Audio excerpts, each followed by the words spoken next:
Today on Monkey Life. Problems for the team when Chimp Kathy goes under the knife. She's carrying a bit of extra fat, shall we say. So if I put her on a level, the weight of the excess fat in the abdomen presses on the diaphragm, stops her breathing efficiently. Woolly monkey Lena is pregnant, but who's the daddy?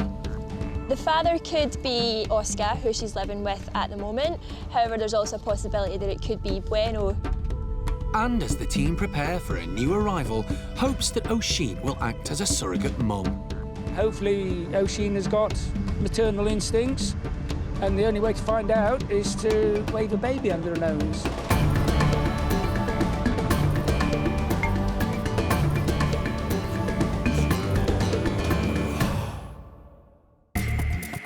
Monkey World in Dorset is the largest sanctuary of its kind on the planet. For 25 years, the team have been rescuing and rehabilitating primates from all over the world. The centre was the mastermind of animal campaigner Jim Cronin, who undertook numerous high-profile rescues along with his wife, Alison. And how much does she want for him? 10,000 US. One of the most memorable was of Chimp Charlie, who was rescued from Turkey, where he'd been trained to do tricks for his own TV programme. Jim persuaded his owners to let him take Charlie back to the park. I can do this. Yo, bravo. I know this one myself. Bravo. Yeah. After Jim's death in 2007, Alison took over the reins and continues to save maltreated primates. They're all going to have a chance to live proper lives again. Perfect. The park is home to more than 240 monkeys and apes from 15 different species.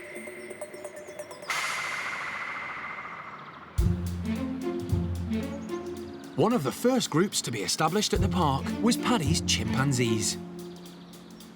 6 members of the group have been here from the very beginning. Paddy himself, along with Beth, Cindy, Mickey, Zoe and Buster. They were all rescued from Spain, where they were being used as photographers' props. But today, all eyes are on another member of the group who's been having dental problems. Kathy! Oh, good girl. Kathy has been at the park since 1990, after being rescued from a French biomedical laboratory. Hello, Kathy. Good girl. Here we go. Kathy's got an overgrowth of her gums, both on the top and the bottom. And the gums, in some cases, are completely covering her teeth. Were you doing open? Open. We're not quite sure what causes it. It's a little bit of a mystery. There's no evidence that she's in pain. I think it's definitely getting to the point where it's uncomfortable for her, because at the bottom, maybe she'll do an open for us, you can see that it's really growing over her teeth. So when Kathy's eating, it only gives her a really small groove for her tongue to go through.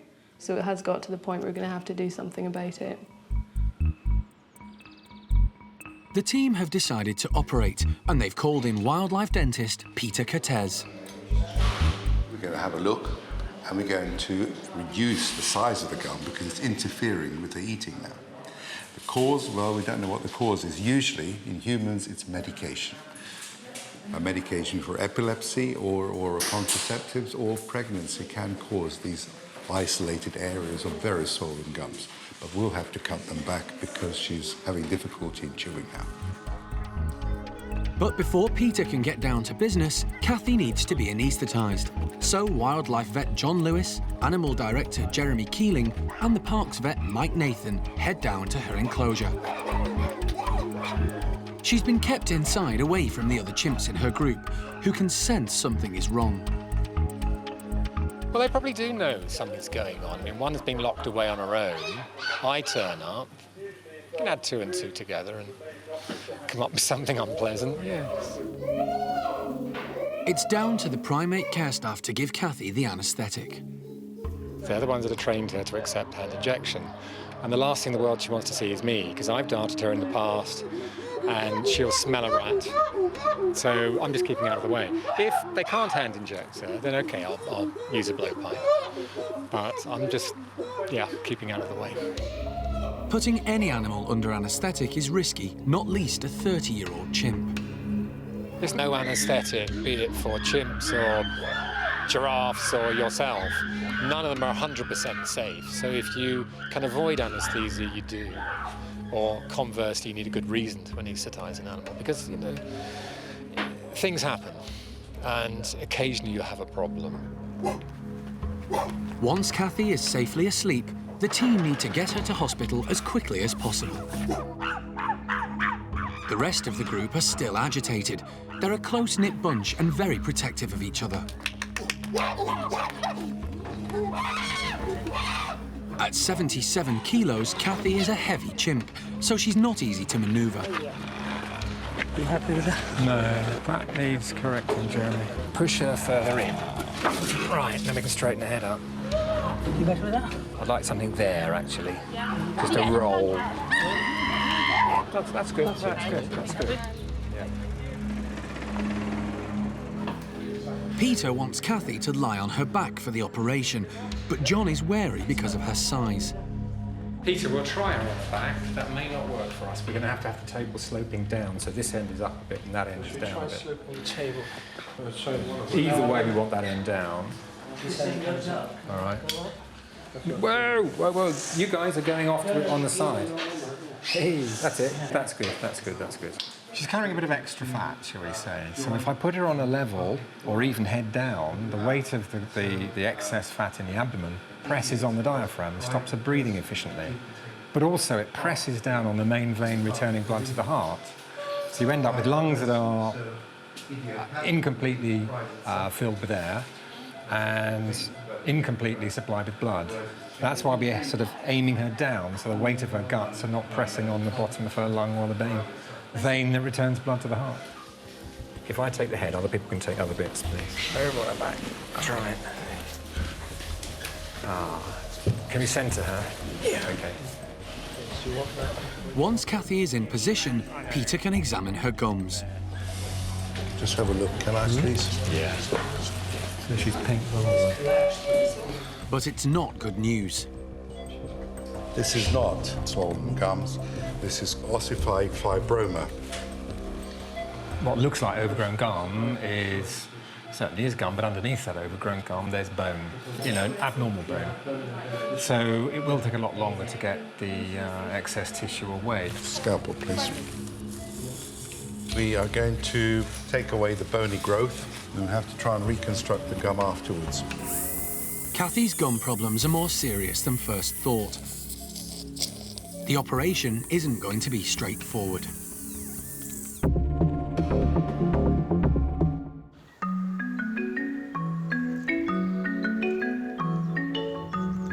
Over at Oscar's woolly monkey enclosure, Lena is causing a bit of a stir. Lena! Staff are pretty sure she's pregnant, which is great news as woolly monkeys are seriously endangered, both in the wild and captivity.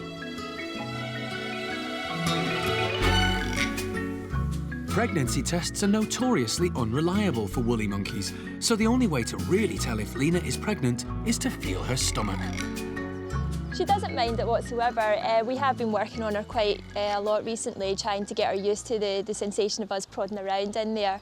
So yeah, she doesn't mind it as long as she gets lots of treats in return for it. She really doesn't care. We're feeling for anything that may indicate a baby. So what we tend to find with the woolly monkeys is that very early on in the pregnancies, the stomachs become very, very tight and enormous. And then we tend to think that they're much later on in the pregnancy than they actually are. They keep us hanging on for months and we're saying any day now, and it never usually happens when we think it's going to. Woolly monkeys are extremely difficult to breed in captivity, but Monkey World has been very successful. It's the only place in the world at the moment where numbers have been increasing. However, staff aren't sure who the father of Lena's baby is. The father could be one of two different males. First of all, it could be Oscar, who she's living with at the moment. However, there's also a possibility that it could be Bueno, who's the male that she was living with previously. So obviously we're not going to be able to tell that until she gives birth, and then we can work back on the dates and see who the dad is. Bueno arrived at the park in 2005 and has already fathered 3 children: Julio, Inca And latest addition, 3.5-month-old Enzo. Bueno is well respected in his group and seems to be popular with the females. Oscar, on the other hand, arrived just a few months ago from Basel Zoo in Switzerland. He's important to the woolly monkey breeding programme at the park because he's unrelated to anyone else here and until now hasn't been a dad. Oscar is wild caught. He was born in the wild in South America. And like the story with him is that his parents and family were killed for bushmeat, which is quite often the case with woolly monkeys. The babies are too small to be used for bushmeat, so instead, once they've killed the mums, they take the babies away and the babies are sold into the pet trade. If Lena is pregnant and it does turn out that Oscar is the dad, it's probably the best news that we could have hoped for. They are so rare and so endangered that every individual is very, very valuable. At the park's hospital, Chimp Kathy's overgrown gums are proving to be a challenge for wildlife dentist Peter Cortez. This is not simple. What we have to do is expose as much of it as we can. And then we're going to have to take away as much of the bone as practical. That's the gum, but when you look underneath it, you can actually see a considerable amount of bones. Peter has discovered that the bone which has grown up around Kathy's gums has actually fused with her canines. This is serious. Peter thinks he might have to remove all 4 of them. All of the canines? All of the canines. You think it's canine? Well, it seems to be associated just around the canine teeth. There's a little bit around there, but it just seems to be that area. And I've seen this before, and it was just the canine area. The canines. We removed the canine, and the condition hadn't come back now but I can't guarantee it won't come back. Jeremy is concerned this would be a big operation and too much for Kathy, so he calls Alison for her opinion. But we may not do all the canines today. It might be just 2 canines. No point killing her for 4 canines. In the wild, chimps use their large canine teeth to defend themselves as well as for eating. Alison has come straight over to the hospital. She's not happy about Peter's plans to remove all 4 teeth. She thinks it'll be too much for Kathy to cope with. We've done this once before. All 4 canines. I have a problem. She's 30 years old. Is she? Yeah. I'm going to take this one out because it has to go because it's broken. It would fuse to the bone. Okay, so one's gone That's anyway. got to go. No, it's going to go. Is there any guarantee if you No remove guarantee. them that it's not going to come back? There's a greater chance of it not coming back if the canines are gone. A greater chance, but there's no guarantee. John Lewis, what's your vote? My vote is for closing that without removing the upper canine. And once this side is healed up, then do the other. Okay, and then All right. we might get an idea if the condition comes back around that top one. It's pretty bad on the other side as well. Okay, we're not going to be able to address that all on this go. I don't think you should extend it to 4 hours. No, Okay. not push it. Okay. It's dangerous for any animal to be under anaesthetic for too long, and Kathy has already been under for more than 2 hours. The lower one for you. So, with 1 canine removed, Peter winds things up. Just check the throat, John, because there are lots of bits of teeth around. The team want to get Kathy back to her group and bring her round as soon as possible. Look, I'll go backwards this time. I don't mind going backwards.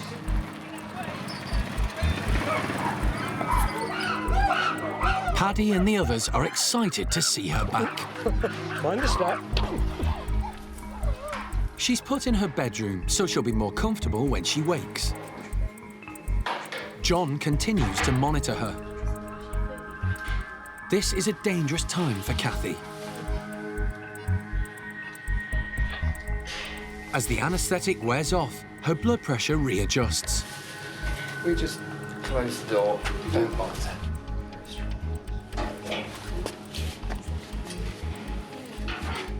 Generally speaking, they wake up quite quickly. But in her, she's had a fairly heavyweight painkiller, and that slows her recovery down, but gives her far greater pain relief. She's just kind of taking her time, which is fine. That's fine. Kathy coughs as she wakes because her throat's dry. This is normal when coming round from an anaesthetic. John is optimistic. She gets a course of antibiotics because there's a risk of infection there. So if it's all settled down in 6 months, we'll then talk about doing the other side. So Kathy may have to have another operation, but for now, she's just going to feel groggy and sore for a while.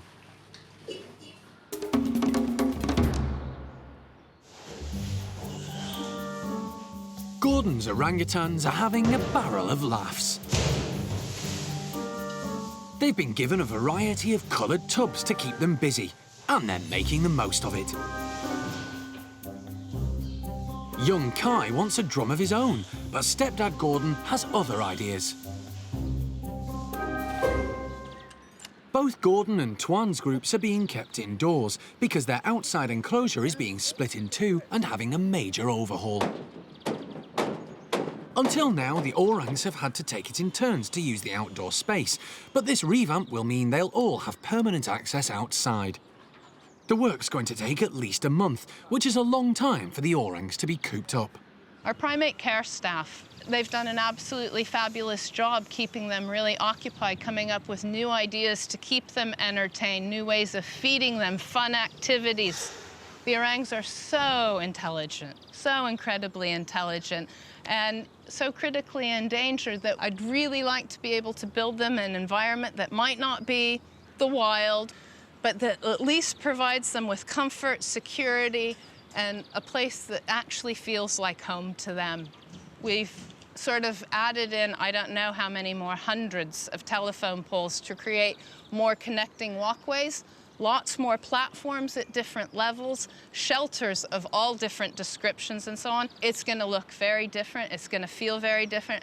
Most importantly, I hope that the orangutans are going to love it. Unlike Gordon and Tuan's groups, the nursery orangs are choosing to stay inside. And newest recruit Osheen is finally beginning to make friends. Albeit slowly. She was brought up as a pet in South Africa and had never come across other orangs until she arrived at the park. At first, she struggled to adapt to life alongside others of her own species, preferring Jeremy's company. Her first meeting with head honcho Arme and her sidekick Jolie didn't go well. Arme? Arme, no. Arme. No, that's not such a good plan. She's bigger than you. There you go. That's good. It's controlled. There we go. So they had to be separated. Arme is still being kept apart, but Jolie has been reintroduced to Osheen, and the signs are good. Osheen has made so much progress, it's unbelievable. When she first arrived here, she'd hardly move unless you went to her. You've got to remember, she spent pretty much 13 years on her own. She doesn't know she's an orangutan, although she's learning to be one. So she needs to learn how to play. She's never done it before.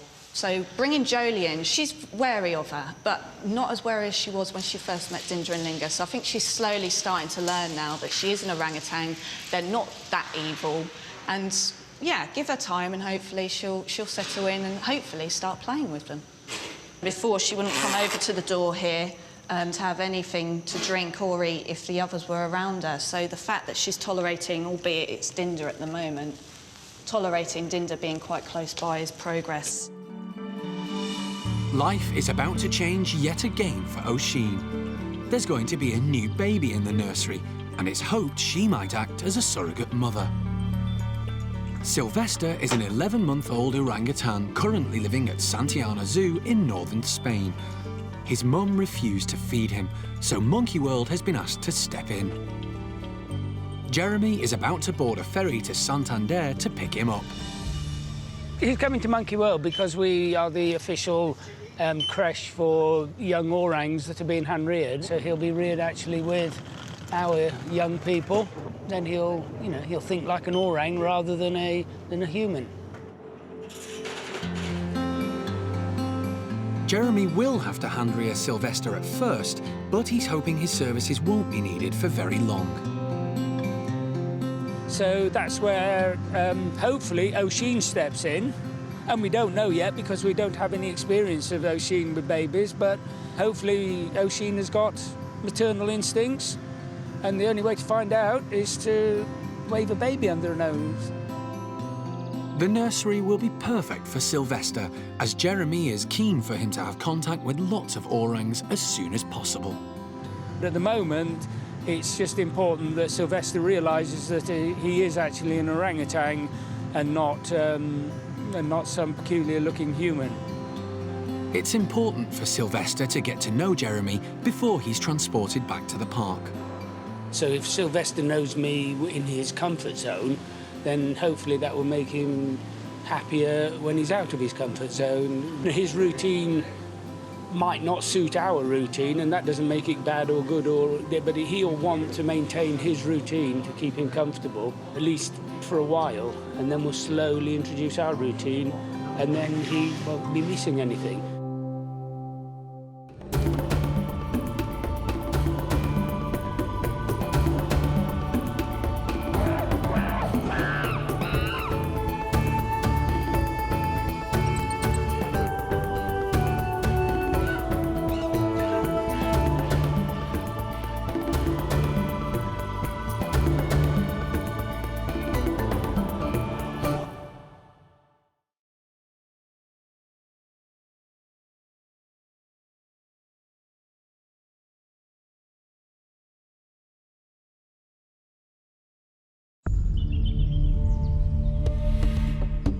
This time on Monkey Life, Jeremy's in Spain to pick up a new baby for the orang nursery. I like your haircut. Goodness me. Who gives him the runaround. It's going to be a very long battle. I concede. I give in. And after years being locked up, Chimp Kiki ventures into the big outdoors. For 8 years at least, she's been sat in a tiny, tiny cage. So agoraphobia could be an issue.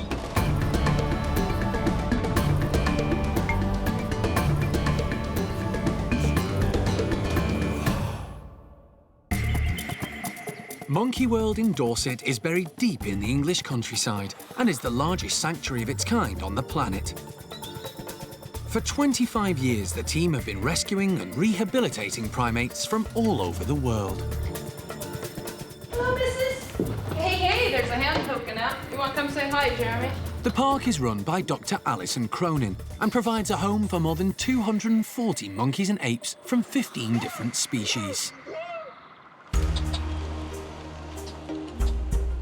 It's early morning, and at the orang nursery, 13-year-old Osheen is in her favourite perch. So far, she hasn't been keen to mix with the other orangs.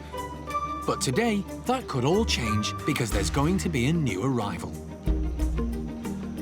Sylvester is a baby orangutan living at Santillana Zoo in northern Spain. His mum refused to feed him, so he's been hand-reared. Monkey World is the European creche for orphaned orangs, so they've been asked to look after him. And the team are hoping that Osheen will act as a surrogate mum.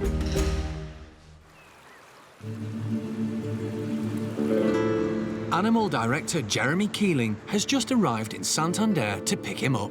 Hello. Hello. I'm Jeremy. Maria, Okay. Hello. nice to meet you. Have you had a nice trip? Yeah, it was very good. Very good, very smooth. Okay. Glad to hear. Okay, let's go see the orang.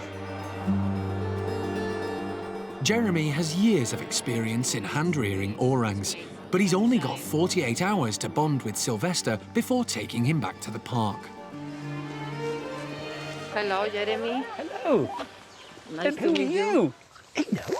Are you right? What are you doing? I like your haircut. Goodness me. You're a very handsome brute. He says, yes, I know. You know, don't you? You're a good boy. Very nice. Yeah. Maribel has been Sylvester's main carer, so he's grown very attached to her.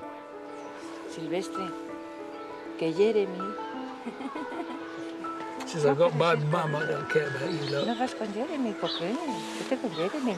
Sylvester has been looked after by staff at the zoo since he was born 11 months ago. They've given him his very own playroom next door to his siblings, and Jeremy has decided this is the best place to get to know him. Is this an aerial attack? Yes, it is. I thought it was. Obviously, we didn't know what we were going to find with Sylvester, and they've clearly done a really good job rearing him.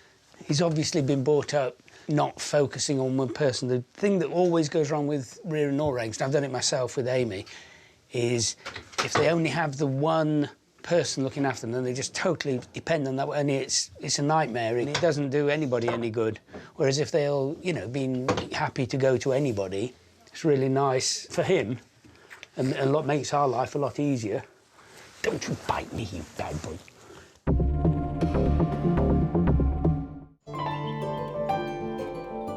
Back in Dorset, it's a big day for Chimp Kiki too. She's going outside at the park for the very first time. Kiki was recently rescued from the Lebanon.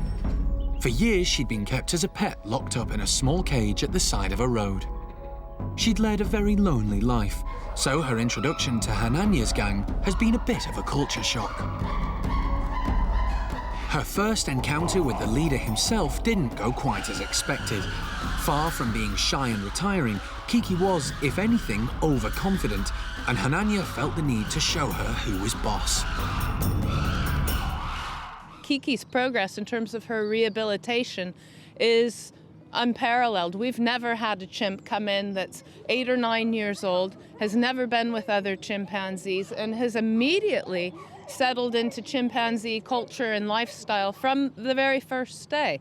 All of her introductions to the individuals in Hananya's group have gone brilliantly. So, you know, it's making us all a little bit tense because everything's going so well. You're waiting for a little dip in the roller coaster ride, but it just hasn't happened. So, you know, we're taking Kiki's lead. If she's ready to push on ahead, then so are we. And it's a lovely, fine day today. So today's going to be the first day that Kiki goes outside in her new huge enclosure. And, you know, there are going to be a few issues for her.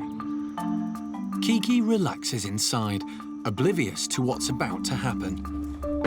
We're just doing all the final checks of the enclosure. We're going to put a little bit of breakfast outside for her, check all her electric voltages and everything, just make sure there's nothing that's going to be either put her off or that's going to be dangerous. The little chimp isn't used to electric fences, and the staff are concerned she may get too close.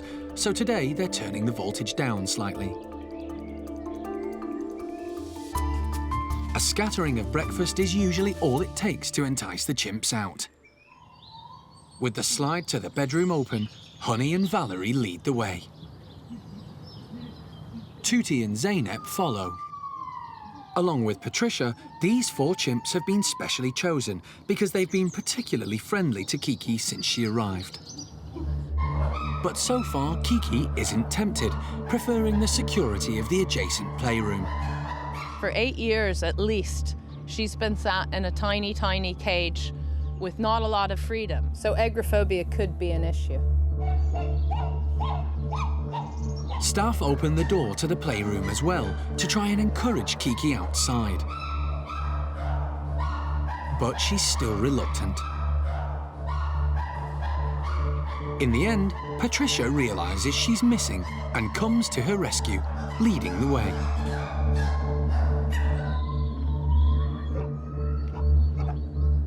This is a big step for Kiki. The 15-meter climbing frame must be daunting for her, as she isn't used to scaling such heights.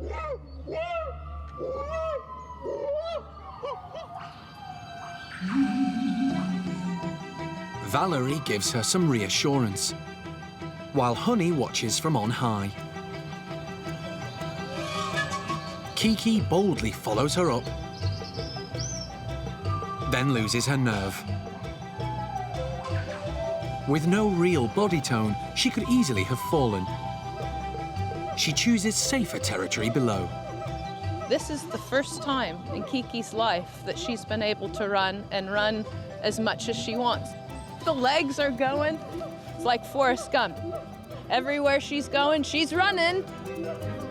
Not only has she had to get used to the great outdoors and having her freedom, but when you get up on these climbing frames, you get quite an amazing view out over Dorset. And of course, she's hearing the Siamangs calling. We had the golden cheek gibbons calling. And so she's really just taking in, you know, where she is, what's around her in the environment. You can see her, everything, you know, she's sort of surveying everything, looking up at the sky, checking out the climbing frames. The other ladies are very good at tight hose walking, so you can see them, they can, without any hands, actually walk along the fire hoses. Kiki decides to give it a go, but doesn't quite pull it off. Still have a little bit of skills to master. Finding her balance is taking a little bit of time. Now, she's gone out with 5 familiar ladies today and really has made a difference because they're all really calm. There hasn't been sort of really any shouting, displaying, hoo-ha at all. What's interesting to see is that certain individuals are really sticking with her, and I think actually it's a good sign that she's made some really very good friends that will hopefully continue on through her lifetime here.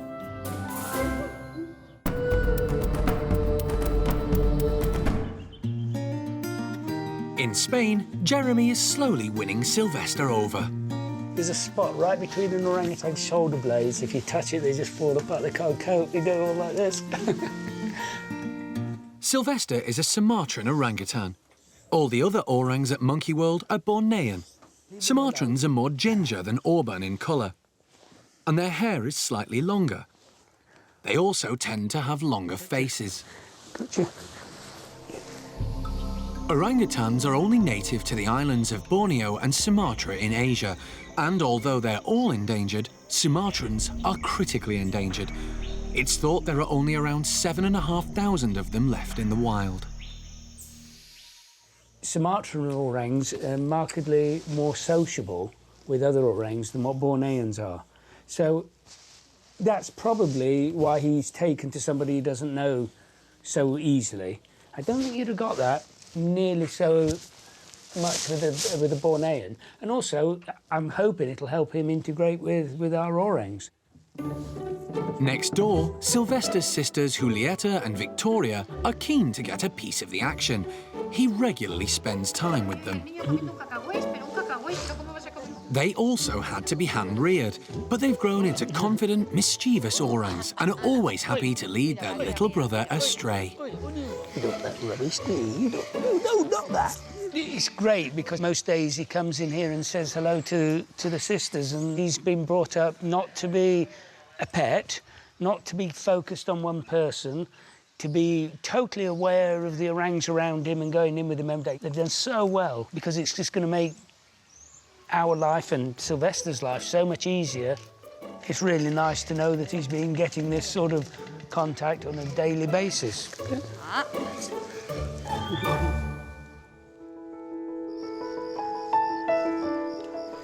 It's been a while since Jeremy has hand-reared an orang, but his skills are about to be put to the test. Just trying to see whether he'll take a bottle from me. There you go. Is that all right? When you're hungry enough, it's not so bad, is it? Don't choke.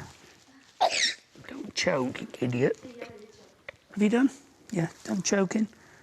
It's important that he learns that, you know, that me, somebody else is going to feed him other than the people that he's used to. And particularly orangs get very fixated on one person feeding them. And an orang is so mother-dependent, even more than a chimp or a gorilla, because they only see their mothers. I mean, being a more solitary animal, and there is very little interaction between anybody else other than your mother, and that's okay until there comes a time when that person isn't there anymore. Don't bite your teeth. With Sylvester fed, Jeremy turns his attention to the rest of the nighttime routine. Right, watch this. Good boy. Quickly. Go off with one and on with the other. Quick as that. I always say if you can get a nappy on an orangutan, you can do pretty well anything. That's it. We're done. Yeah. Come on. Come on, we're going back. We're going to bed now.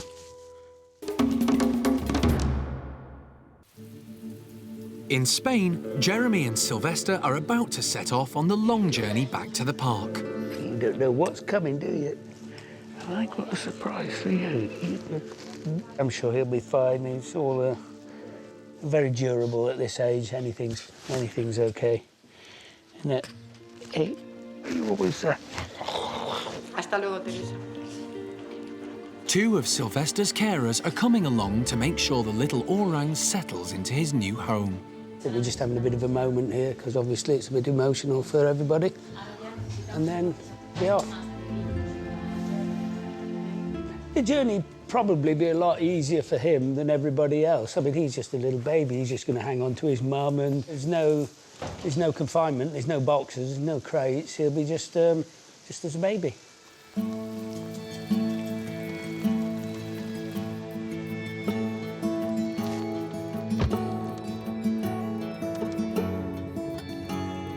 He's fine, couldn't care less. Just hanging out. Obviously of interest, because he's not done it before, but you're not bothered, are you? Wait, Sylvester? No. His departure has attracted a lot of attention from the press. He's even given his own ticket. Special permission has been granted for Sylvester to travel in one of the cabins on the ferry because he's so young. Normally, primates are transported in crates in the cargo area. The journey from Santander to Portsmouth will take 20 hours. That's a long time to keep a baby orang amused, and Sylvester soon has the upper hand.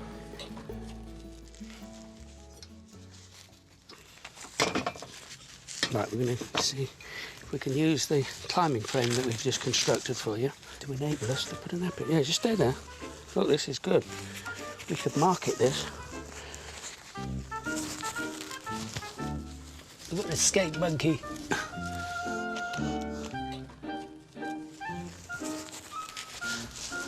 Where's that dart gun? It seems Jeremy's success with the nappy last night was a bit of a fluke. It's going to be a very long battle. I concede.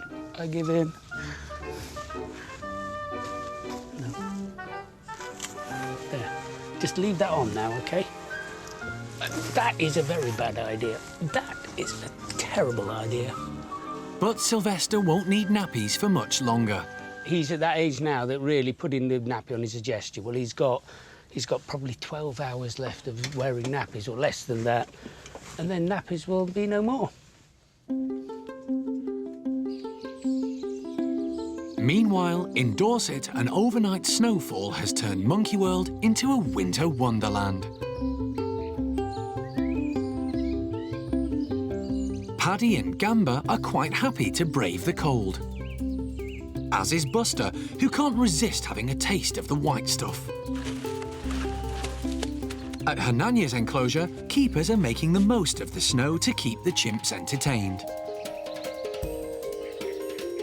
Jess is first to welcome the frozen visitor, while low-ranking Arthur quickly realises there are treats to be had. Leader Hananya is hoping to find some hidden treasure, but has to settle for frozen veg.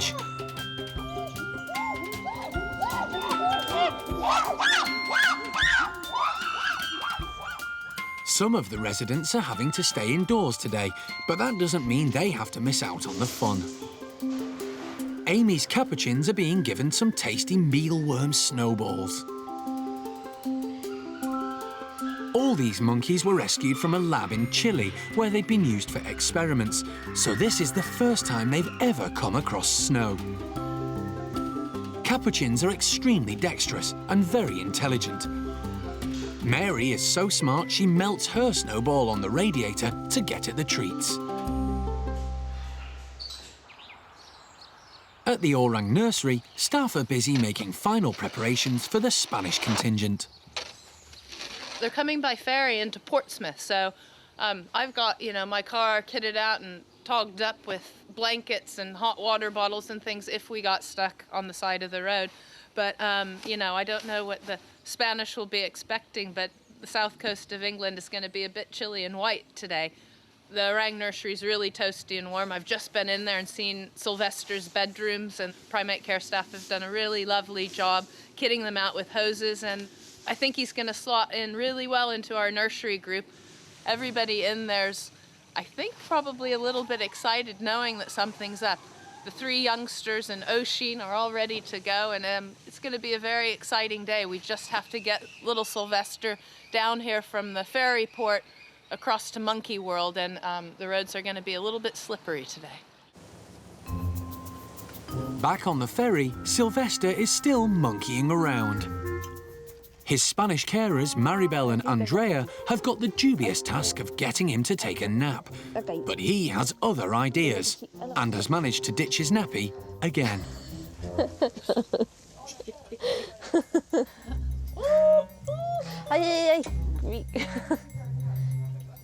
It takes them a while to settle him. But finally, he succumbs.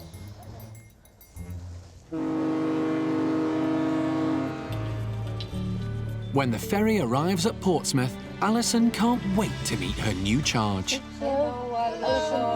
Hey, little man. Oh, he's just beautiful, isn't he? I mean, he's just spectacular beautiful. And you know what's really nice about this is that even for a hand-reared little boy, they've done such a wonderful job at Santillana bringing him up so that he's like easygoing and relaxed. That means that he's a very confident little man, which is fantastic because all of the ladies in the nursery are going to love him to bits, and he's not going to be shy or frightened. The park's quarantine van has to drive onto the ferry to pick up Sylvester. We're just getting everybody loaded up into the quarantine van. As soon as Sylvester leaves this ferry, he enters British quarantine laws. A little bit chilly out here, so we'll get him home. There are very strict rules regarding rabies in the UK. Any wild animal entering the country has to go into quarantine for 6 months to make sure they are free of the disease. Once Sylvester has joined the nursery, all the orangs in that group will effectively be in quarantine. It's 10 o'clock when they arrive, and most of the orangs have gone to sleep, but Jolie is still awake and keen to meet the new arrival. Oh, Jolie, what do you think? Hello, how are you? Finally made it back to the park, which is great. So it's been a long journey for everybody along with Sylvester, and we'll just get him settled down in the bedroom. Jeremy's going to actually stay the night with him in the house, just in case he wakes up in the middle of the night and isn't sure where he is. Maribel gives Sylvester his last feed of the day. And despite a long night ahead, Jeremy is in good spirits. Freedom from nappies. No more nappies.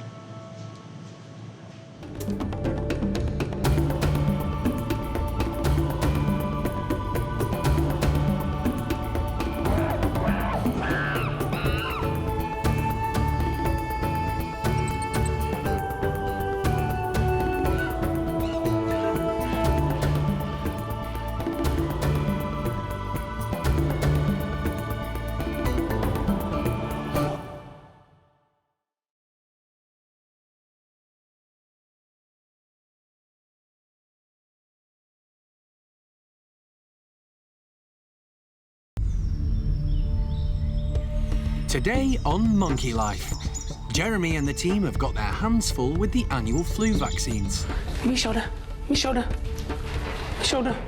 Go. Not up your nose. Concern for woolly monkey Kuna. I can see her condition deteriorating. We have to intervene now, for better or worse. And Linga and Dinda join forces against new arrival Sylvester.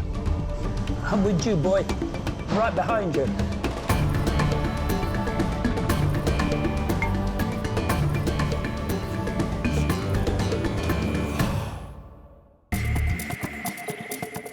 Monkey World in Dorset is the largest sanctuary of its kind on the planet. Dr. Alison Cronin and her team rescue and rehabilitate abused and unwanted primates from all over the world. This is always, for me, the most stressful time. I want to see Kiki fit and healthy. The park is home to more than 240 monkeys and apes from 16 different species. Today, it's time for the annual flu jabs. Chimpanzees and orangutans are our closest living relatives, sharing around 98% of our DNA, so they're prone to the flu virus just like humans. Well, our primate care staff are working in close proximity with our apes, so obviously there's a risk of us passing things on to them, and also they live in very big social groups, so if one chimp is to get sick, there's a risk that they could pass it right the way through the house. We're taking every measure that we can to make sure that our apes get through the winter season being healthy. With so many apes at the park, it's going to take a team effort to give them all their jabs. Animal Director Jeremy Keeling is making an early start at the chimp nursery. He's a familiar face here as he gives them breakfast every morning, so Rodders, Ash and foster mum Sally, along with Brian and Lulu, are always happy to see him. But Lulu senses something's up. Shoulder. Me shoulder. Lulu doesn't seem to like the look of the needle, but young Ash is intrigued. Not up your nose. Rodders is rather curious too. No, you've got to give me all of your shoulder. Sally's a good girl. You want yours, do you? You want yours there? In the end, it takes foster mum Sally to show them how it's done. Good girl, Sal. Good girl, Sally. You're a soldier, aren't you? Most of the primates at the park are regularly given clicker training or operant conditioning to prepare for days like this. Cross our hand. Staff teach them to present certain parts of their body in return for treats. When they hear the click, they know they've got it right and can look forward to a tasty snack. It's very important because it means the primates can be examined easily if they have a medical problem and even have their temperature taken. 36.3, so that's the correct sort of reading we're looking for an orangutan. The chimps in the nursery are still causing problems for Jeremy. Go away, Sally, I could have got that then. Go away, you've had yours. Primate care staff are at Gordon's house. The orangs there are keen to get their hands on the prizes. I've got a few treats in exchange for their vaccines. I've got, obviously, bananas, which they love, and I've also got some yoghurt-coated peanuts and raisins, which obviously is something they don't normally get, so it's a bit of a special treat as it's much harder to give a vaccination than it is just to ask for normal behaviours during a training session. Good boy. Young Kai willingly accepts the injection, as does stepdad Gordon. Good boy. 2 down, a few more to go. I think they see the flu jabs as an extension of the other operant conditioning that we do, so we've incorporated it into their weekly routines so that it's not something really scary and unusual. So just as they would present their stomach or their chest, it's just an extension of that, and I think it's about trust, really, that they know that there's going to be a small prick and that it might be slightly uncomfortable, but then a really nice reward comes their way. So I think that's the important thing. It's about the animals being able to predict what's happening to them. Orangs are far more sedate creatures than chimps and don't seem to be bothered by the needles. At the orang nursery, they're ready and waiting. Good girl, Dinda. Not a flinch from Dinda. Some raisins. And Jolie is keen to have hers too. Wait. Good girl. Now it's Osheen's turn. He's not getting in your mouth, girl. Shoulder. Although she hasn't been at the park very long, she's responded well to clicker training. But she doesn't like the look of this. Osheen will normally do anything for treats, and she's definitely tempted. With all the others already tucking into their rewards, Osheen finally gives in. Good girl, good girl. She was a little bit reluctant at the beginning, but she got there in the end. Well done, everyone. It's only the apes who are being vaccinated. The other species at the park, such as the squirrel monkeys, marmosets and lemurs, have been let off the hook today because although they do catch colds, they don't seem to suffer with them in the same way the apes do. Over at the Stumpy house, the ugly monkeys are in for a bit of a treat. As with all the primates at the park, staff are constantly looking for ways to stimulate them and encourage natural behaviour. After we've cleaned in here, we've decided that we're going to do some deep littering with the hay that we've got. Basically, they would naturally spend most of their day foraging around for things. We decided we're going to bury some nice tasty treats for them, things that they really enjoy eating. So we're going to put a few different insects in there, like mealworms and locusts. Also things like sunflower seeds, things that are fairly small so that they really do have to forage through it to actually find what they're looking for. Sylvie, Noreen and Miriam are the first to test out their foraging skills. And Miriam quickly comes across a mealworm or two. Group leader Sam is also quick off the mark, as is leading lady Kelly, who's salivating at the thought. As high rankers in the group, they always get priority. Low rankers such as Jonathan have to wait on the sidelines. In the wild, stump-tailed macaques spend a lot of their day foraging in the undergrowth, so spotting these locusts, even though they are well camouflaged, should come naturally. But maybe not to Miriam. This one is right under her nose. She just can't see it. Low-ranking Charlie, on the other hand, has managed to grab one that's escaped to the back bedroom, but isn't overly impressed. Although part of their natural diet, these stumpies are not given juicy locusts too often because of their weight issues. The girls were all rehomed from a laboratory in Scotland, where they'd been used for medical research. When they arrived at the park, they were all overweight because they hadn't had enough exercise. Miriam is still oblivious to the tasty snack right next to her. Ah, finally. Once she's had her fill, she retires to the back bedroom, allowing the others to take her place. Cola sees her opportunity and nips in to nab the leftovers. Closely followed by Maureen and Charlie.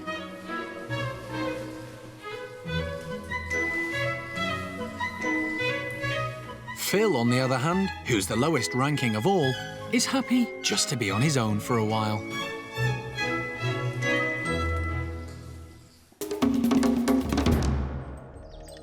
The woolly monkeys have also been let off flu jabs today.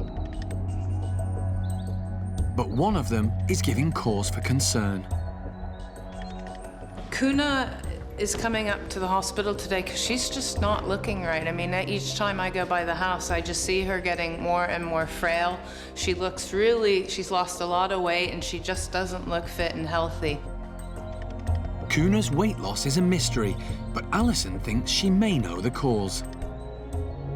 Kuna does have a checkered history in terms of her medical care. She is one of them that likes to eat little stones that she finds out in the enclosure. And actually, in Kuna's file at the office, when you open it up, I've got a little bag stapled in of the stones we've removed from her belly before. We're going to x-ray her, first of all, see if she's got another belly full of stones, which we would then remove, so it's quite a serious operation. But there's no point in leaving Kuna because I can see her condition deteriorating. We have to intervene now, for better or worse. As soon as Kuna arrives at the hospital, the team have to work quickly. Wildlife vet John Lewis doesn't want her under anaesthetic any longer than she has to be. This is always an anxious time for the primate care staff. Kuna is intubated so John can monitor her breathing throughout.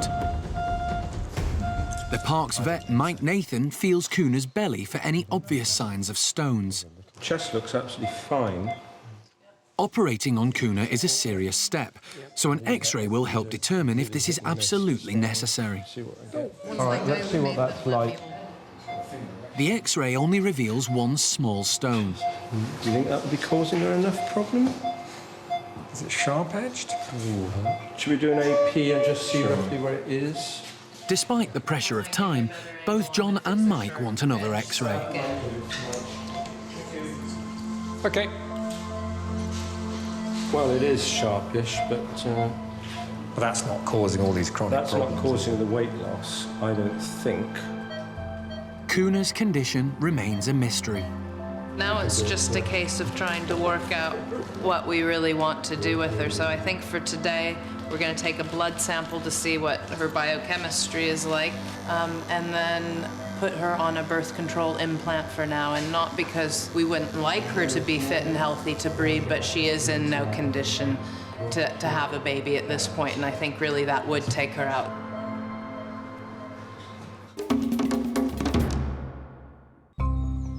A major operation is underway at the park to give all the apes their annual flu vaccinations. And with almost 100 chimps, orangs and gibbons resident here, it's no mean feat. The orangs have been pretty compliant, but the chimps are proving more of a challenge. The 15 Bachelor boys are ready and waiting, although leader Butch doesn't want to commit himself until he's seen what the others are in for. Brave Sammy takes it like a man.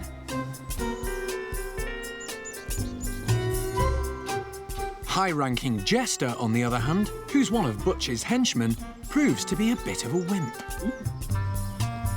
That's why it's so interesting and why everybody loves working with them so much, is because they're such individuals, and that comes through on the flu jabs as well. And just like us, there are some individuals that seem to have a high pain threshold.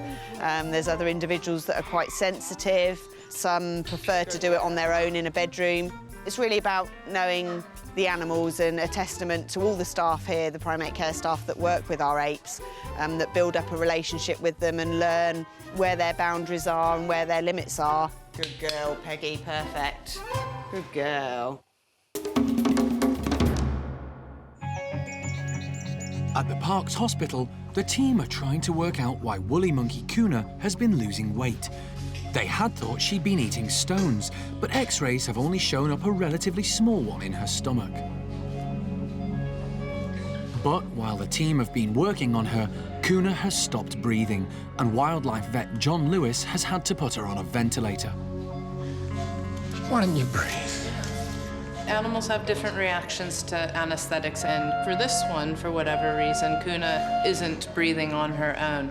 Her oxygen levels in her bloods are not bad, and John's monitoring that, but no, we're breathing for her right now. So it's a stressful situation for me. It's great having John here because he's totally used to doing this balancing act, and it's his specialty. So she's in good hands, but it's just one of those things.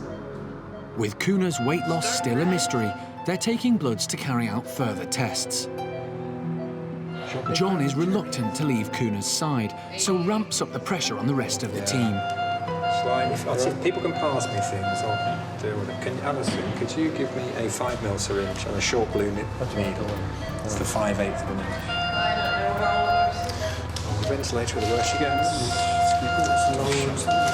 It does feel like we're leaking when we're doing it. That's what I was saying. Except the inspired, expect the inspired CO2 is 0. That's not leaking. All right, okay. It seriously isn't leaking. John needs to wake Kuna up and get her back on her feet as soon as he can. All right.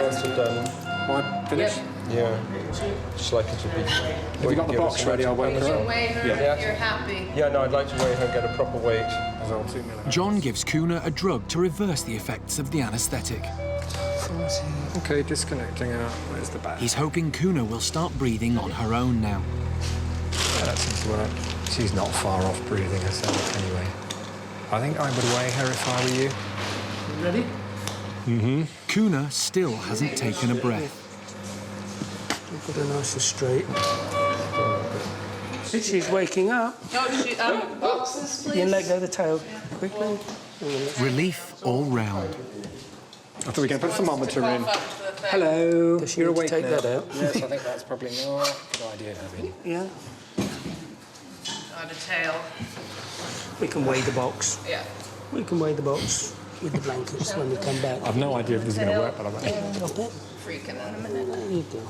Tail in. Foot, mind the feet. Yeah, no, she's got hold of my hand at the moment. Okay. He's a good puppet. It's all right. Well, from no breathing to lots of breathing. That's just classic. The primate care staff will have to keep a close eye on Kuna over the next few months. She is a bit of a puzzle. There's nothing obvious about her teeth. There's nothing obvious about the rest of her. which tells us, that's why she's thin. If she loses any more weight, then that would be extremely worrying. The next change should be weight gain. I would hope by shutting her reproductive cycles down, that might actually steady her down and help her gain weight. Time will tell, I think. It's baby Sylvester's first full day in the nursery. The little orang has been rehomed from a zoo in Spain because his mother refused to feed him. Monkey World is the European creche for orphaned orangs, so was asked to look after him. It's time for Sylvester to start meeting the other orangs, but as with all new arrivals at the park, he has to be introduced to the group gradually. Jeremy thinks Osheen and Jolie might be a bit much for Sylvester to start with. I reckon that Dinda and Linga will be the best first new companions. Linga and Dinda are best buddies. Like Sylvester, they too had to be separated from their mums because they wouldn't feed them. Dinda was born at the park and Linga came from a zoo in France. Staff have decided the introduction should happen in the safety of the bedrooms, as it's a more controllable area than the playroom. And Jeremy is going in to act as referee. Osheen looks on without much interest. Linga and Dinda wait in trepidation. Sylvester is already proving popular with the primate care staff. Oh, he's gorgeous. Very cute. And he's quite confident as well. He went backwards and coming forwards. Yeah. That way. But it's the mischievous duo Linga and Dinda he's going to have to win over. Well, they seem very interested, and they have been since he arrived last night. If I was them, I'd come straight over and give him a cuddle, so we're hopeful. Linda, Linga. Come on. Linga approaches first. Hello. I thought Dinda would be first out of the way. Just watch him, Jeremy. She decides he's better kept at arm's length. Yeah, I'm with you. I'm with you. I'm right behind you, honest. It's Sylvester who offers the hand of friendship.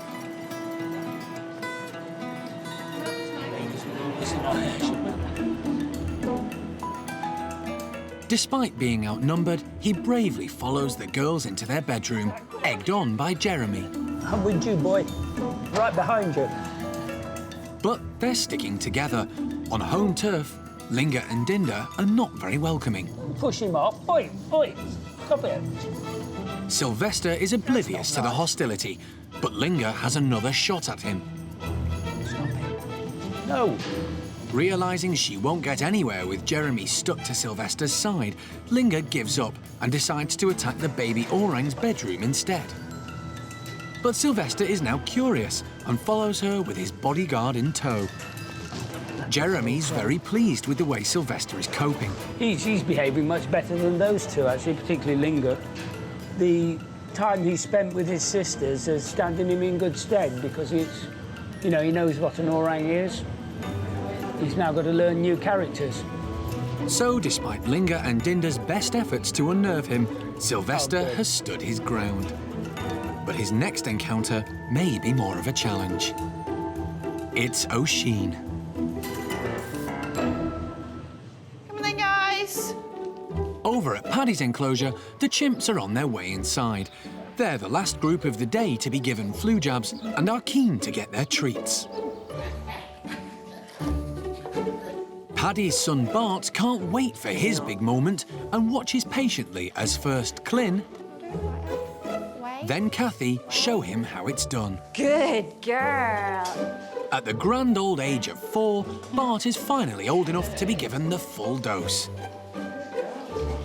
Always eager to please, he bravely offers up his arm. But he's not quite brave enough. Kate wants Bart to turn to the side so he can't see the needle, but he's getting very confused and just offers everything.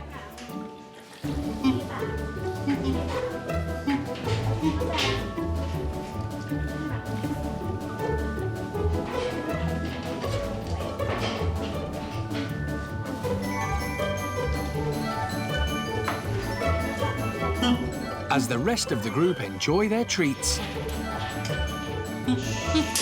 Bart finally manages to have half of his dose. Staff will keep trying with the other half.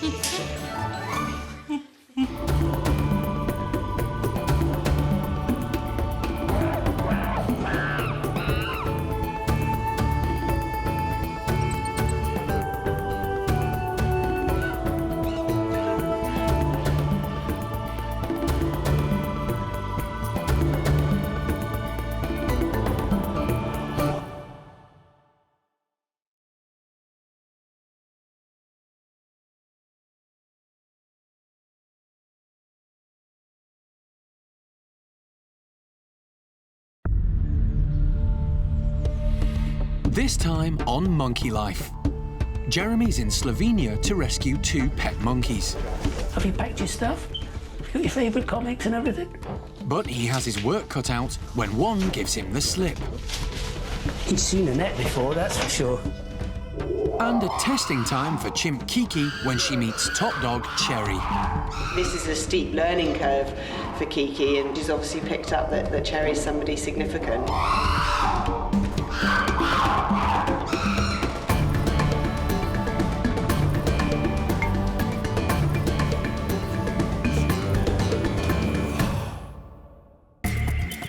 Monkey World in Dorset is buried deep in the English countryside and is the largest sanctuary of its kind on the planet. For 25 years, the team have been rescuing and rehabilitating abandoned and unwanted primates from all over the world. We've really done everything we can to make her journey as smooth as possible. The park is run by Dr. Alison Cronin and is home to more than 240 monkeys and apes. There are 84 Capuchins at Monkey World. Most were rescued 4 years ago from a lab in Chile, where they'd been used in reproductive testing. Life has changed beyond recognition for these highly intelligent monkeys. Today, they have the freedom to go into the trees whenever they like. And they're about to be joined by another.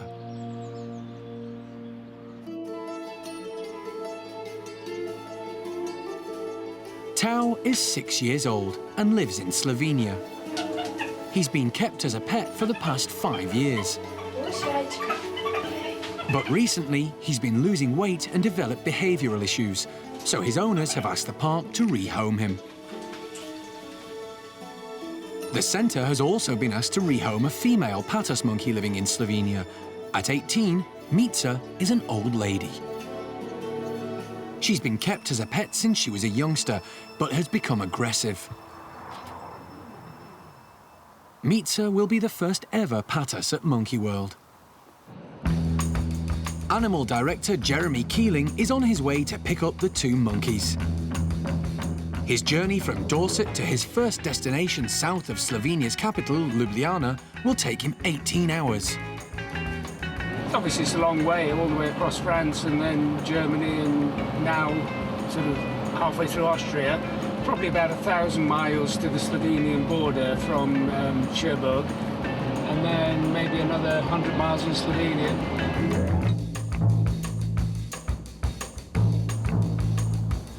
First stop is to pick up Mitza. Mitza's owner, Romana, has looked after the monkey on her own since her husband died 3 years ago. Now, here's Mitza. It is very beautiful. Romana keeps Mitza in this cage because the monkey has become aggressive towards her. She's very beautiful. Patus monkeys are the fastest primates on Earth. They come from Africa, where they live in large social groups which are dominated by females. In the wild, it's normal for Patus monkeys to leap and bounce in the tall grasses of the savannah. But Mitza's jumping has become a repetitive behaviour that's developed because she's been cooped up in a cage. They said this is a psychological problem. Yes, yeah. Otherwise, she's healthy. They're very beautiful monkeys, but they're not... It's very difficult to make a pet out of any monkey, but particularly yes, but these. with my husband, it was wonderful. Yeah, she's the one. The only one. Yeah. He was her mother, her father, everything. Romana's husband bought Mitza when she was just 2 years old. He did have a very good relationship with her, but since his death 3 years ago, Mitza's personality has changed, and Jeremy's going to have his work cut out getting her into the travel crate. Getting her to walk into the box isn't realistic. So what I'm going to do is I'm going to marry this box up to the door of that box and invite her to walk in straight out of one box into another and then close the door behind her. If that doesn't work, then I may have to just put the gloves on and grab her or even net her. But I'm ready for both eventualities. And obviously we'll be inside, because if we do get it wrong and she pushes past, then, you know, we've lost her out here. So we've got to be in a secure environment, which is common sense. That's good. This door needs to face here. There we go. If this door won't lift off, we're going to have to push the whole thing back past this box. It's taking a while to get the crate into position, and Mitza is becoming agitated. Right, can you hold that? Yeah. Got it? Mitza is wary of the crate, so Romana tries to tempt her in with snacks. But she's having none of it. Patus monkeys are naturally stressed animals because they have a lot of predators. Jeremy knows this extra stress is not good for Mitza. Do you think she's not going to go in now? OK. OK, you know her best. OK, have got the net and the gloves, please. He orders everyone out of the room. Can you get the box out? Alone, he's able to calm Mitza enough to grab her and put her in the crate. Let's just pop her down here in the shade. It's a sad time for Romana, but she knows it's for the best. OK, we're going to make a move and take her back to Monkey World. Thank you. We will be in touch, OK? Now Jeremy has a 2.5-hour drive to pick up the Capuchin monkey, Tao.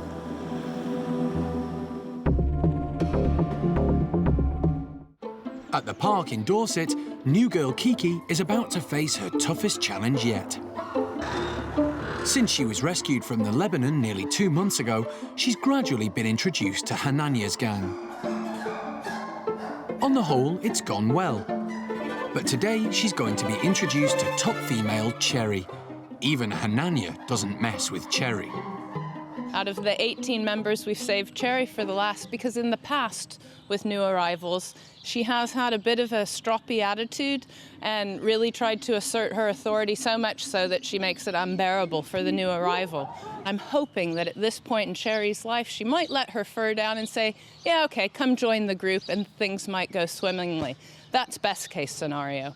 Worst case scenario, Cherry's her same old, same old. She's gonna come in, thump, stomp around, chase Kiki around, and then we'll have to consider whether we call it a day, get her time out for a little while and try her again tomorrow until she finally relaxes and accepts that Kiki's not going anywhere.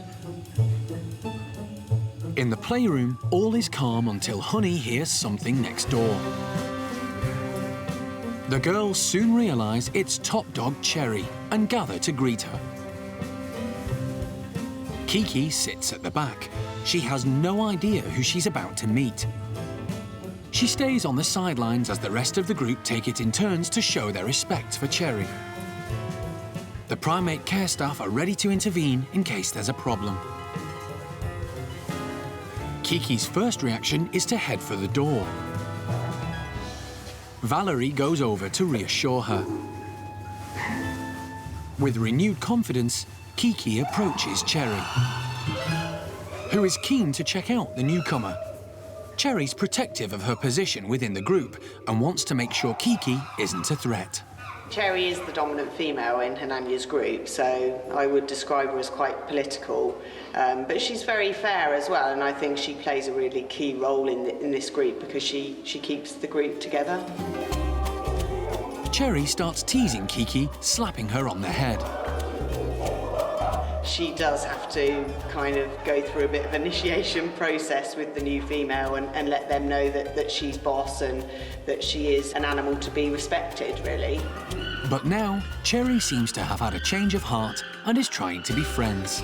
Cherry will always pick her moment, so you have to be on guard, and we have seen her lull animals into a false sense of security so that she can give a little nick or a bite or a slap just to teach them who's boss. Sure enough, Cherry nips Kiki on the finger.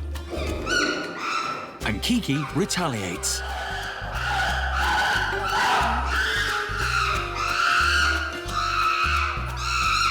Honey watches from on high. But when Cherry lunges at Kiki, Honey decides it's more political to stick with the boss. Honey today has decided to side with Cherry, who can blame her, really. Cherry's the dominant female, and it'd be much easier to get Kiki back on side. So yeah, Honey's been a bit of a turncoat today, but we've seen some of the other females looking out for Kiki and making sure she's okay. So I still think the balance is good. Kiki seems to have sustained another injury.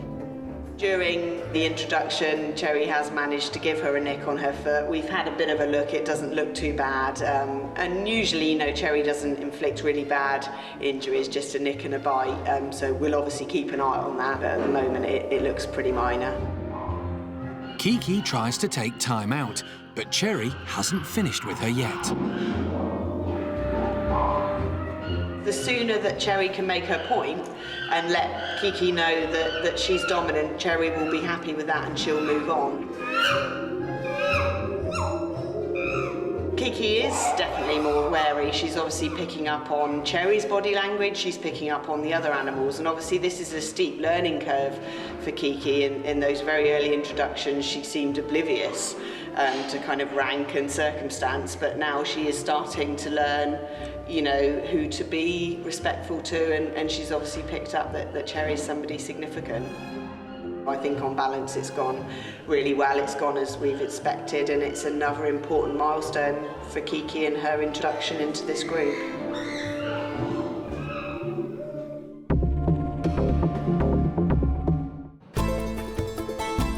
Jeremy has almost arrived at his second destination in Slovenia, 50 kilometres north of the capital, to collect a Capuchin monkey called Tao.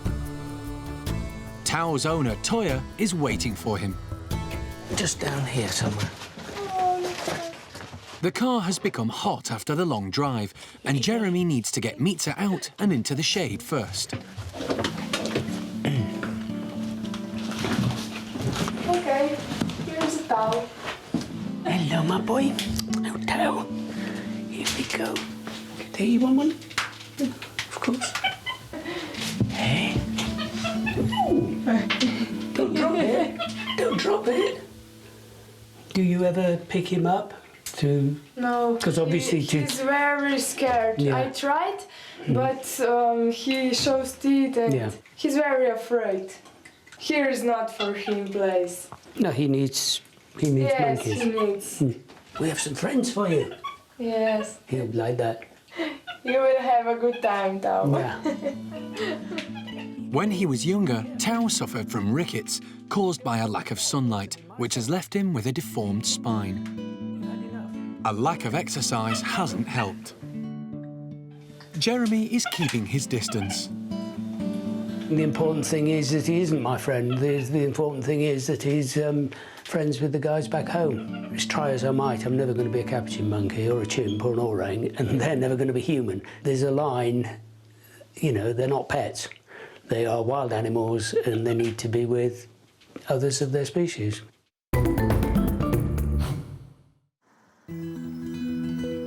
In Slovenia, Jeremy is on a rescue mission to collect 2 monkeys in need of a new home. He's picked up Patus monkey Mitza and has now met Capuchin monkey Tao. With an 18-hour drive ahead of him, Jeremy's keen to get on the road. But first, he needs to persuade Tao to get into his travel crate. Now grab him, put him in, and if you can operate that door, and then job's a good one. Have you packed your stuff? You got your favourite comics and everything? Oh, that's good, that's good. His Tao's here. Come on. Hopefully he'll climb out of there, off of that branch, and I'll grab him. See, he's hanging on. There's it, you go down. That's good. Capuchins are extremely clever and very agile, so Jeremy's prepared for Tao to put up a fight.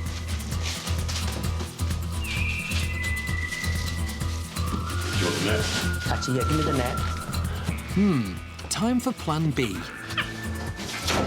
But Tao manages to dodge him and make his escape.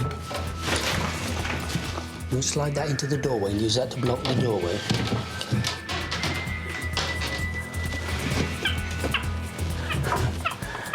You've been in the net before, haven't you, Poppet? Yes, you have.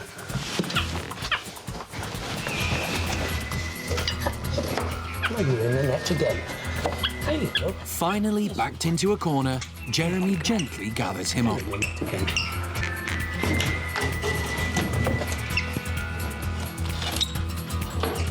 We're in. He's seen a net before, that's for sure. He knew what that was. It's time for Tao to go to his new home. Yeah. And Mitza, of course.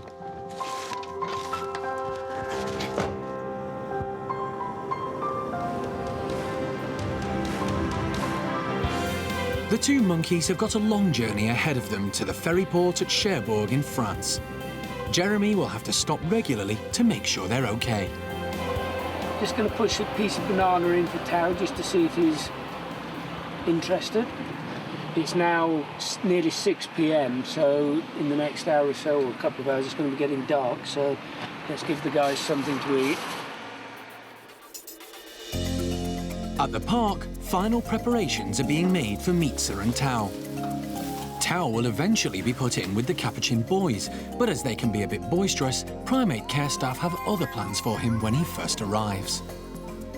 Tao will be living down at the female Capuchins temporarily, just so we can judge his health and just make sure he's happy.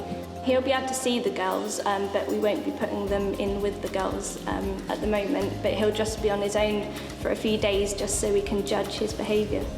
We've been getting his room ready and we've made sure there's plenty of browse and foliage in there so he can hide away if he's a bit nervous when he arrives.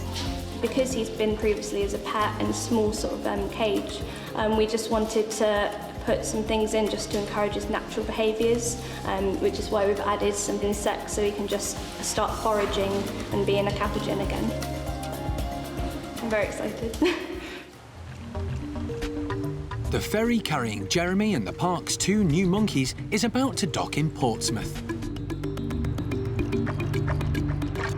It's been a marathon journey, and the centre's quarantine van has arrived to take them on the last leg of their trip.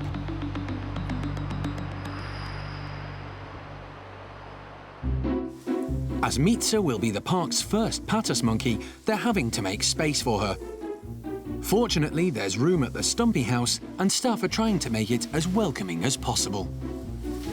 I'm really excited for both of these individuals actually coming to the park, because they've been living in solitary confinement, and both of them for quite a long time now. So really, you know, it's going to be hard for them to, as adult animals, to make a complete change around and live a social life. But if, you know, anything we've learned over the years is that all of these monkeys really want the companionship of their own kind, and you just have to get them set up in a circumstance where all of their natural behavior is able to come out.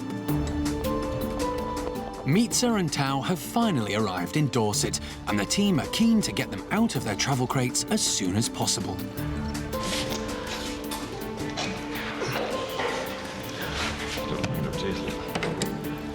Yeah. You happy? If you go up now. You go up. There you go. There you go. Tao is first to get a glimpse of his new home. He looks like an old man. He's only 6 years old. He should be in the prime of his life, a young adult male. And he's just so skinny. He's got a good thick coat, but yet you can still see all of the bones showing through. Do you get an idea of how much they fed him? He had a lot of seeds. He had a lot of sunflower seeds and the like. You guys are going to need to be careful in terms of how much you feed him, but he needs feeding up and building up a lot. You can try yogurt and stuff, get some good probiotics into him, everything and anything, but just be cautious that his stomach might not be used to any of it. He hasn't had D3 that he needs, so we'll get some vitamin D3 into him and start building him up. And I don't know that we're even going to be happy to give him a health check until a couple of weeks' time when he's put on a bit of weight and is a little more stable. While Tao is settling in, Alison and the team take Mitza to her new bedroom.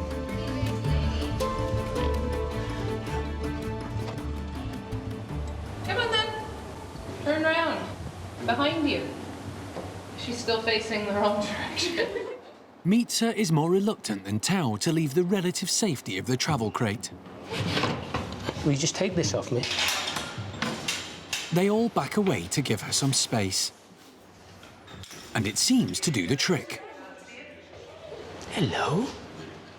We've managed to get Mitza sort of out of her box. Took a few seconds because she was doing her bouncing up and down thing, which I think is just a reaction to being a bit stressed, a bit freaked out in a new place, not knowing what's happening. And probably the neighbors aren't necessarily going to be helpful with that. But she's a beautiful girl and looks physically quite fit. We just have to hope that mentally she's prepared to meet another Patus monkey a similar age. Staff try to tempt Mitza with a few treats. Never worked with a Patus monkey before, but she's beautiful. Hopefully she'll settle in a bit more over the next, few hours and the next few days. She'll calm down a little bit. We won't crowd her too much, just leave her to settle in slowly, but just keep an eye to make sure that she is finding the food and the water that we put in there for her. At the Capuchin house, Tao has gone into hiding. The females have spotted him and are eager to make contact.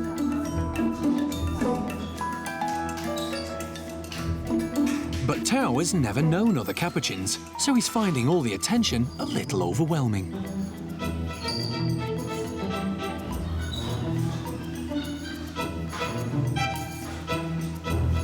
A lot of the time he probably just spent on his own, so having all of the interest and companionship now will be a start, and then eventually we can graduate him to meeting other monkeys. But I think he's going to need some TLC for a while.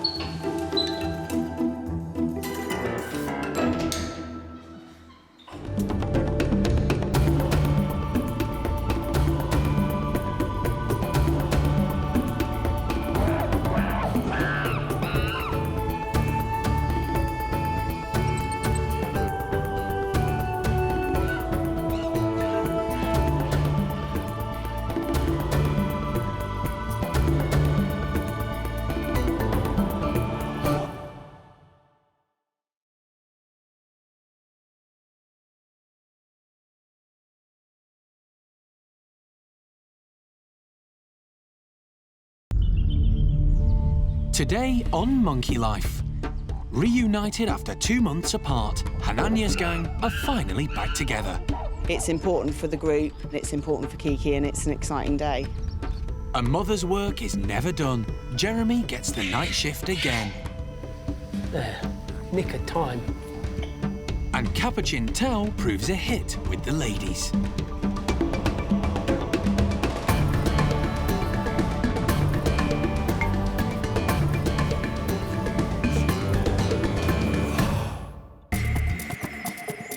Monkey World in Dorset is the largest sanctuary of its kind on the planet.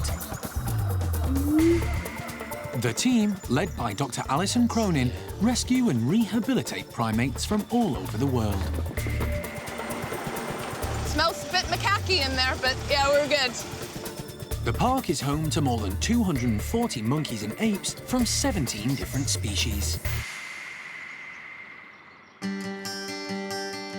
It's a big day for Hananya's group. For the first time in 2 months, they're all going to be back together. They had to be separated because a new chimp joined their community. Kiki was rescued from the Lebanon where she'd spent 8 years stuck in a tiny cage at the side of a road. Nothing's ever straightforward on these. Fingers crossed. She's been slowly integrated into Hananya's group. Having never known other chimps, Kiki had no idea of chimpanzee politics, and it's been a steep learning curve for her. She's been here just over 8 weeks now, so not very long really, but she's met every member of the group and been with all sorts of combinations of animals, is moving well inside, is confident in the outside enclosure. And so now it's really a time to put the whole group together so that we can maximise the space for them and they can all get used to being a group again with the addition of one new animal. I think it's very hard to predict today, really, and it is a nervous time for us all because it is a big jump for Kiki. After such a long time apart, staff are expecting the chimps to jostle for position and to re-establish old bonds. first to emerge are the higher rankers. They're happy to be outdoors, but with so many staff around, quickly realise something is going on. Boss Hananya wastes no time in displaying and asserting his dominance, while second-in-command Tico has a more leisurely approach. Most of the group are outside now, but there's no sign of the new girl. Cakes! She is tempted for a moment, but then retreats, staying close to the chimp she feels most comfortable with. Patricia keeps Kiki amused with her balancing skills, while Johnny is happy just to play. Kiki's done well to align herself with Johnny, as she's quite a high-ranking female.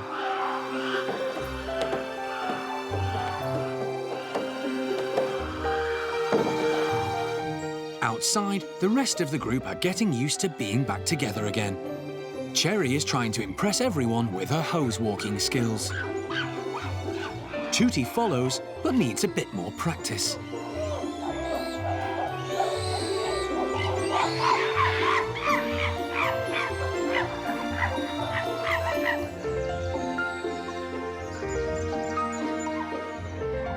Shamak wants to find out what's going on back inside. Kiki doesn't seem in any hurry to move, especially now she has the attention of lowest-ranking male Arthur.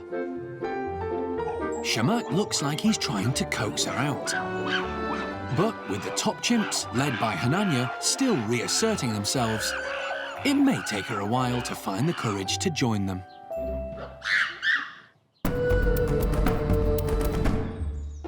Like Kiki, elderly squirrel monkey Fidget has had to learn about social hierarchy. He was rehomed last year after being kept as a pet for 20 years. In squirrel monkey society, females are usually dominant, so being the only male in the group, he's the lowest ranking, but has settled in well. Today, he and the 4 females in his group are having special treatment. We've got a box of wax worms. This is the squirrel monkey's chocolate. It's their absolute favourite thing. In the wild, they spend a lot of time foraging around for insects. They forage in any kind of cracks and crevices they can find. So by doing this, we're hoping that they'll kind of try and replicate that behaviour a bit by going inside and getting the bugs out. And also, it's just a bit of enrichment for them, so it's a bit of fun and something completely different for them. You coming, Fidge? Go on, have a look. Group leader Alien, along with Topsy and Turvy, are quick to tuck in. Unlike Fidget, who's rather reticent. Oh, go on, Fidge. It's all right. If the girls kind of go away and disperse a little bit, hopefully he will then come over and have a little bit of an investigate himself and see what's going on. The pumpkin is proving very popular with the girls. Samantha is a low ranker in the group, but has grown in confidence since she was rescued a few years ago. Are you going to go get some, Sam? Once she decides that she's going to go for something, especially if it involves insects, then she just gets straight in there and gets tucked in. Fidget hovers on the sidelines, but doesn't dare disturb Samantha when she's plundering the pumpkin. Fidget has got an absolutely brilliant personality. Everyone here absolutely adores him. It's the socialisation that he's kind of lacking, so within the group he is the quieter member. The girls definitely kind of rule the roost. With most of the tasty treats gone, Samantha now has her eyes on a bigger prize. She's had enough of being spied on. She's going to try and eat the camera in a minute. And tries to dismantle the camera.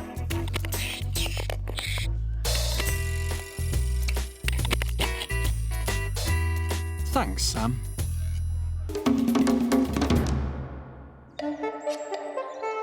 Like the squirrel monkeys, the park's first ever Patus monkey is also rather elderly.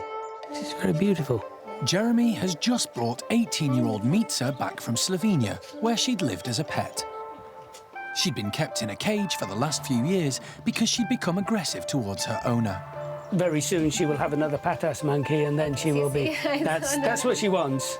Really, that's what she really wants. Mitza's been at Monkey World now for about 3 or 4 days, over the weekend really, and it's been really, you know, very nice. We've had some time for her to settle in and relax and get used to a few new faces, a completely new language, of course, the sights and smells of the new neighbors who are a bit of a force to contend with, and, you know, just getting used to everything new in her life here. So it's been quite nice that Mitza's had the weekend to settle in, but it's now Monday and it's time to get started again, and the next change in her life is her companion is arriving later today. So we're all quite excited about it and hoping that Mitza's actually settled in enough that she's prepared to deal with a new face and life in her life. Mitza's new friend is called Sissy Joe. She's been living at the Monkey Sanctuary in Cornwall for the last few years. Like all primates, Patus monkeys are social animals and need company. In the wild, they live in female-dominated groups and can run very quickly, reaching speeds of up to 55 kilometers an hour. Just mind banging it. Staff from the Monkey Sanctuary in Cornwall have travelled with Sissy Joe to Dorset to make sure she settles in. Sissy Joe did have a partner, but he died, and she's lived on her own ever since. She's quite a stubborn old lady, bit of a set in her routines, likes to do things her own way, tells us off if we do something she doesn't like. She generally likes sitting and eating. They're her favourite pastimes, I would say, being a bit of an older lady, but she likes pottering, having a little bit of a forage, a little bit of a sunbathe, eat a little bit more, and just, yeah, generally just potter around, really. Sissy, good girl, come on, sweetheart. That's a good girl. Good girl, Sissy. Sissy Joe happily leaves her travel crate and soaks up her new surroundings. Mitza is showing an interest, so the team let her into a room next to Sissy Joe. But Sissy Joe hardly seems to notice Mitza. She doesn't care. That doesn't hold any weight with her. You know, it's sort of all fingers crossed, because you've got two older ladies who have a whole world of baggage and history that each of them bring with them. And you just don't know how it's going to turn out. You assume that the two monkeys will want to be together and have companionship, but, you know, a lot of the time when people get older and set in their ways and a bit grumpy, that doesn't always work out that way.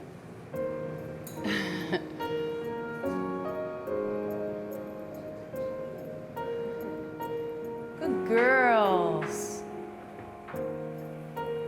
Brilliant. Rock solid. First signs are promising, so Alison and Jeremy decide to take it one step further and allow them to meet properly. Okay, the choice is now hers.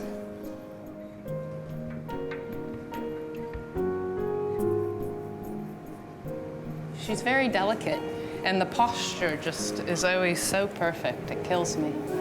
Mitza is desperate to be friends, but Sissy Joe appears rather aloof.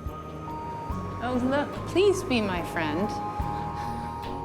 We always try and take the monkey's lead, so as soon as we got here, Mitza looked really excited, so let's open the doors, and Sissy Joe's been there, done that before, so she's yawning, displaying her teeth, you know, doing dominance things, and it's just gone brilliantly. Sissy Joe's holding court, looking the dominant individual, and Mitza's just covering her head to toe, grooming every inch of her, and I think is not going to look back and simply doesn't care about us anymore. So really pleased for both monkeys that for their remaining years, and it's only going to be a few more years that each of them has left, but they'll be together and be able to live a nice, calm existence here, trouble-free, as long as the handbags don't come out. Oh, she's got nipples in there and everything.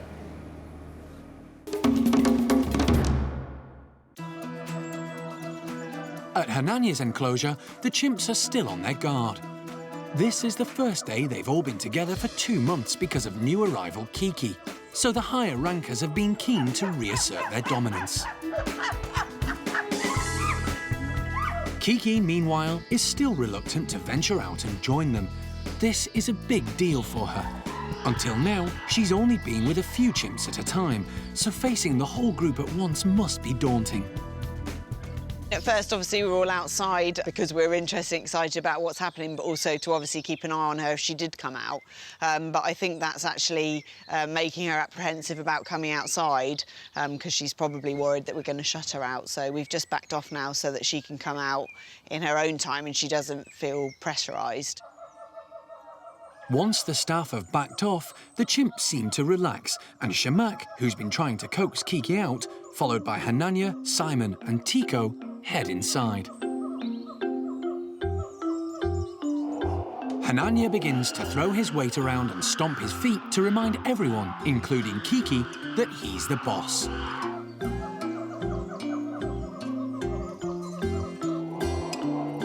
Next, it's Peggy's turn to put Kiki in her place.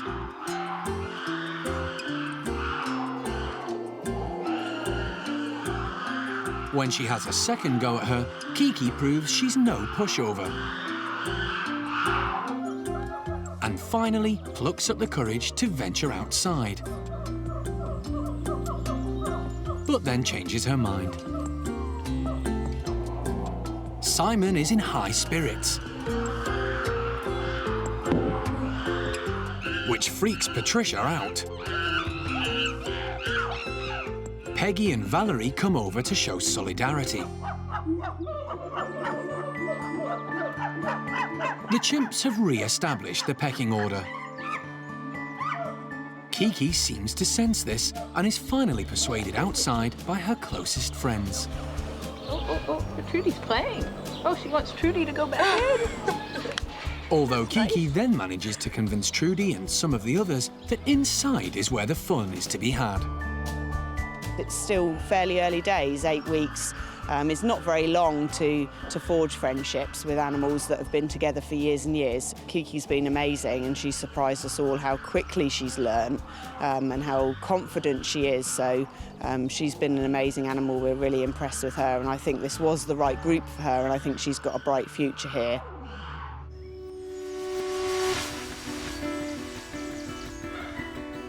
Capuchin Tao is also getting used to his new surroundings after being rescued from Slovenia. Like Patus monkey Mitza, he'd been kept as a pet, and his owners asked the park to rehome him because they were concerned he was losing weight and developing behavioural problems. Tao's, when he first arrived, was quite sort of shaky and did seem to struggle a bit with moving around. He has shown improvement over the last few days, particularly. We've put on a lot more ramps and things for him as well, which has helped. But yeah, he's moving around a lot more. This will all help him in the long run because it'll help him build up the muscles that he should be using. Yeah, hopefully with time he'll improve and be moving more like a Capuchin should. Tao has a hunched back and shoulders because he suffered from rickets when he was younger, after being kept in a basement with very little natural light. Capuchins come from South America. They need sunlight because it helps to produce vitamin D3, which is particularly important for primates when they're growing and their bones are developing.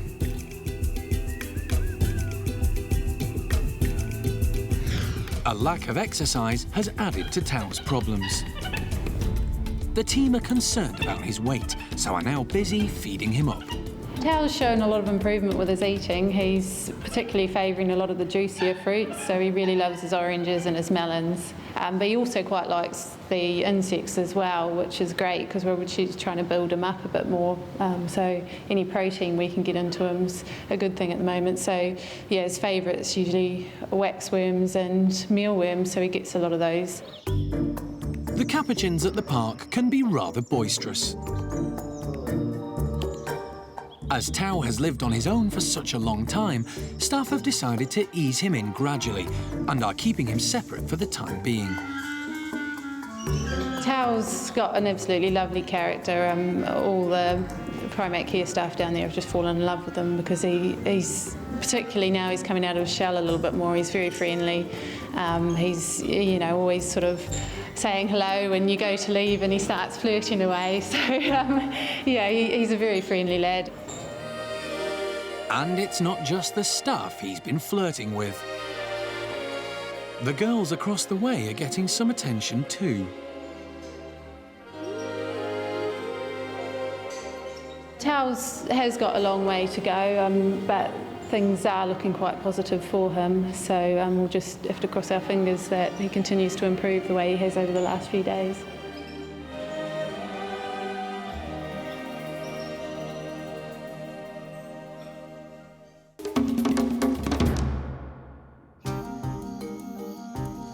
The primate's bedtime is long past, but for Jeremy, the day is far from over. All good? OK, let's go and feed the little one.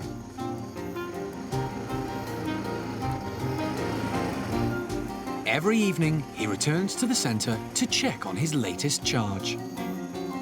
With the rest of the monkeys and apes fast asleep, Jeremy makes his way to the orang nursery on the far side of the park. At 11 months, Sylvester, like any other baby, is grouchy until he's had his late-night milk feed.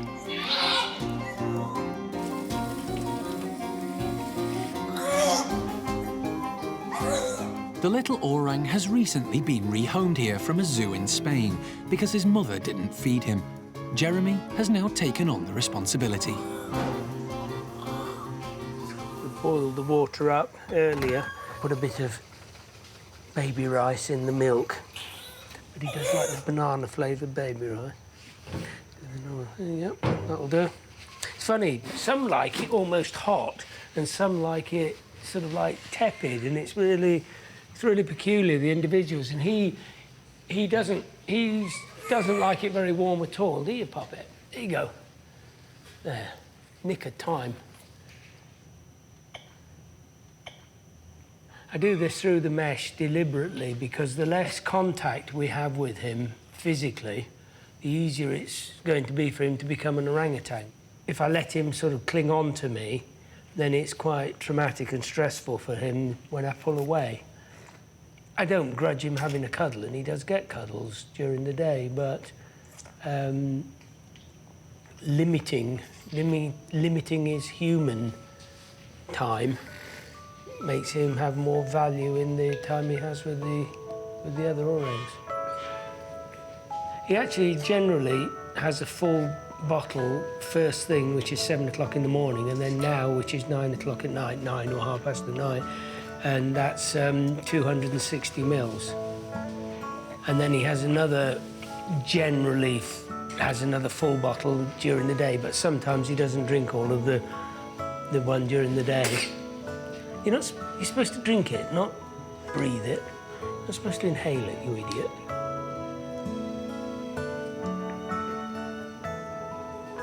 Sylvester is now sleeping in a bedroom with Jolie, Linga and Dinda. He says, you come in here in the middle of the night, wake us all up, and I don't get nothing. You don't get something. Generally find a little treat for you. But what other thing that happens in here is somebody always pinches all the bedding. He always sleeps on the floor, which is sensible because we've got underfloor heating. He's fading now. His little eyes are going. This is right, you can all clear off, it's bedtime. Jeremy wants to make sure Sylvester gets some of the wood wool to snuggle up in. Now, there's plenty there for everybody. He's a good lad. He says, I've had my bottle. He says, bugger off, I'm going to sleep now.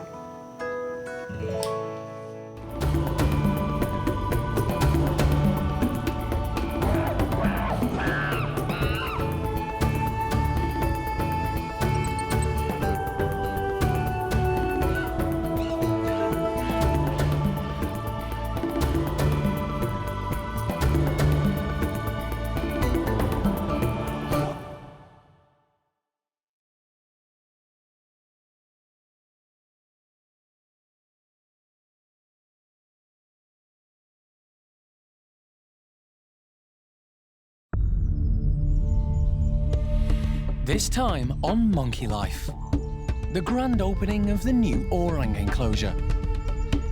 But young Kai loses his nerve. It is an awful, big, daunting new change, and he is only a young lad. A friend at last for new boy Tao. Having not grown up with other Capuchins, it's hard to know how much Tao will want that sort of social interaction. And a sticky situation at the chimp nursery when Brian steals Ash's jelly. If there's any left over, I'll have it, because I love jelly as well.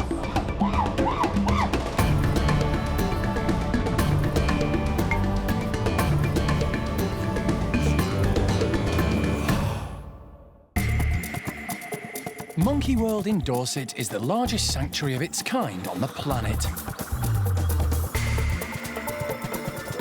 The team, led by Dr. Alison Cronin, rescue and rehabilitate abused and unwanted primates from all over the world. The monkey's got really aggressive and has started self-mutilating. The park is home to more than 240 monkeys and apes from 17 different species.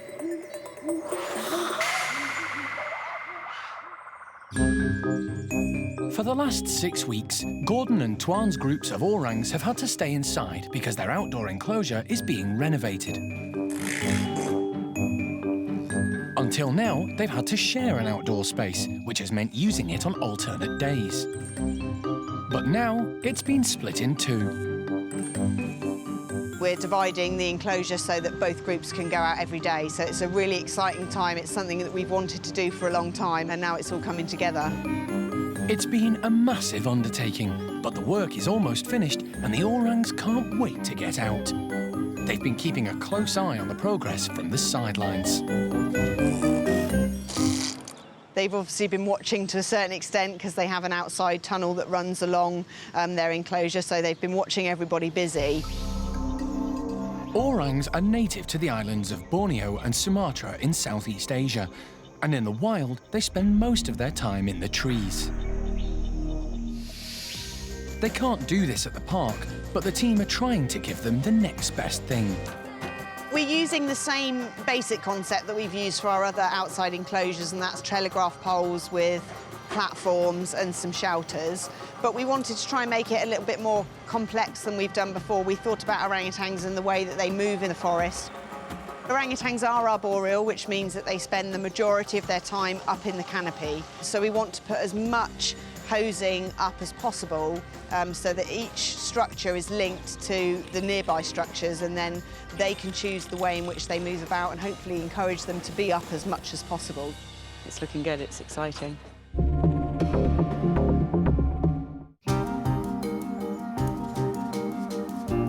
There are 85 capuchins at the park living in 3 large groups. These monkeys are naturally social animals and enjoy company. They groom each other to strengthen bonds and develop friendships. Tao was recently rescued from Slovenia, where he'd led a very lonely existence as a pet.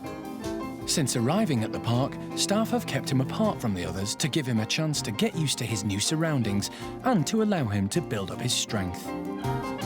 But now, it's time for him to start making friends.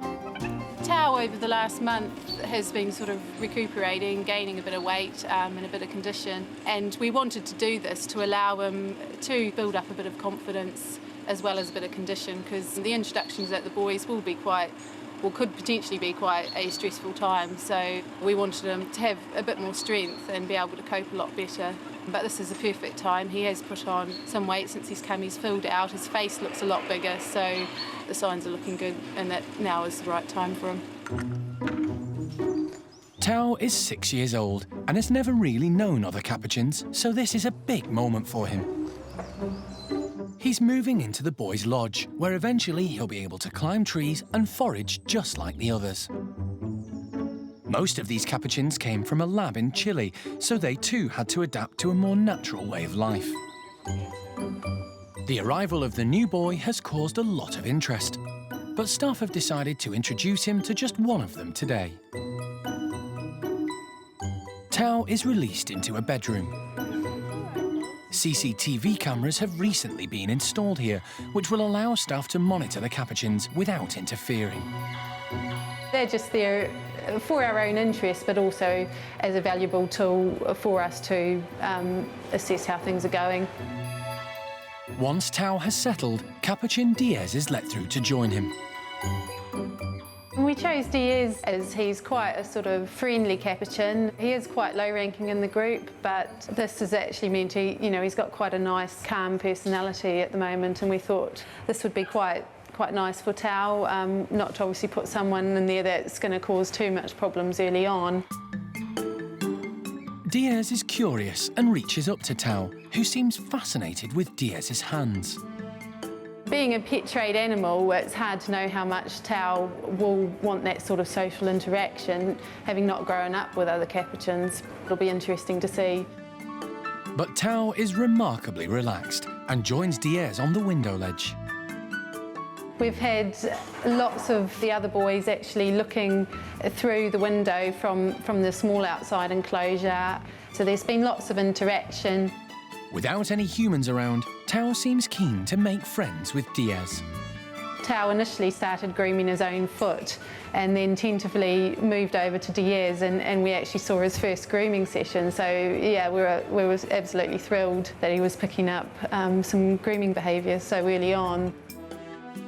We couldn't have asked for a better first day, really. Diaz has been really good. He's leaving Tao to it a lot of the time, so any interaction is coming from Tao, which I think is a lot better than having someone who's sort of right in your face trying to get to know you. You know, I mean, for an animal that's not used to that much social interaction, it is good for it to come on his terms. We are keeping a close eye on both boys throughout the day. We'll keep them together overnight, and then over the next few days we'll start adding a few more friendly faces in.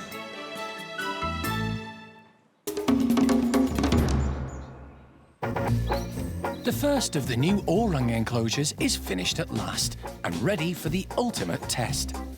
Orangs are highly intelligent, and the team have to make sure that everything is watertight before they let them loose. If there's a way out, they'll find it. Alison and Animal Director Jeremy head down for one final check. Yeah, they're all countersunk, but they're all squeezed in. I thought they were changing them or something. Yeah, they did change them because the other ones had a little step on them. Yeah. Readdressed the bottom bit last night and put some welds on. Yeah, got some welds on it. The orangs are by far the most intelligent species of primate that we keep here at the park, so they test everything. If there's a loose nut or bolt anywhere in this entire complex, Amy will find it, the others will find it. So, no, they're going to put us to the test. You know, we've made sure that all of the climbing frame is far enough away from the overhangs and fences so that they, you know, can't get over and out. Everybody from maintenance to groundsmen to primate care staff have just all joined up together to build, I believe, probably one of the best orangutan complexes and outdoor environments in captivity for our guys.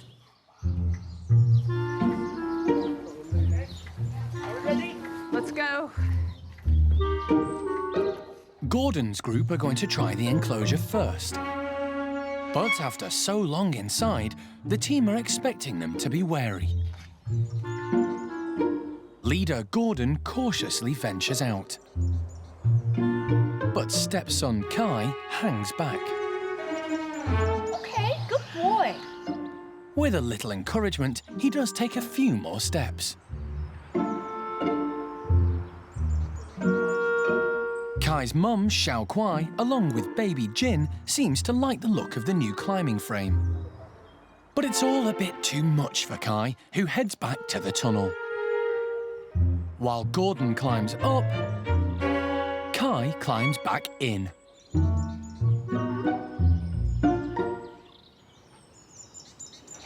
Gordon is starting to explore. He was born at the park and had to be hand-reared because his mother, Amy, wouldn't care for him.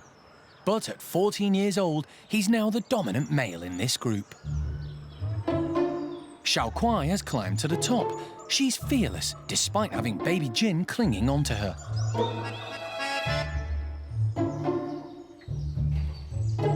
Kai plucks up the courage to try again. You know, it is an awful, big, daunting new change, and he is only a young lad. So it was sort of fair enough that he took his time and actually watched his mum. In the wild, orangutans stay with their mothers for up to, say, 7 years. And that's just learning everything they need to know about their lives what to eat, where to go, how to build nests, all of those kinds of things. So Kai standing back and then taking his time and following on is actually the natural way of things, because you know, he would still be quite dependent upon following his mother.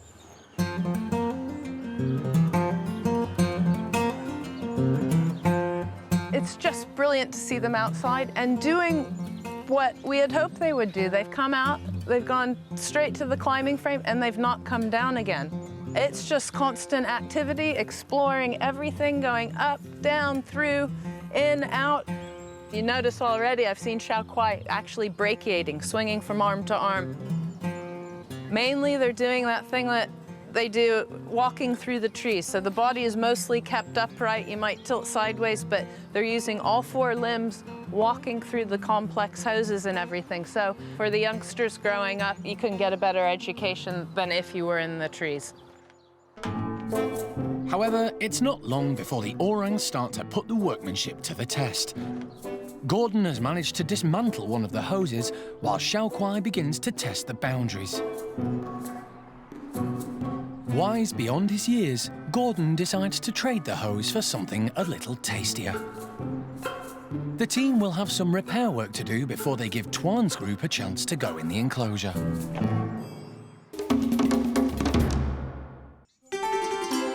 Monkey World is predominantly a rescue centre, but it does breed a handful of species as part of international breeding programmes. Among them are golden-cheeked gibbons. Peanut and her partner Peng Yo have been particularly successful. They have two children, 5-year-old Tian and 2-year-old Tia Nang. They're kids that are just full of energy. They have a lot of fun. You see them most days out in the trees, just wild acrobatics. They're actually quite scary to watch, some of the leaps that they take, just huge jumps through the trees. They are extremely fast and do have a lot of fun playing together. As with all gibbons, Peanut's family are very close-knit, and staff are pretty sure there may soon be a new addition. Over the last few months, we've noticed quite a few behavioural and physical changes in Peanut and the other family members, which indicate that she is in the latter stages of pregnancy. For example, physically, she is obviously looking a little bit on the large side with her stomach. Behavioural-wise, it's actually how she's treating Tia Nang that gives us that indication that she is also pregnant. Recently, Mum's refusing to actually carry her at all and has also stopped letting her suckle. It's a natural weaning process that they can't have a 2 or 3-year-old child and a newborn baby on them at the same time. They need to give all that attention to the newborn. And it is very natural for that infant to then move on and spend a lot more time with their dad or other family members. Peanut has already given us 2 fantastic kids, so another one is just an added bonus.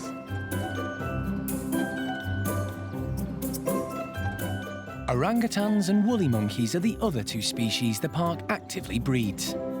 And over at Owaska's house, there's been some exciting news. Lena has had her baby, and staff have finally worked out who the father is. There had been 2 possibilities, Owaska himself or Bueno, who Lena had been living with before Owaska arrived from Basel Zoo in Switzerland last year. Owaska is the baby's dad, and that's exactly what we wanted. Oski was caught from the wild when he was a baby, so he's purebred and he has no relatives in captivity, and it means that Lena's baby in future will be able to breed with many more individuals and keep the gene pool much more diverse in captivity. Lena's doing fantastically, the baby's really healthy, really active. It's Lena's first child, but she's doing brilliantly. We believe it's a little boy. He's behaving really, really well and everybody's taking care of him.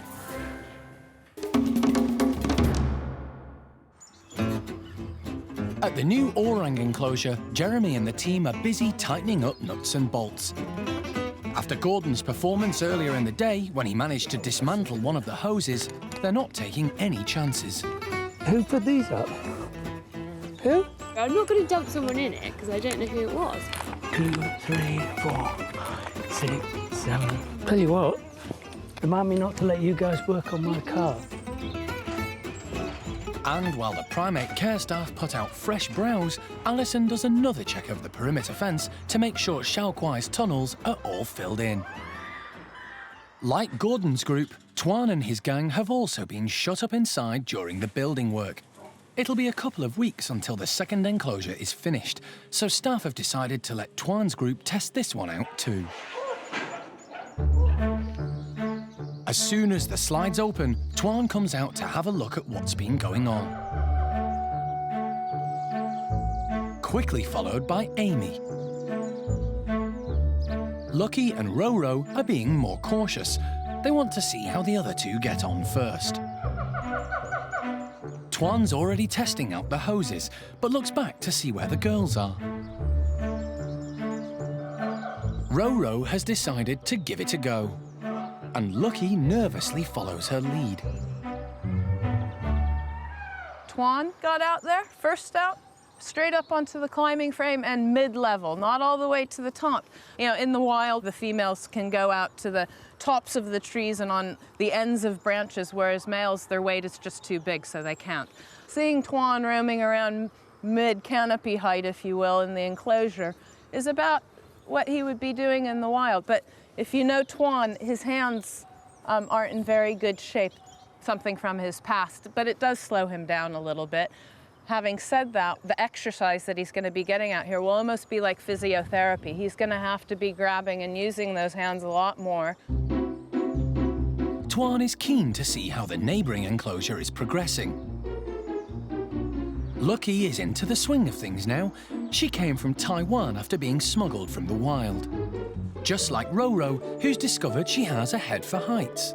Lucky and Roro, who are two really lithe catwalk orangutans, a little bit thoughtful about it, slow coming out, but then when they got out here, investigating everything, and Roro, cargo net lady. It just makes my stomach go into my throat because that's very high up and she's swinging off the outside of the cargo net, no problems. Amy, however, is happy to stay at ground level. I don't think that she's even lifted 1 foot up off the ground yet. But then, you know, Amy's been hand-reared all of her life and is used to sort of new things happening. So I think it's more a point of honor. I'll just stick down here, clear up all of the breakfast, and when I can be bothered, I might go up high. The new enclosure will hopefully encourage the rather sedate orangs to take more exercise, but there will be other benefits. The whole enclosure design has social impacts, and already I've been noticing Tuan going around looking at all of the ladies, but there's so many different places they can go to and places they can escape. It's going to be tough work for the old boy to catch up with them now. So the few weeks that they've had indoors where Tuan's had the ladies at his beck and call, those days, I'm afraid, are over, and he's have to work a little bit harder to impress the ladies now.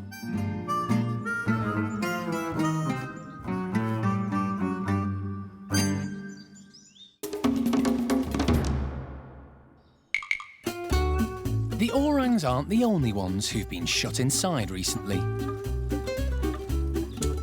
Sally and the gang at the chimp nursery have been confined indoors too. But Jeremy has prepared a sticky treat to make up for it. Today we've got the big jelly fruit treat, but also it's an exciting day for them because the maintenance work that was done on the enclosure yesterday, they spent all day inside. It's going to be their first day out for 2 days as well, so they hopefully are going to be pretty excited. It'll be a case of eating some and wearing the rest, and probably the containers that it's in is more interesting than the jelly. And if there's any left over, I'll have it because I love jelly as well. Lulu, Brian and Sally are all keen to get some fresh air. But Brian backs off when he spots the giant jellies. His cries attract the others. The strange invaders seem to be causing quite a stir. Foster mum Sally has a sniff. And Ash is curious too. Mischievous Rodders is more interested in his ball, which has got stuck in the sticky stuff. None of them seem to want to get their hands dirty. And Sally's decided she's only interested in the fruit. Ash has worked out a way of getting to the jelly without getting messy. while second-in-command Lulu has more refined table manners. Ash is now tucking in, but Brian has other plans and steals the bucket from under her nose. Being bigger and stronger than Ash, he manages to make his escape. And despite Ash's pleas, he has no intention of sharing. The buckets are giving young rodders no end of fun. But, as with all party food, Sally eventually realises you can have too much of a good thing.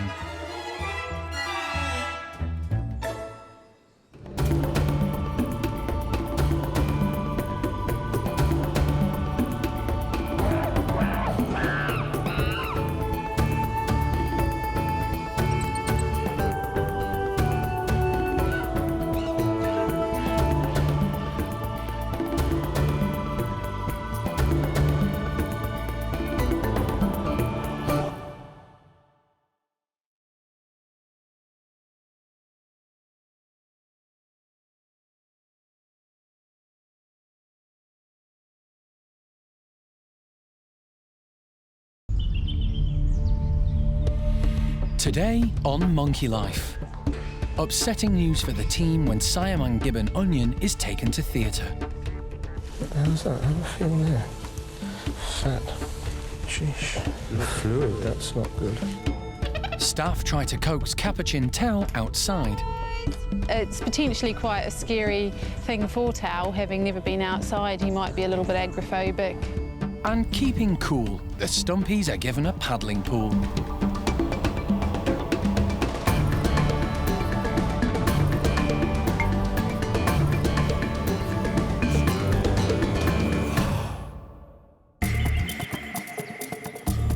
Monkey World in Dorset, buried deep in the English countryside, is one of the oldest sanctuaries of its kind on the planet. For 25 years, the team have been rescuing and rehabilitating abused and unwanted primates from all over the world. Next stop, Monkey World in Hananya's group. The park is led by Dr. Alison Cronin and is home to more than 240 monkeys and apes.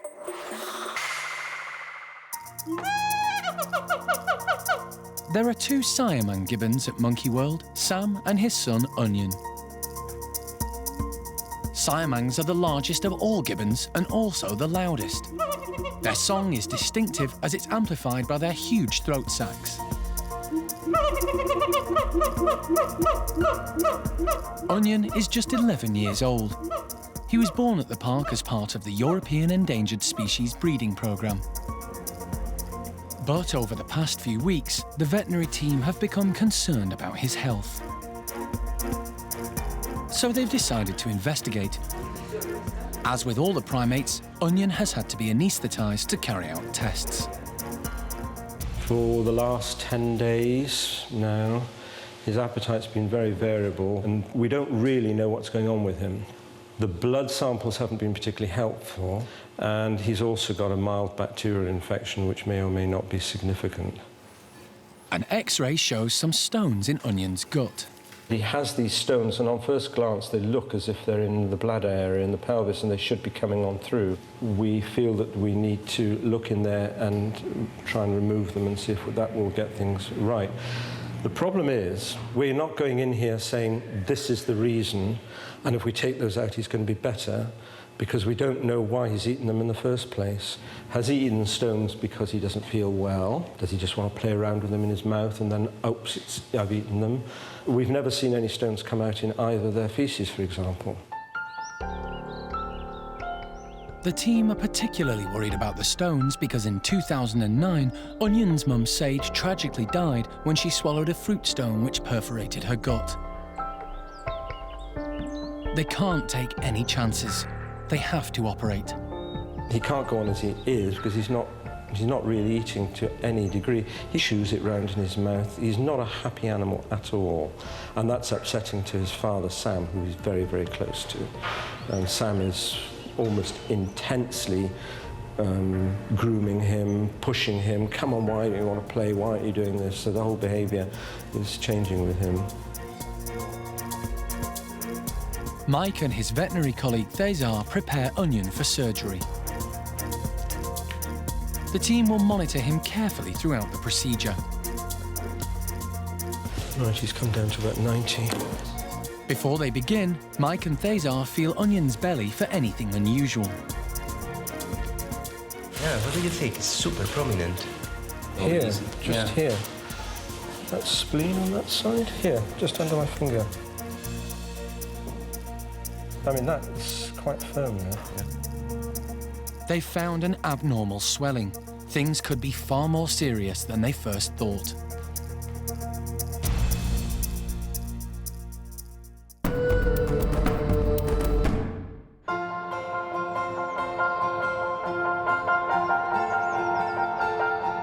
While the team work on Onion, away from the hospital, everyone is taking it easy.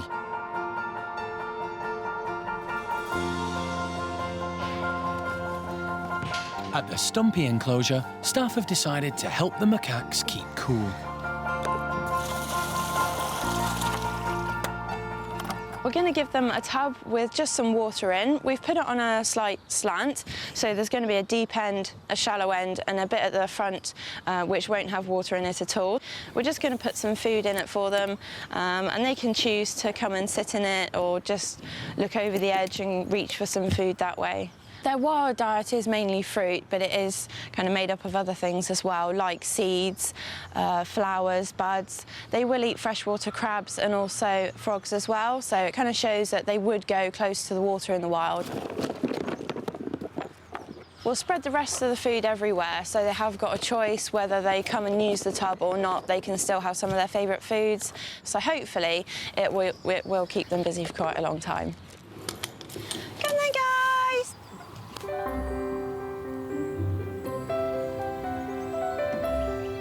Noreen ignores the paddling pool, but quickly grabs some of the food that's been scattered. While Paddy sensibly sits in the shade. These ugly monkeys, as they're affectionately known, were all overweight when they arrived at the park because they spent most of their lives in laboratories being used for research, so didn't get much exercise. There's a strict pecking order in the group, which means the more dominant macaques have priority when it comes to food. But lowest ranker Phil, who has least authority in the group, has quietly managed to get his hands on some of the goodies. Charlie is keen to put Cola in her place.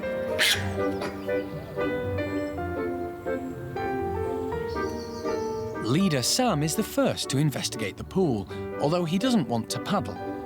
Yay, Sam! Good boy! Dominant female Kelly decides to take the plunge, and she's soon reaping the rewards. When low-ranking Cola tries to take her turn, Maureen pushes her out of the way. Noreen's next to investigate, delicately picking out the seeds, but then decides she might as well get wet. If we can do anything to get them moving just a little bit and try and lose some of that weight that some of them have, it's good. You can see their little legs working and them trying to steady themselves. So, yeah, I think it's working their muscles, which is really good. Once everyone's had enough, Phil manages to sneak in there, but with all the fruit gone, he has to settle for the dregs.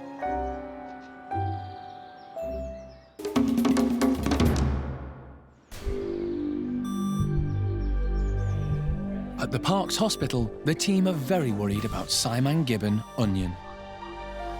They're about to open him up to investigate an abnormal swelling they've discovered in his belly. As soon as Mike makes the incision, there's another sign that something's wrong. Wow, that's fluid. That's not good. Oh, gosh. That is not good. But that doesn't show on the X-ray, does it? No. So much fluid in the abdominal cavity is bad news.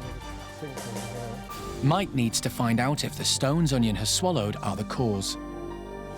The stones are immediately here. I've gotten them. Oh, that's good. Yeah. They're in the cecum. Yeah. You know, it's not uncommon. The stones aren't the problem. They're in a part of the gut where they won't cause any harm. But Mike has come across something else. What the hell's that? Have a feel there. Fat. Solid. That doesn't look nice. Crikey. Exactly, that's what we were feeling. That's what you could feel. It's knobbly. Sheesh. What is that? They found the lump they felt before they started operating. Fatty.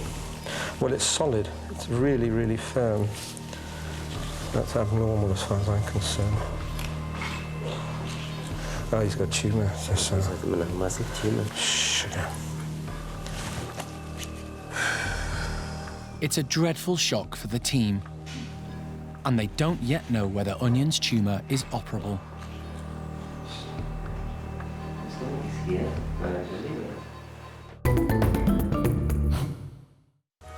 At Monkey World's hospital, the park's vet, Mike Nathan, and his colleague Thezar are trying to remove what looks like a massive tumour from Siamang Gibbon Onion's stomach.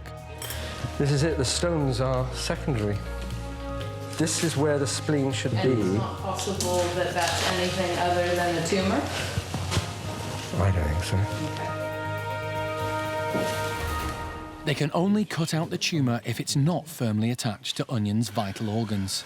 This is operable or is not, that's the question. So we need to check, we need to give it the benefit of the doubt. Let's crack on and... Yeah, obviously we don't want him to be in pain if we can have a go at removing what we can and see how he goes. Yeah. It's attached to the abdominal wall down there. This is unoperable. This looks bad, Alison. That's all right. Yeah, I'm very sorry. It's bad news. No one was expecting this. The spleen has been completely taken over, infiltrated by this mass. I'm sorry. Okay. I'm very sorry. Sorry. You guys all good with that? Everybody in agreement? Can you get the euthytal, Jeremy? We can inject it into the vein that's there already. Mike has no choice. He can't save Onion, so he has to put him to sleep. The tumour is too big.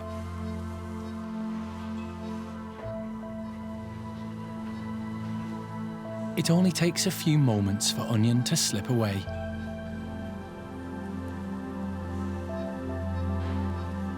It's devastating for everyone. Mike was there when Onion was born. If you've got a loved pet that has something that's inoperable, to bring it back round to die slowly is horrible. I feel particularly sad because he was my caesarean.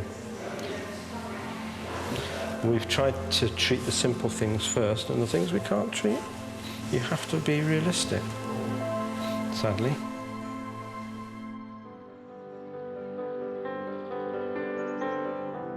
Onion had an eventful life at the park. His birth was very dramatic. This is a big baby. Mike had to do an emergency caesarean when his mum Sage got into problems. Whoa, it's been a rough start. But from the moment he was born, he proved to be very popular with the staff.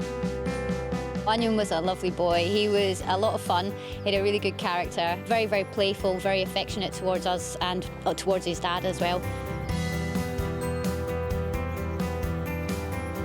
When Onion's mum died, obviously he was a little bit sad. Like any animal losing a parent, it's a big shock, and life is very, very different. He was very lucky that he has Sam, a very supportive dad, and he has a very close relationship with, and they just bounced off each other to help each other through it. If they were in the house, they'd be together. If they were outside, they'd be together, up in the trees, singing together every day as well. So just watching him having that close bond with his dad, it was just so beautiful to see.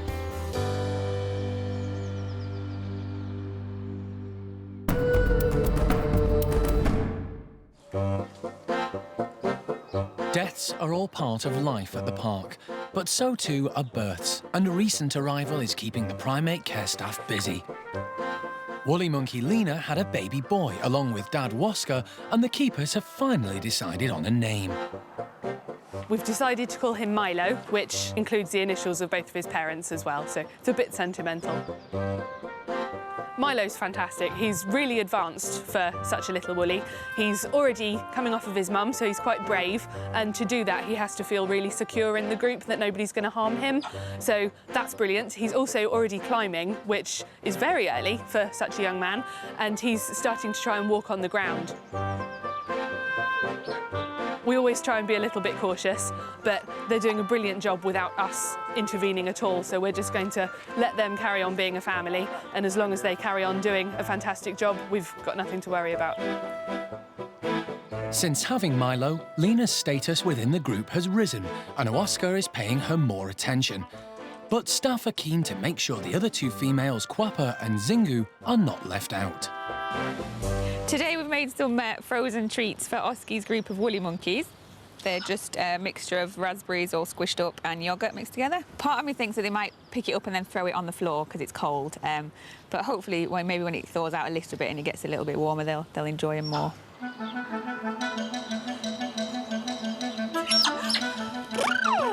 The woolies are excited at the sight of the frozen treats, and Lena is straight in there.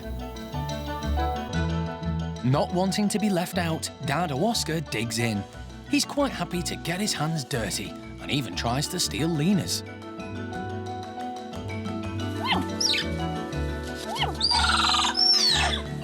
They seem quite happy. Quappa's now got in on the action too. And even baby Milo is having the odd crumb. He does taste solid, so whenever we put food in, he is taking bits. So he has had a little bit of a lick of this. So definitely, he tries to taste everything, really, that he can get his hands on.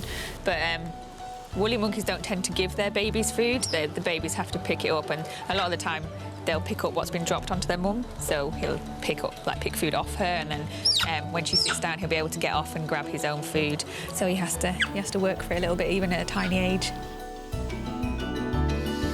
Woolly monkeys come from South America, and in the wild, their diet mainly consists of fruit. But they'll also eat nuts, seeds, leaves, flowers, insects, and even small reptiles. Here at the park, Oscar seems to be quite happy with his raspberry treats.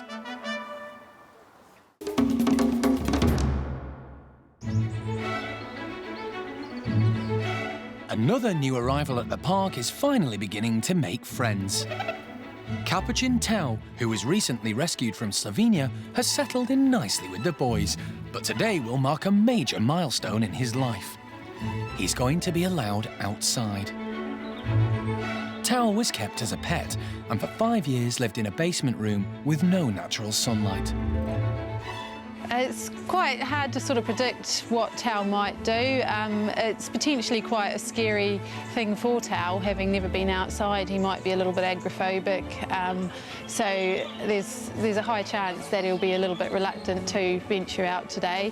Having said that, he quite often follows some of the other monkeys, so he may just see them all going outside and trottle along behind them. So, yeah, it's going to be really exciting to see exactly what happens. Staff have chosen 4 boys to keep Tao company who've been particularly friendly to him. Come on, boys! Winslow and Bruce take the lead, and Diaz quickly follows. But Tao doesn't seem keen to go with them, preferring the security of the bedroom. Diaz tries to encourage his friend out, while Winslow is more interested in his stomach. Bruce hot-foots it on the hoses, but Tao's still reluctant. He seems quite tired this morning. He's been quite active first thing and sort of eating and moving around and sort of exploring, and I think it's all just taken its toll on him now. And for the last half hour or so, he's been asleep on his blanket in his tube, so it's going to be a big change for him to go out there, and it's quite a big, wide open space that he's not really used to, so it could take sort of a few hours, or it could take a few days for him to sort of get brave enough to go out. Finally, when the others aren't watching, Tao makes a break for it. And it's not long before he's on the hoses. Staff are hoping this kind of exercise will help to build up his wasted muscles. In the wild, Capuchins forage for their food, but having been a pet, Tao has never had to do this.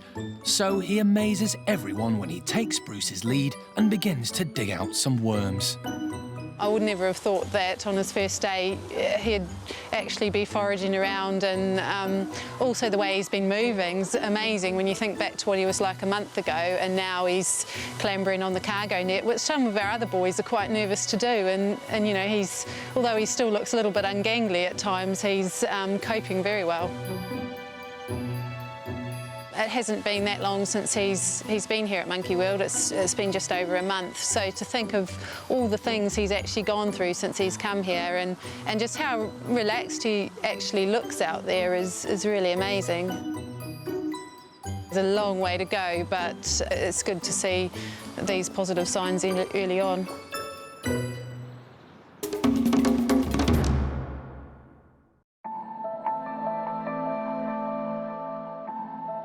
At the Siamang house, Onion's father Sam is all alone. It's never the individuals who pass away, especially if it's relatively peaceful. It's the individuals that get left behind that are so sad. And now, of course, all of our thoughts turn to Sam, and how is he going to get on with his life, and how is he going to be okay? And now it's a case of we have to decide, what do we do for him in the long run? Should he go back out into his enclosure all on his own? And that's my greatest concern, is letting him out into that huge stand of trees and then him freaking out trying to find his family.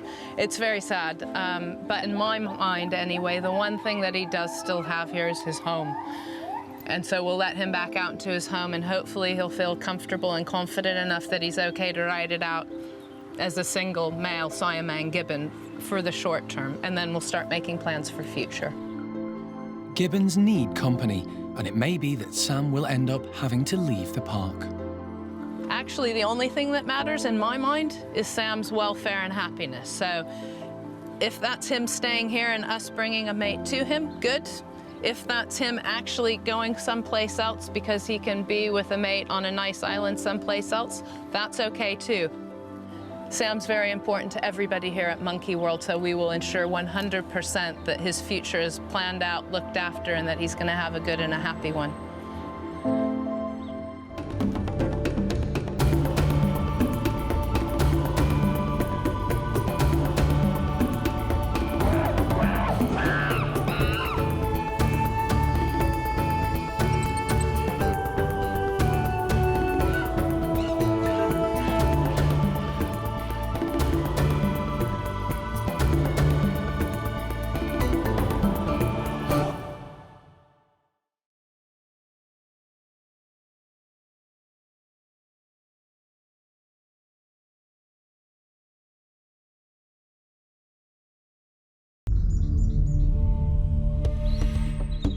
This time on Monkey Life.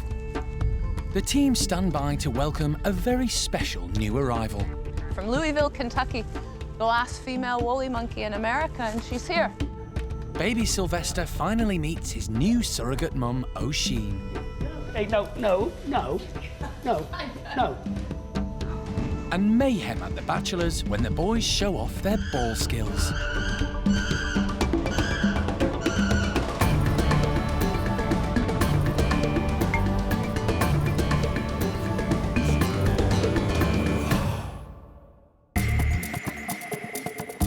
Monkey World in Dorset is one of the largest sanctuaries of its kind on the planet.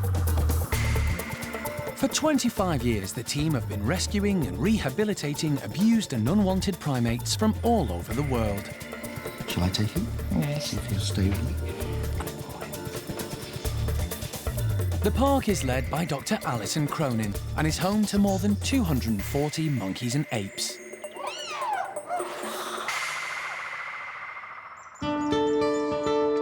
The centre has developed a worldwide reputation for its success in breeding woolly monkeys.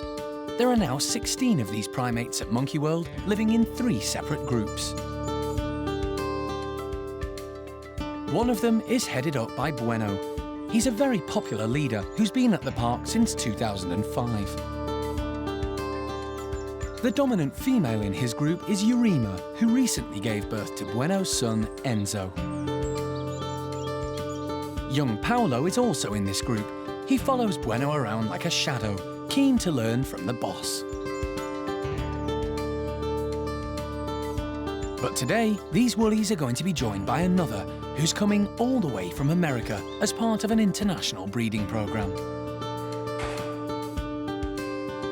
It's an exciting day for the primate care staff as they prepare the house for the new arrival, who's travelling 4,000 miles from Louisville Zoo in Kentucky. They want to make her feel as welcome as possible when she arrives in Dorset.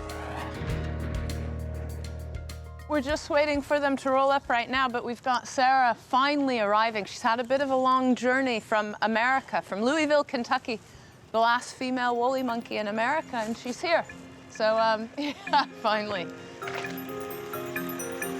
Woolly monkeys are critically endangered, and the only male woolly monkeys in North America at the moment are Sarah's dad and brother. So the breeding program decided Monkey World would be the best option for her. Yeah, and the trooper. How you doing, Mitza? Sylvia, who has cared for Sarah since she was born, has travelled with her. The team want to get Sarah settled quickly as woolly monkeys are prone to stress. Okay, here we are. Everybody's very anxious right now, as you can hear by her calls. The bird chirping that is an alarm call. So we just want to get her into the bedrooms and let her settle down for the night. And tomorrow, then she can meet everybody. Sarah is joining Bueno's group because it's still fairly small. Being unrelated to any of the other monkeys makes her very important for breeding. Sylvia stays with Sarah so she can see a familiar face.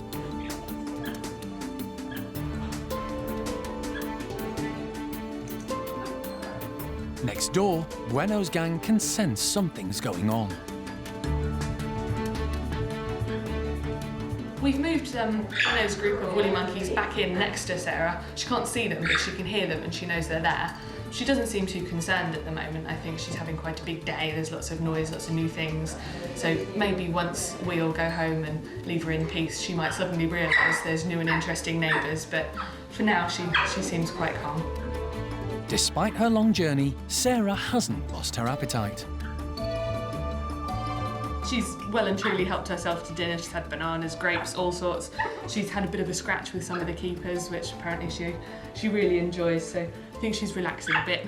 And she can't think we're too scary or she wouldn't be helping herself quite so enthusiastically. She's actually waiting now that I'm talking, sorry.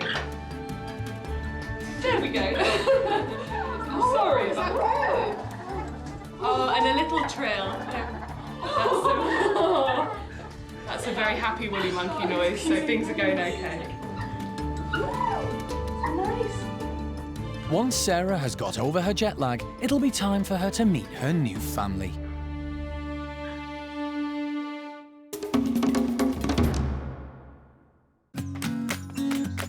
There are 4 groups of chimps at the park. Paddy's has been established the longest.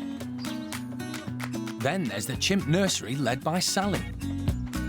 Hananya heads up a group of 19 chimps. And finally, there's an all-male group known as the Bachelors, which is led by Butch. The staff are constantly looking for ways to keep the primates busy, and today, it's the boys' turn. Today we're doing a really special enrichment day for the Bachelor boys. We've got tons of really big boxes, which I think they're going to love. The boys don't have a great attention span, so the staff have to work extra hard when thinking up ideas for them.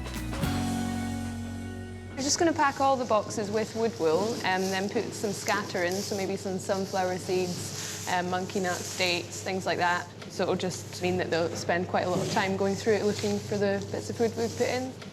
We've also got some footballs which we're going to put in as well, so it's a really big enrichment day. They've probably never had this many boxes at one time, so I'm really excited to see what they're going to do with them.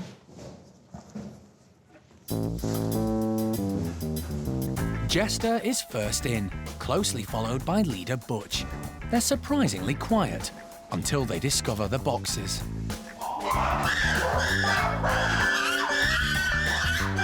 Sammy is so excited he starts displaying, as does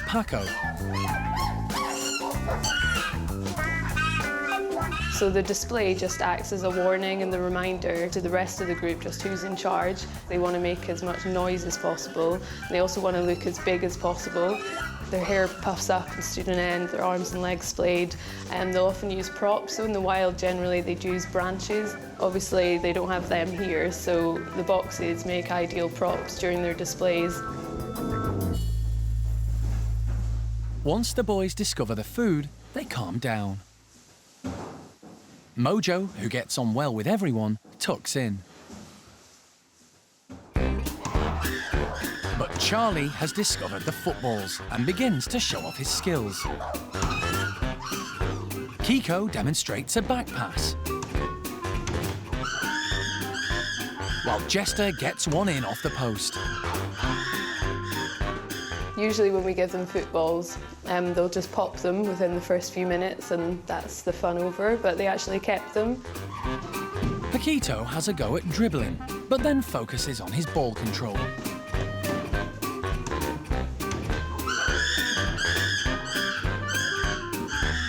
As half-time approaches, there's a lot of tackling going on. When Charlie and Gypsy get into a scuffle, Jimmy has to act as referee. But then, Gypsy picks a fight with Kiko instead. He's heading for a red card.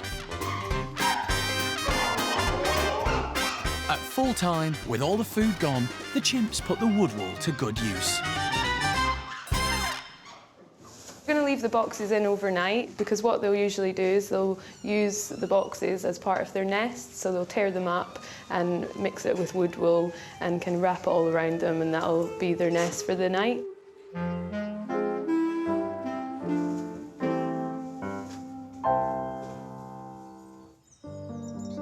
Life is much quieter at the Siamang Gibbon house, where Sam is getting used to life on his own. The veterinary team recently had to put his son Onion to sleep because they found a massive inoperable tumour in his gut. This looks bad, Alison. That's all right. Yeah, I'm very sorry. Sam also lost his partner Sage a couple of years ago. Today we've decided to let Sam outside. It's been a couple of days since we had to make the difficult decision to put his son Onion down. Clearly he would choose to be with his mate and have companionship, especially that he knows. But I'm not convinced that he's actually totally devastated and upset and pining. And we just wanted to make sure that Sam was settled and didn't seem too distraught, too frantic, or too upset before we let him outside into a 30-meter stand of trees. Today, staff are putting out a puzzle feeder to keep him occupied. Basically what we're aiming to do is actually to get him off the ground and up into the trees, kind of replicating the natural behaviour that he would exhibit in the wild, foraging for his food. Sam spots it immediately.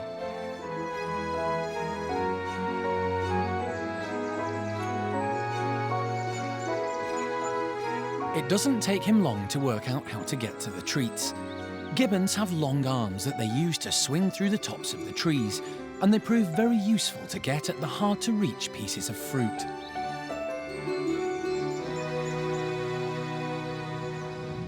Siamang gibbons come from Malaysia, Thailand and Sumatra.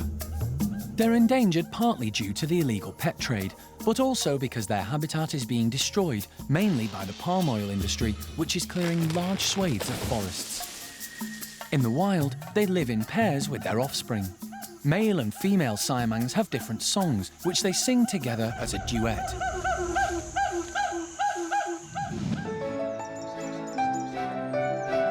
Sam and Onion used to sing together at the park, but now Sam has to sing on his own.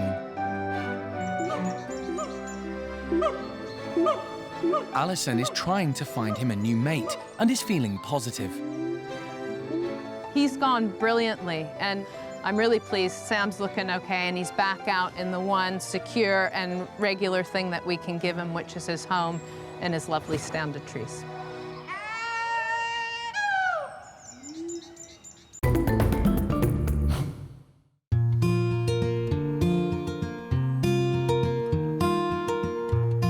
At Bueno's woolly monkey house, new girl Sarah seems to have recovered after her long journey from America. And the team have decided it's time for her to meet the others. In a minute, we're going to be introducing Bueno and Urema and Enzo and Paolo into the mix. And hopefully everybody will get on very well. They're all a really nice bunch of monkeys, very easygoing. So hopefully they'll all accept each other, spend the day getting to know each other, and then when we're happy that they're comfortable, we'll let them try out their outside enclosure together. Just as we left last night, Urema was making really loud, really affectionate calls to Sarah, and she was replying. So things are looking really positive, and we've just got to keep our fingers crossed that when they actually meet face to face, things will carry on that way. In the wild, it's normal for girls to leave their families and join other groups. This is nature's way of preventing inbreeding. So Bueno's gang shouldn't find it too unsettling to have a new female member. It's not long before Bueno, Urema, Enzo and Paolo emerge to meet the newcomer. So far today it's gone fantastically. We couldn't have really asked for more. Bueno has been amazing. He's been teeth chattering again, so he's very, very interested in her. Good girl, Urema. Urema snuffled Sarah. Sarah, I don't think, was quite sure what to make of it, but she was very diplomatic and just kept her eyes turned away and wasn't being confrontational at all.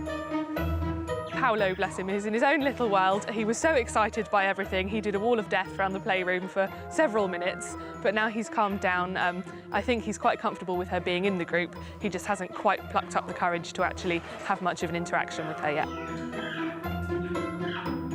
From here, hopefully, the guys have sorted themselves out. They're all in together. We haven't given them outside access yet because we need to be happy that Sarah's comfortable enough that she knows to come back into the house if she's cold or frightened or it's the end of the day. So hopefully that'll be for us tomorrow to do. But for today, we're just going to let them get used to each other, have some nice snacks, generally have a nice relax, and we're hoping to leave them together overnight.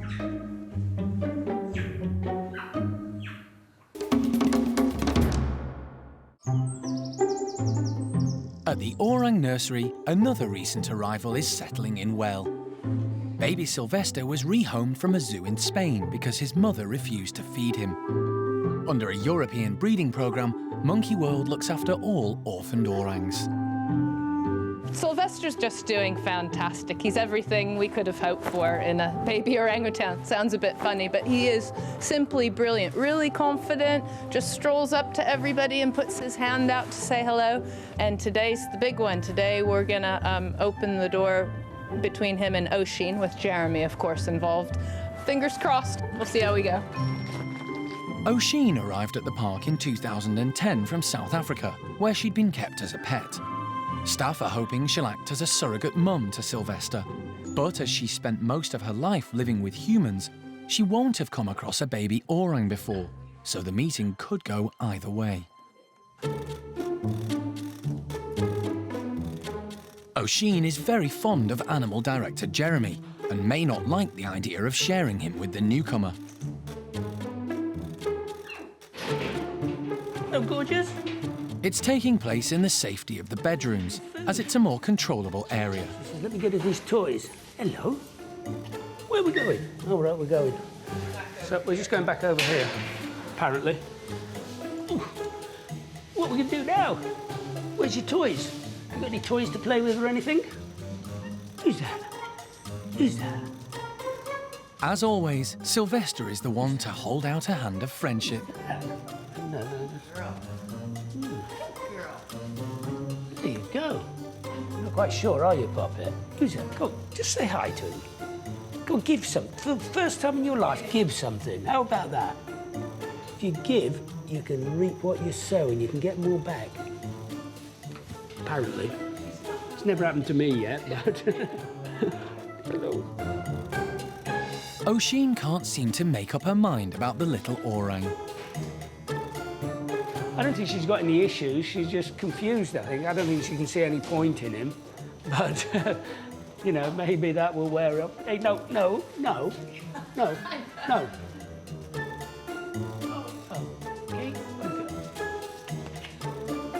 Still a very little boy, so we've got loads of time. You know, we have regular visits which can just familiarise everybody, and then there's If it becomes just part of the routine, it's not such a big deal. The whole introduction is a long process. So if we just have a natural evolution of a friendship rather than thrown in at the deep end, and because he's so human dependent still, he still needs his bottle 6:30 in the morning and 10 o'clock at night, which clearly the best will in the world these guys can't do, then we're just going to have to work together. You know, it's a bit of teamwork going on here. Teamwork? Yeah, there's no I in team.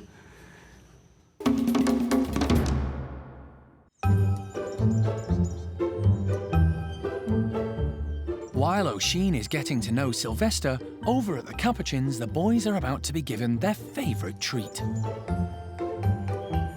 In the wild, Capuchin monkeys forage for a variety of foods, but here they're particularly partial to mealworms, which are specially bred to feed captive wild animals. We do give them a lot of fruit and veg, and that makes up the majority of their diet. Along with insect feeds as well, which are very important. In the wild, they do spend a lot of time foraging for insects. And there's also a protein portion in their diet, which is also because they are omnivores, so they do eat a wide range of different things, including some mammal and bird species as well. Capuchins are really good with their hands, very good at finding things with them. They're very dexterous.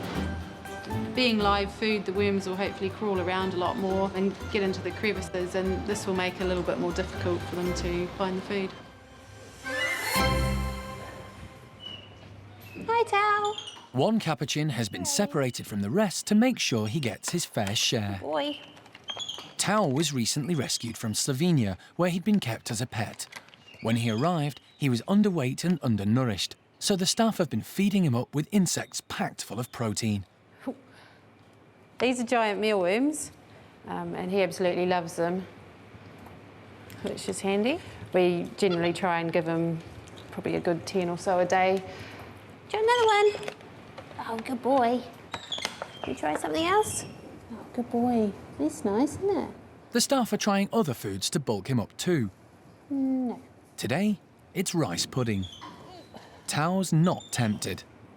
He'll drop everything and come over for a giant mealworm or a locust, but his other favourite foods are the vegetables and the fruit, which is obviously good from a diet point of view, but yeah, I mean, if he's just chewing on some celery or some lettuce all day, he's not really going to pile on the pounds, so that's why the intensive feeding of the extras is really important. Staff are monitoring Tao's weight. When he arrived, he was just 2.5 kilos. Jenny's hoping to notice a difference. But persuading a Capuchin to sit on a set of scales is challenging. Charlie. Come on, Tao. Tao, there's some more here. Come on. Jenny's trying to bribe him with some of his favourite snacks. We've got loads of these, don't run away. Oh, good boy. Oh, tail's off. It's quite good at coming over, but he doesn't always stay on the scales for very long, so it can be quite tricky at this stage to get a really accurate weight on him. Also, it's not only the bulk of his body that needs to be on, but quite often the tail will be hanging off the scales, so I've got to try and position him so everything's on there, because every bit of tail counts at the moment.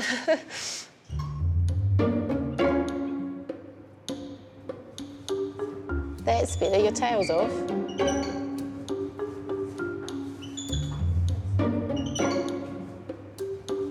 I'm very happy. 3.5 kgs is sort of a nice milestone that we've been trying to achieve for the last sort of couple of weeks, so that's really good. You never know, he might...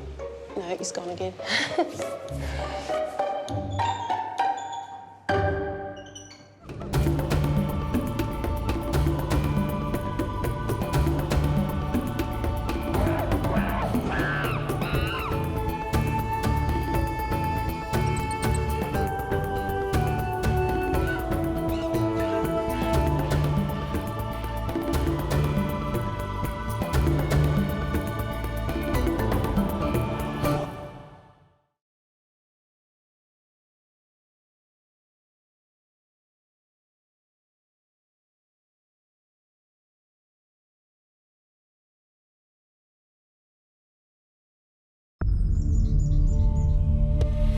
Today on Monkey Life, Osheen has problems when she undergoes a health check. No, I can't see a lot of breathing, mate. Patus monkey Mitza is reluctant to go outside. Her world has been that small cage, so she might be a little bit agoraphobic. And girls just want to have fun. Kiki and Trudy are new best friends.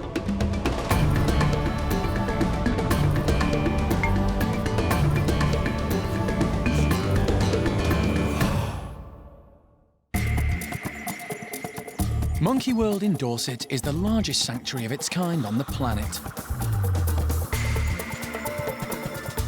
The team, led by Dr. Alison Cronin, rescue and rehabilitate unwanted and abused primates from all over the world.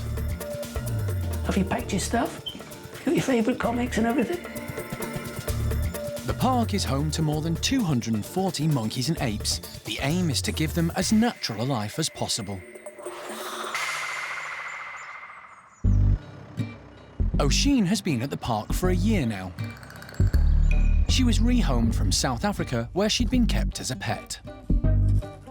Normally, primates are given medical checks when they arrive, but Osheen was clinically obese, and staff couldn't risk putting her under sedation. Instead, they put her on a strict health regime to try to get her weight down from 100 kilos. Come on, gorgeous. Good girl. And at her last weigh-in, they'd succeeded. And we're at 80 kilos bang on.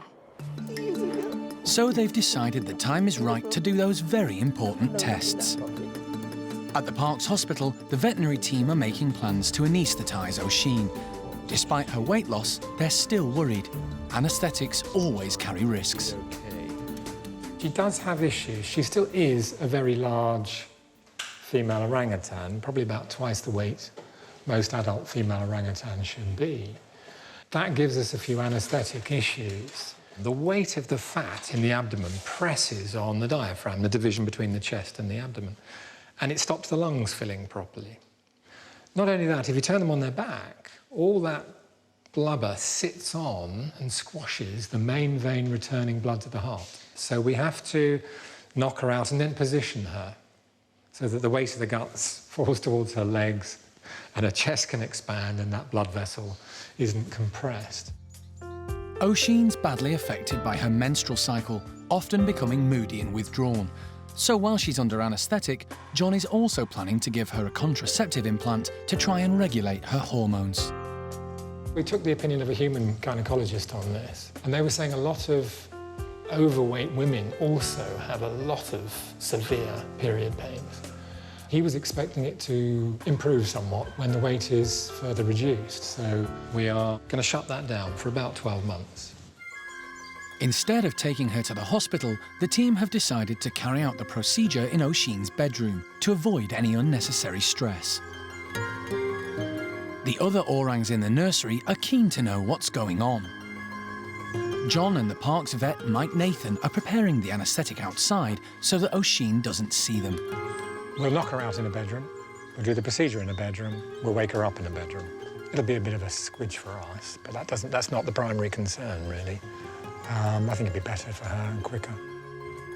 Osheen is being given the injection by hand rather than darting her. Like all the primates at the park, she has regular injection training to prepare her for days like this. Staff use a clicker. If she presents the right part of her body, she gets a click and a treat.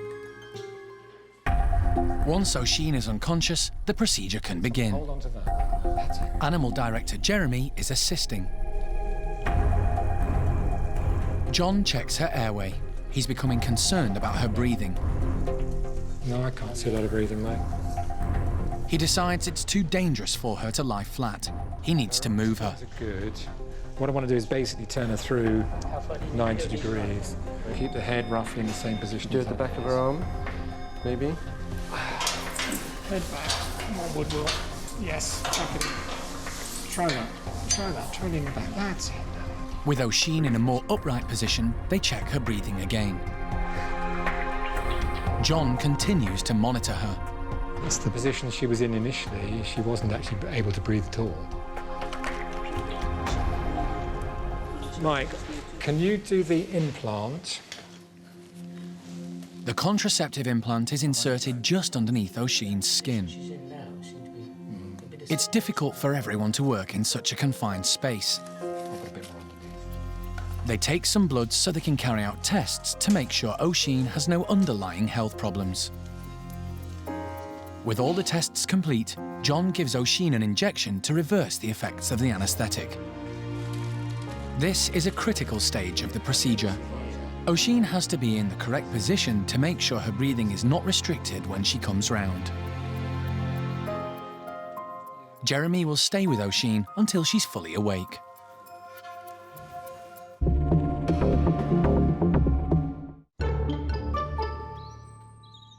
Something unusual has happened at Hanania's enclosure. The boys are nowhere to be seen, and the girls are making the most of it.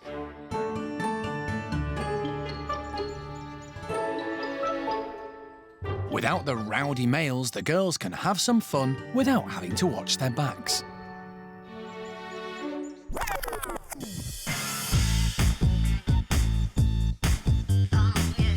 They set off on a patrol of the perimeter fence.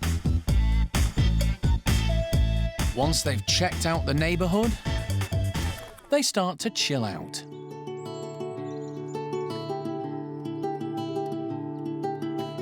New girl Kiki, who was recently rescued from the Lebanon, has settled into the group well and has become particularly good friends with Chimp Trudy. Trudy and Kiki get on really well. The first time they met, really, they seemed drawn to each other. Trudy is a nice, fun-loving animal, and she's obviously a lot smaller than the rest. She's got quite a special status within the group, where she doesn't seem to get involved too much in the politics, but she's never picked on either. So, you know, I think she's a nice, safe friend to have and someone that's a good way of bringing you into the group. Like Kiki, Trudy led a very lonely existence before she came to the park more than 10 years ago. She was rescued after being badly abused by a circus trainer. We've seen Trudy and Kiki have some really great play sessions, and that's a nice side of chimp behaviour, I think, that we don't always see. So it's good when two animals bond and they seem to gel, that, you know, they have really good fun together. Play is a really important part. I mean, you obviously see it with the younger chimps in terms of sort of testing their strength and their boundaries and their abilities. But I think with the adults, it's some downtime where you're not worrying about the hierarchy of the group and sort of letting your hair down, so to speak, really.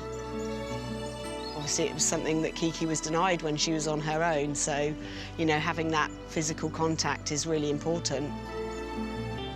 You often see the two of them moving around the outside enclosure, even hand-holding, and I'm not sure who's leading who, but obviously it's good for Kiki to have people that she feels very comfortable with as she explores her new home and gets to grips with all the fun that it has to bring. But all good things come to an end. The boys are back and start to liven things up. Leader Hanania decides he wants to play with Kiki. You've seen Hanania play with Kiki, and it's a great way to distract those males if they're being a bit full on. A good play session can distract them and bring out their softer natures.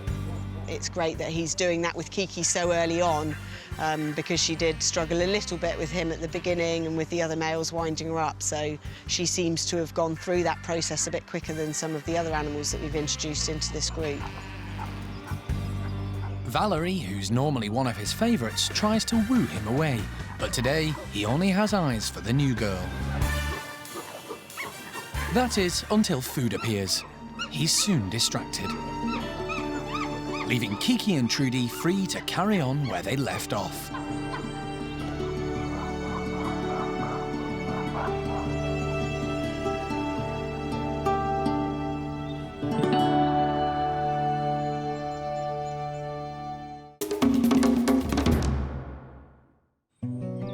At the Siamang Gibbon house, there's finally some good news.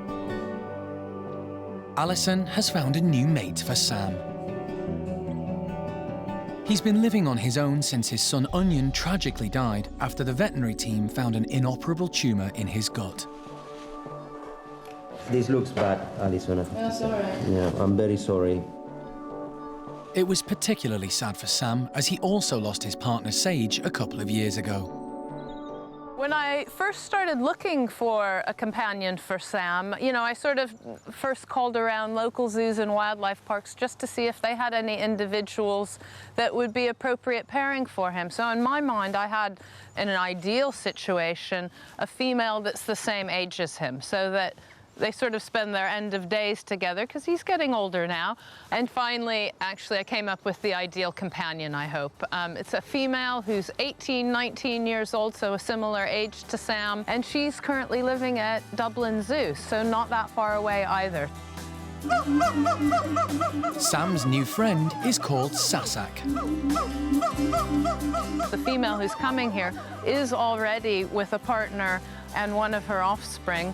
And that pair bond will be sort of cut short quite sharply because they don't want her breeding anymore. And she'll be sent here to be with Sam. He's got a vasectomy. There'll be no more babies. And that will be quite a short, sharp transition for her, whereas Sam's transition has been perhaps more like it would be in the wild, where there's a period where he'll be on his own, actively, potentially looking for a mate, and therefore quite keen to meet a new lady. Sassac will make the journey across the Irish Sea to Dorset in the next couple of weeks. He's been trying to tell the world if there are any ladies out there, and we've been able to help him out and track down a lady, so it's only going to be a matter of time now before we can get Sassac over here to meet up with Sam, and then hopefully they'll be able to live out their days together.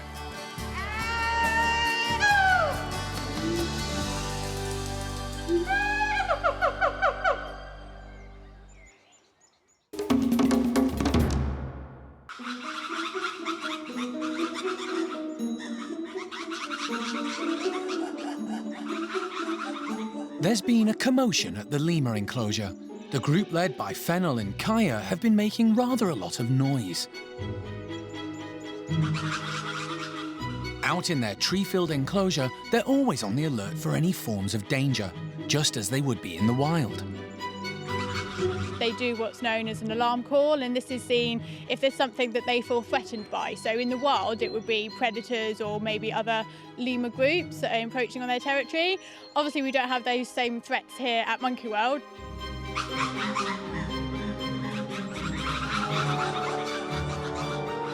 So they would alarm call at things like buzzards, maybe a snake or a lizard that they don't particularly know what it is. We also have deer that walk around the fence line quite a lot as well. Most mornings you'll see the deer. That's not something they're really familiar with out in Madagascar, so they see them as a threat. They're quite big as well. In the wild, there are nearly 100 species of lemurs. At the park, there are just 2. The ringtails, recognised by their distinctive tails, and one ruffed lemur called Blue. She's a bit of a character. She's the only one that we've got of her type now. She doesn't get on with the ringtail that well. They sort of tolerate each other, but I wouldn't call them friends as such. They don't groom, they don't spend any time together, but they occupy the same space, if you like. However, when there are signs of danger, Blue sticks with the ringtails. If she hears the ringtails alarm calling, she'll come over and she'll actually join in with them as well. So this is their territory, even though they're not really a whole group because you've got the 2 different species, but they do all come together for that alarm call to defend their territory. In Madagascar, the different species of lemurs all live in slightly different environments. The enclosure at the park tries to replicate their natural habitat as much as possible. It's as near to what they would find in the wild as we can provide, really. It's just a piece of forest. There's trees, there's foliage where they can forage. We provide food for them, but all day you'll see them foraging on the leaves in the trees, and they'll eat the bark and things like that. So yeah, I think it's fabulous for them, and they can just behave in as much of a natural way as possible, really.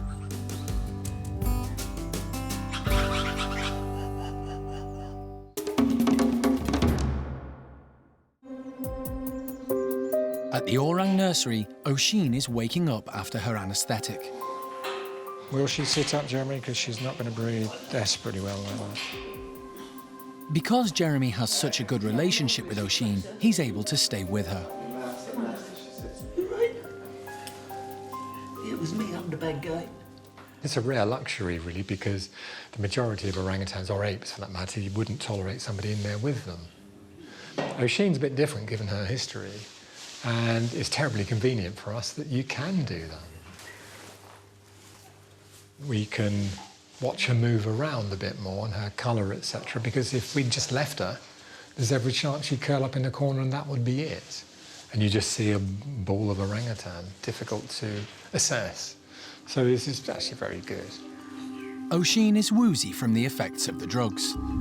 John is always anxious at this point of a procedure. You have to be a little bit careful about this. This is called recovery phase.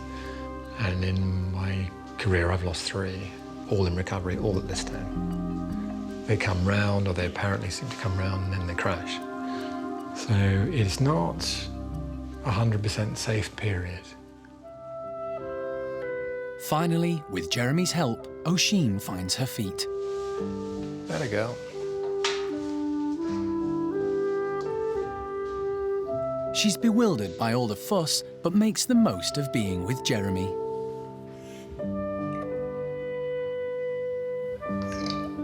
That's pretty. A few more whiffs of oxygen seem to do the trick.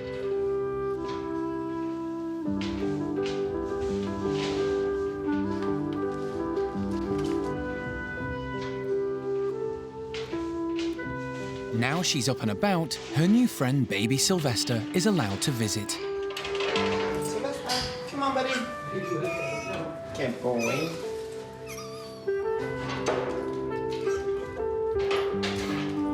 Osheen is enjoying all the attention. She's now having her hands oiled. This is a regular treatment the orangs have to keep their skin in good condition. Good girl.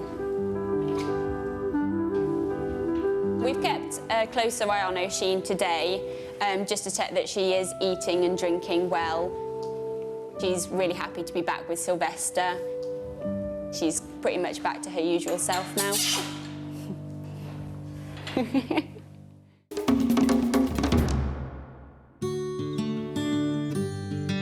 The park's first ever Patus monkeys, Mitza and Sissy Joe, are being allowed out into their new enclosure for the first time. Mitza was recently rescued from Slovenia, where she'd been kept as a pet. Sissy Joe came from a sanctuary in Cornwall. Until now, they've been kept inside to give them a chance to get used to their new surroundings. Today we thought we'd try and relax things a little bit more and let them outside into their new outdoor area for the very first time. So it'll be very interesting to see because, you know, Mitza really hasn't had the ability to move around freely for more than 3 years now. And both of them are in an entirely new environment. So it'll be interesting to see who's the bravest, who gets on with things, and who leads the way. Sissy Joe is unfazed and calmly begins to explore.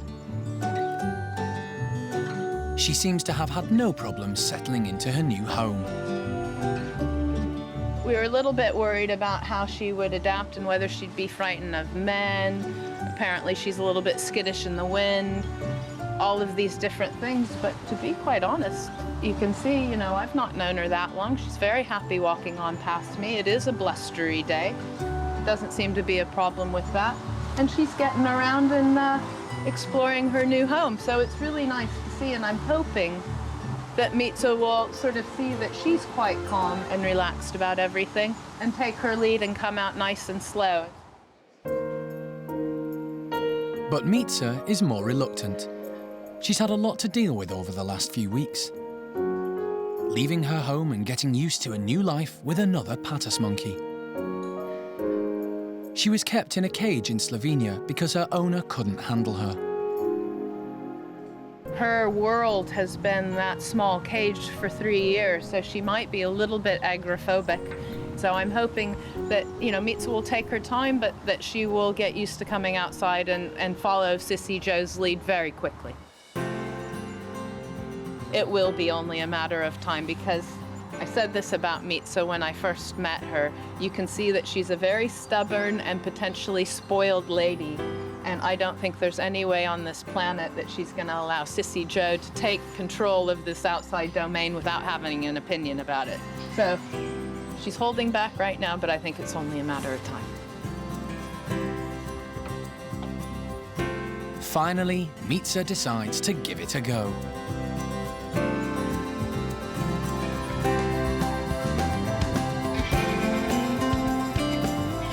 She spots Sissy Joe and immediately starts grooming. Grooming is actually a really social behaviour for all primates. It creates bonds within individuals throughout the group, and it also encourages the trust, which is really important as well. And the more that they groom, the closer that they become together. So the more grooming we see, the better it is for them. I think slowly is the way forward with these, and obviously we can just learn by their behaviour whether they're enjoying each other's company or whether they actually want a bit of space from each other, and we'll just go from that, and if they feel confident then so will we, and we'll just gradually keep them together for longer until they then are together full time. It's been a bit of a bumpy road, but we're definitely getting there, so fingers crossed.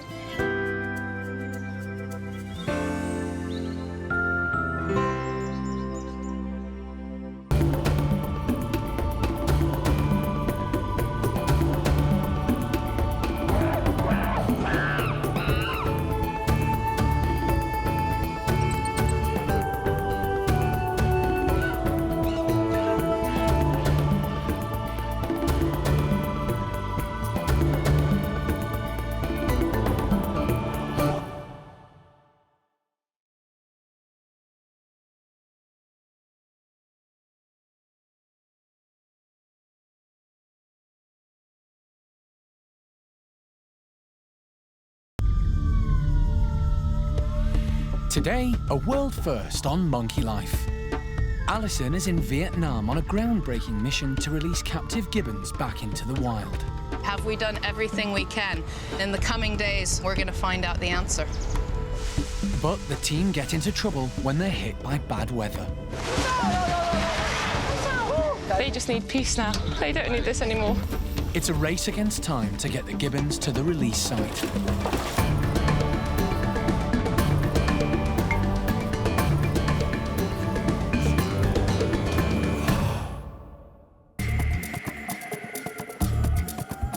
This is Dao Tien Rescue Centre in Vietnam. It's the sister sanctuary of Monkey World in Dorset, and the staff here dedicate their lives to rescuing and rehabilitating endangered Vietnamese primates. We just would like to make a nice life for the monkey. Alison has travelled 6,000 miles from the UK to visit the centre, which lies 160 miles northeast of the capital, Ho Chi Minh City.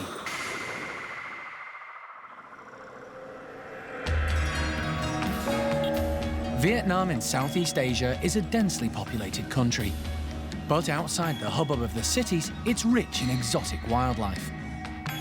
Alison makes regular trips here, but this visit is particularly special. At the airport, she meets up with Marina Kenyon, who's in charge of Dao Tien, and Dr. Curtis Pei, who helped to set up the centre and has flown in from Taiwan. Like many countries, Vietnam struggles with the illegal trade in wildlife. Poaching and smuggling are common, and the law is difficult to enforce. Dao Tien was set up to protect some of the most endangered species of primates, including golden-cheeked gibbons. But unlike Monkey World, Dao Tien is not designed to provide a home for them for the rest of their lives. Dao Tien is a rescue, rehabilitation and release centre, and this is the first time that we're preparing to actually do the final phase, release back out into the wild. 2 family groups ready to go back out into the wild, and we're all really excited.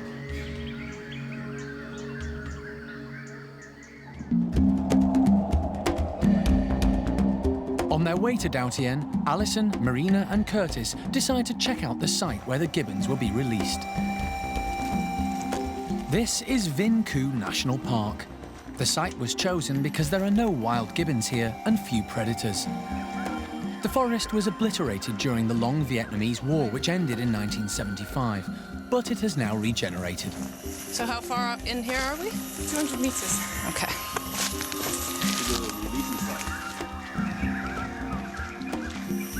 And I think the forest is fabulous. Tree density is really high, species richness is great. There's been loads of fruit on the way. Yep.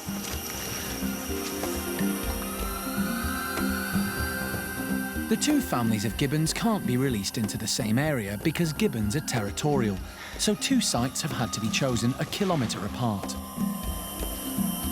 It's good. The forest is very much like in Capuchin. Yeah. Yeah. And the trees grow very well. Vinh Khu borders another national park called Cat Tien, where Dao Tien Rescue Centre is based. The gibbons can't be released there because, thanks to the work of the park, there's already a thriving population. Actually, Vinh Khu Nature Reserve is going to be joining Cat Tien National Park because they share a border, and it will become the Dong Nai, which is the province that both parks are in, Dong Nai Biosphere Reserve. So, you know, it's sort of a new forest with a new family group of gibbons coming, and hopefully everybody will grow up and mature together. Good place. Yeah. Good spot. Cool. In another 10 years, this is just going to be some of the best forest in the south of Vietnam, and it's going to be full of gibbons. As Alison and Marina continue their journey to the rescue centre, workers there are busy looking after the primates that have been brought in after being confiscated by the Vietnamese authorities. Dao Tien is based on an island. It was set up with the full cooperation of the Vietnamese government. In the 3 years since it's been opened, it's cared for more than 30 golden-cheeked gibbons. As part of their rehabilitation, before the gibbons are released into the wild, they're set free on part of the island to give them a taste of life in the trees. As soon as they arrive at Dao Tien, Marina and Alison check on the two families they've chosen to be released 50 kilometres away in Vinh Khu National Park. Da, Lat and baby Huang have been enticed into a holding cage. Oh, look at her. She is angry. Yeah. I know, we're going to let you out soon. Da and Lat were rescued from a roadside restaurant where they'd been kept in a small cage. They arrived at the centre in 2008 and have thrived ever since. Huang was born while they were living in the semi-free area on Dao Tien.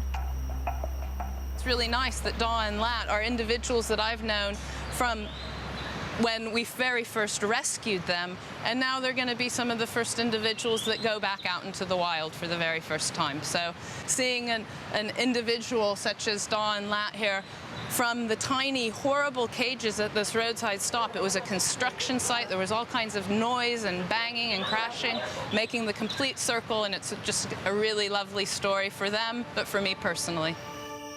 The second family to be released will be Mary and Lily with their baby Noel. They were paired at the centre after arriving separately. Alison and her late husband Jim Cronin were tipped off that Lily was living on his own in a cage at a petrol station. He was one of the first gibbons to be confiscated by the Vietnamese authorities and taken to Dao Tien when it opened.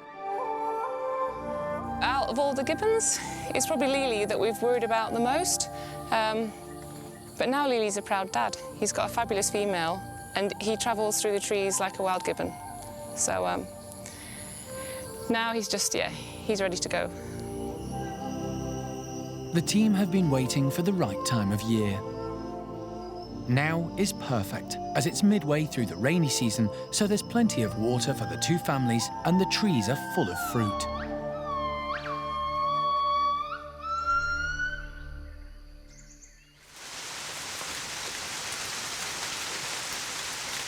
It's an early start for the team the next morning. Once the rain has cleared, work gets underway. The gibbon families are going to be taken to the release site separately. Vet Uli Stryker is preparing to anaesthetise Da so that they can attach a GPS collar to him. Luckily, she's able to inject him by hand rather than darting him, which could have caused unnecessary stress. I think that worked. He might just go nicely on the floor. Oh, perfect. Yeah. The gibbons are being given GPS collars because they can be monitored much more easily than radio collars. But they're very bulky, and Marina is concerned. If it's not right, it's not right. If it's massive trouble, then yeah, it's coming off. And we can just come off. I've got another radio collar. We can use just radio collar. Yeah. This will be the first time gibbons have ever been released back into the wild with GPS collars to track them. Lat has seen what happened to a partner and is wary. There's no need for her to have a collar as they live in pairs. There's a lot of ifs pending right now. We've got to hope that the female's calm enough and steady enough that we can actually encourage her to go in her box without an anesthetic. Trying to dart a female with a baby on board, very dangerous. Lat, Lat, Lat, come here. Lat, Lat, Lat. Oh, Perfect. yeah, it was wonderful. Dar and Lat have had to be separated because it would be too dangerous for them to go in one cage. The journey will be long and stressful. The first stage is to take them across the water to the mainland.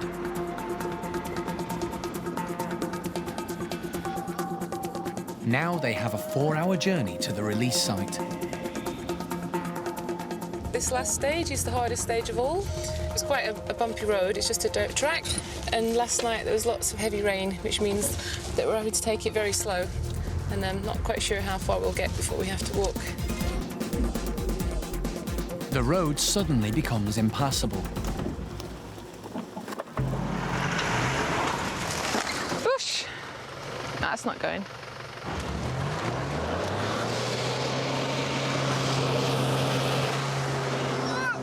Despite all their best efforts, they can't move the truck. Marina is worried about the gibbons.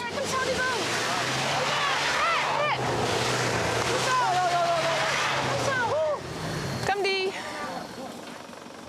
They just need peace now. They don't need this anymore. No, she's too stressed.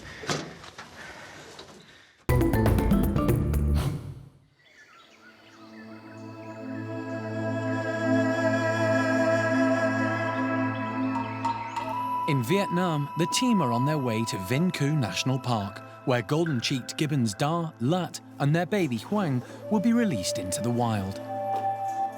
They've had to ditch the truck and now face a grueling 2-hour trek through the forest.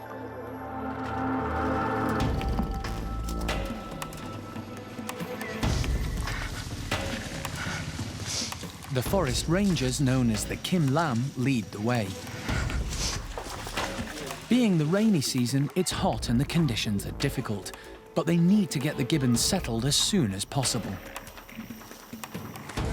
Last little leg into the forest where we have the release cage that Dawn and Lat will actually stay in for 1 or 2 days just to calm down, get a bit of food on board and relax before we open the door in 2 days' time, and then this will be their new home for good. The Kim Lam from both Capuchin and Vinh Cu have been really pushing the limits here to make all of this happen. So it's a really lovely team effort. Fantastic. Finally, they arrive at the holding cage. It's been a stressful journey for the gibbons.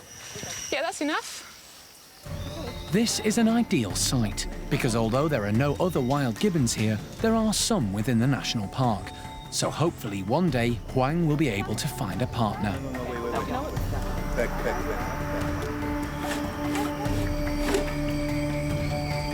Okay, wait. Go south. Yes, yes. Yes. Okay. All right. Okay, then.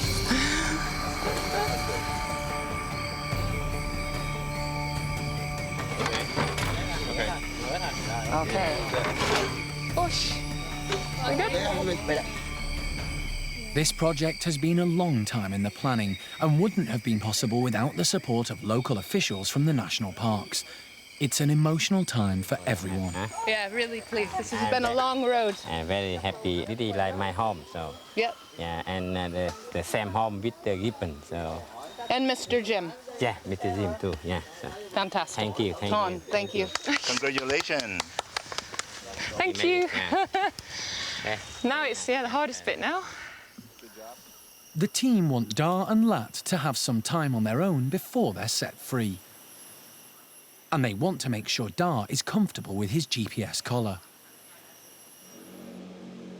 The release site will be maintained by the Kim Lam.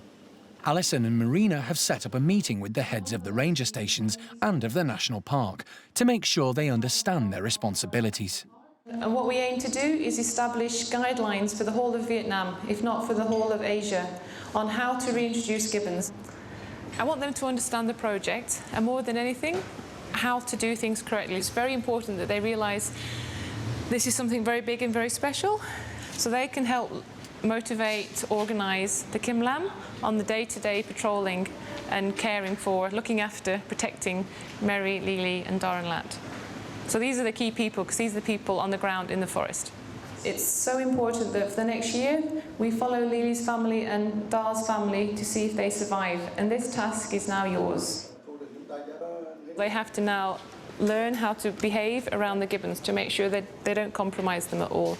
They can't go under them, they can't go with food, they can't interfere with them at all. When I saw on the table, everybody had their notepad out and making notes on what to do. So that, yes, they took it very, very seriously, which was perfect. The next day, after another arduous trek through the forest, Mary, Lily and Noel have arrived at their release site, a kilometre away from Dar and Lat. But this time, a whole host of local dignitaries and press have accompanied them. With so many people around, stress levels soon start to rise. This is such an important project for the national park. A lot of people are taking an interest. It's also the first time that this has ever been done in the world, so gibbons are going back out into the wild with GPS collars. So right now it's quite a high-stress situation in order to try and keep things calm and keep things good for the gibbons. So Marina's just almost off limits right now, and I'm trying to help her out doing what I can with crowd control. Marina is worried about the gibbons.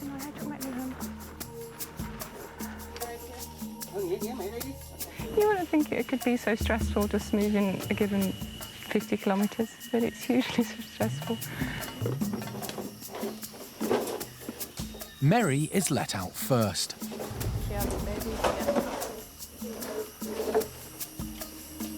Holding tight, good.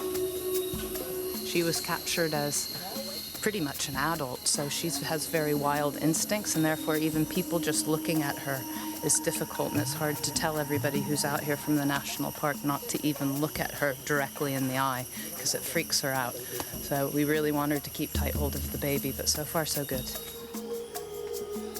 Now it's Lily's turn.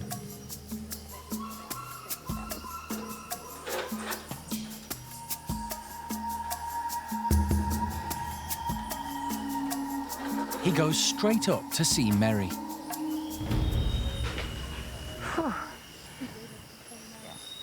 I get stressed. God knows how they feel. And now, though, they have to focus on trees and leaves, which is their world, not on cars and other stuff. With everyone gone, they can start getting used to the new sounds and smells of the forest.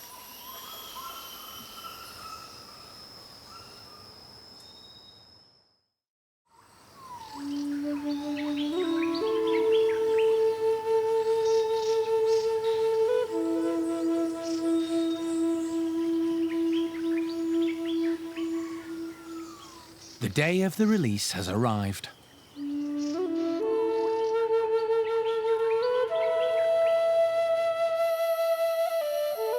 Dar, Lat and Huang are going to be the first family to be let out.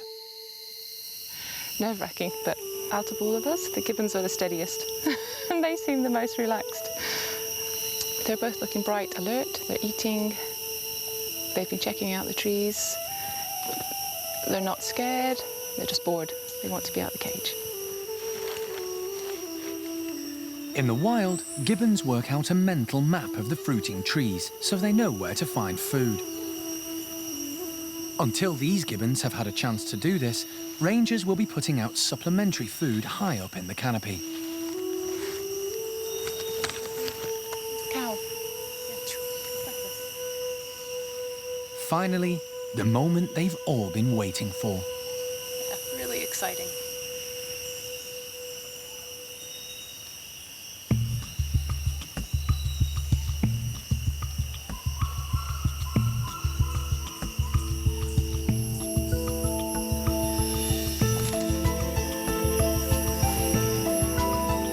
Dar is out.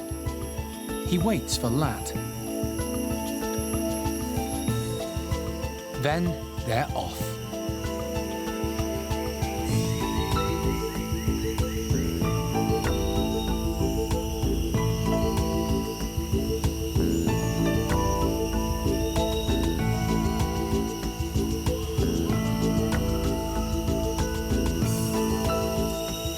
Gotta go because the males come back and we don't want them to come close to us, so it's time for us to pull back and leave them to it. But perfect, first one.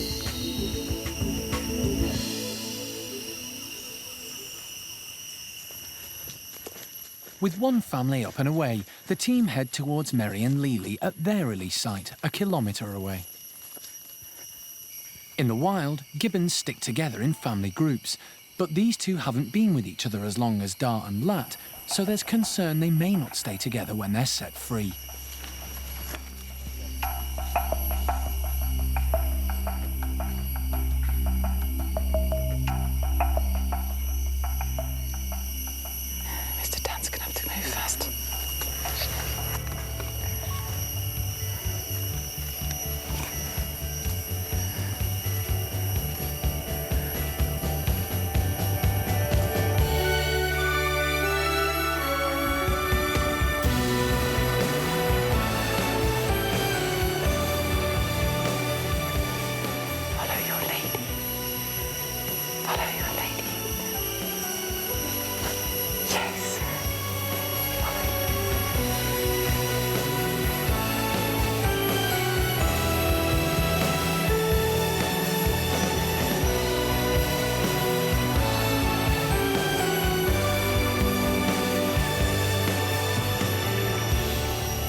It's been a really long journey and we've finally got two back in the trees, and feels a bit floaty at the moment, especially when they just moved out of the cages like wild gibbons, as if like, oh, that was so easy. It's the last step in the process, but Marina and her team now have a long road ahead to monitor to make sure that we are doing the right thing, and then the process will become easier and easier for all of those other gibbons back on Dao Tien. But yeah, I mean, it's hot out here and I've got goosebumps. Absolutely fantastic.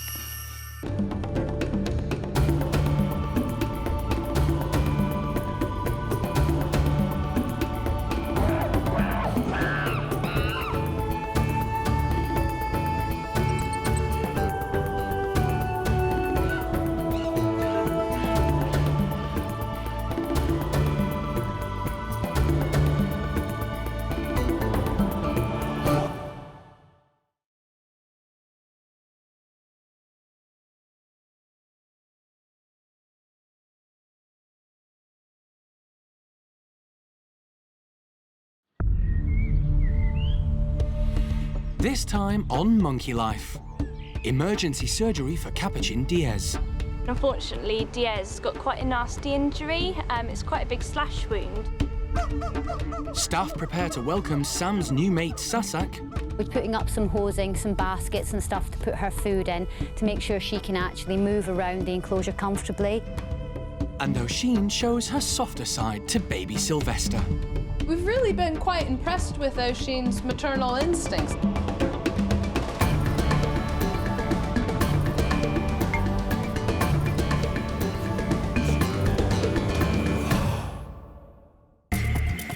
Monkey World in Dorset, buried deep in the English countryside, is the largest sanctuary of its kind on the planet. For 25 years, the team have been rescuing and rehabilitating primates from all over the world. We've really done everything we can to make her journey as smooth as possible. The park is run by Dr. Alison Cronin and is home to more than 240 monkeys and apes.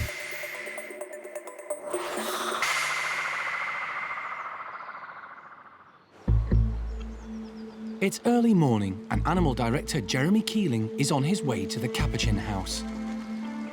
There's been an emergency. We were just sort of releasing the animals into the enclosure and we heard a scuffle in one of the bedrooms, and unfortunately Diaz got quite a nasty injury. It's quite a big slash wound to his mouth. Diaz is currently living with Bruce, Archie, Joey and new arrival Tao. But no one knows who the culprit is.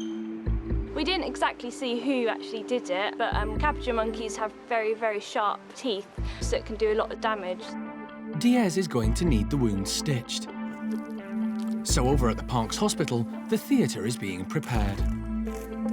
The plan today is to give him an anaesthetic and then to clean up and flush out and suture the wound. This kind of incident isn't uncommon among captive capuchins who are living in close proximity.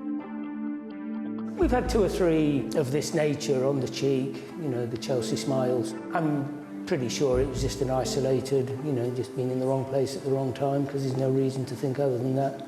You know, you've always got bad guys and good guys in any group, family situation, and of course the more individuals you've got in that group, then the more chances of there being disputes. You just sort him out, stitch him up and back in the ring for another go. At the moment, the Capuchin team are in the lodge and they're just preparing Diaz to go into the crate. He's actually had a pre-medication just to calm the nerves down. Jeremy has managed to get Diaz into a box for his trip to the hospital. Cesar Sastre, one of the park's veterinary team, has been called in. This isn't the first time Diaz has been in a scuffle, but he's never had such a serious injury before. The pre-med has taken effect. Cesar wants to make sure Diaz is asleep before they proceed. He's quite dopey now on the midazolam. When I caught him, he wasn't. That's what I'm thinking. Well, let's give him a bit of gas. It's going to give us a good 30 minutes. Yeah. I'm going to give that at least have a look at him. It's going to be cut all the way through, so it's going to be on the oral mucosa, so on the inner part of the mouth. So I will need to stitch up pretty much both sides, the external and internal. Repairing this wound is not going to be straightforward. Diaz will need a lot of stitches. Cesar is keen to get underway as soon as possible.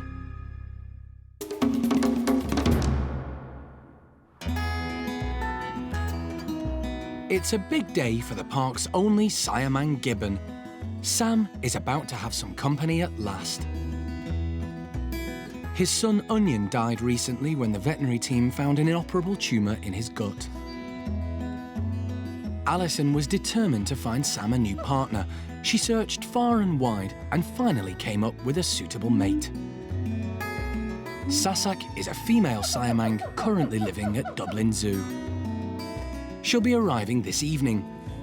The primate care staff are preparing a temporary house for her.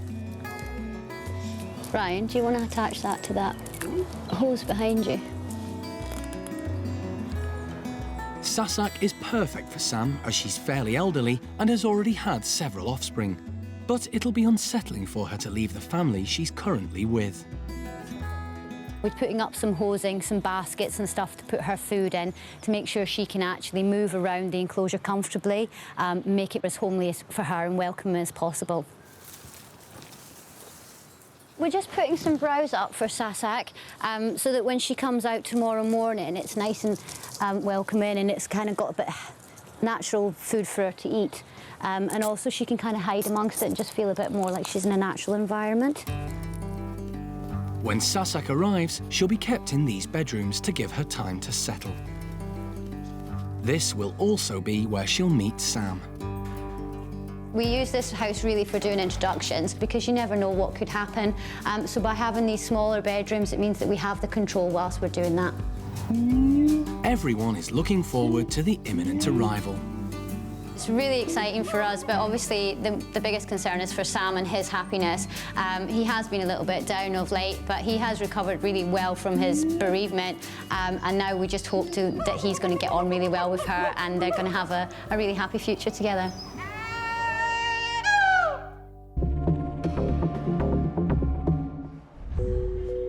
At the hospital, Diaz is about to be stitched up. Early this morning, he suffered a nasty slash on his face when he got involved in a scuffle with the other boys.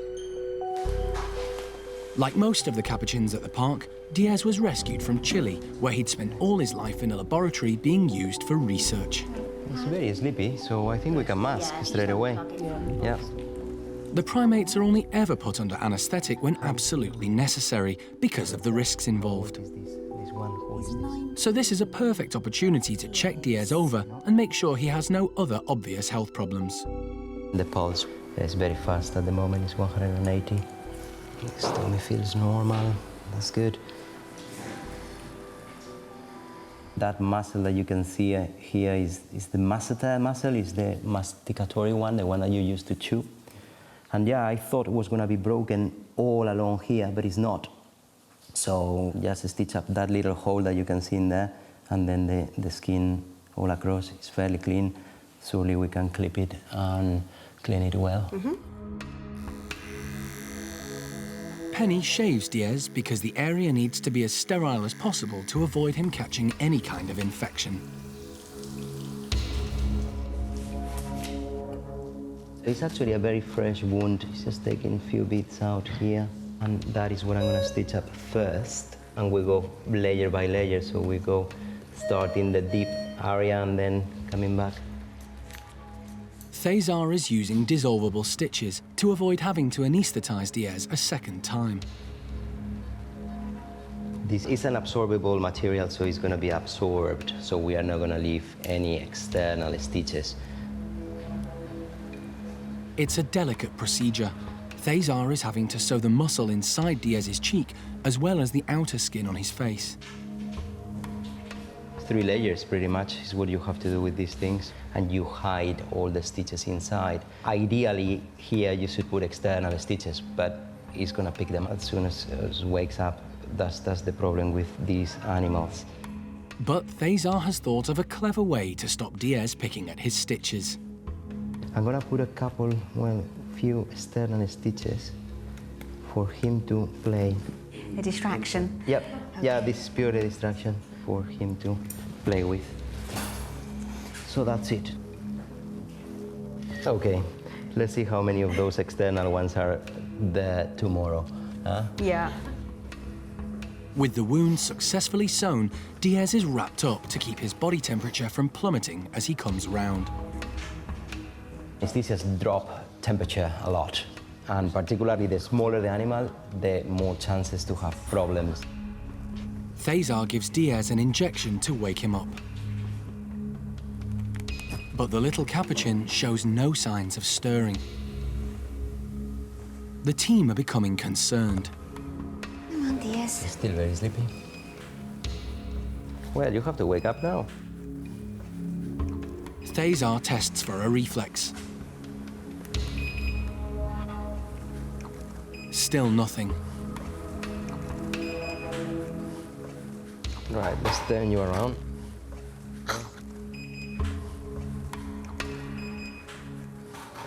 Ah, that's good. Oh, that's really nice, thank you. To everyone's relief, Diaz starts to wake up. He's got proper reflex and he's breathing much faster now. The next few hours are critical for Diaz. Jeremy and the team will keep a close eye on him to make sure he fully recovers and doesn't get into any more fights with the boys.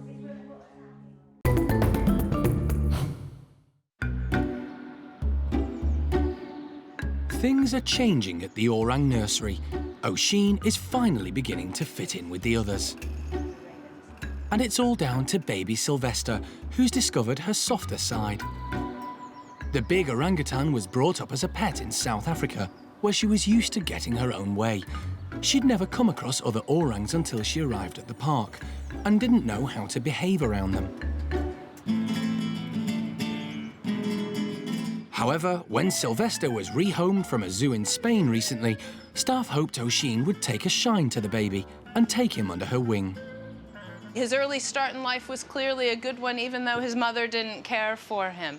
He's gregarious, he's open-minded, he's not introverted and frightened of new things. Whenever he meets anybody new, human or orangutan, out comes the hand to say hello. And Osheen was no exception. It took a little while for her to acknowledge him, but he finally began to make inroads. She was a little bit unsure at first. She really just didn't know what to do with Sylvester. But what was clear is what we've always known about Osheen. She's actually got a really lovely temperament inside of that big body of hers. And once, you know, we took things slowly and she could see that he wasn't going to be a challenge or a threat to her, she welcomed him with open arms. Now the two of them are rarely apart. We've really been quite impressed with Osheen's maternal instincts. I mean, it's not bad going considering that she's never seen any other mother and youngster relationships occurring. She looks after him and makes sure that things aren't getting out of control, and mainly, she always knows where he is. She's got what looks like quite a vice-like grip around either a wrist or an ankle, holding him close, making sure that he's participating in whatever she does. The other orangs in the nursery, Linga, Dinda and Jolie, all love playing with Sylvester, but Osheen keeps a motherly eye on him. She really is quite sort of protective. She keeps, even is quite sort of off a little bit. Her always out of the corner of her eye, she watching him. If the others start to get too interested or too boisterous, out comes the big hand. She grabs hold of a wrist or an ankle and just reels him back in again. Sylvester may have gained a mum, but Osheen is benefiting too. It's easy to look at Osheen and Sylvester's relationship and say, oh, isn't that lovely for the baby? But actually, this relationship might even be more critical for Osheen than it is for Sylvester. Everybody loves him, but Osheen's a different case. She's a very big girl, she's fully mature now, so she has a lot of catching up and relearning to do. With Sylvester on board, it's breaking down a lot of those barriers, and I think the others are now beginning to see that Osheen has a caring side to her. With the arrival of Sylvester and everything else, I really feel that she's turned a corner. Her face is just so much more relaxed, and she seems to have almost an optimistic twinkle in her eye.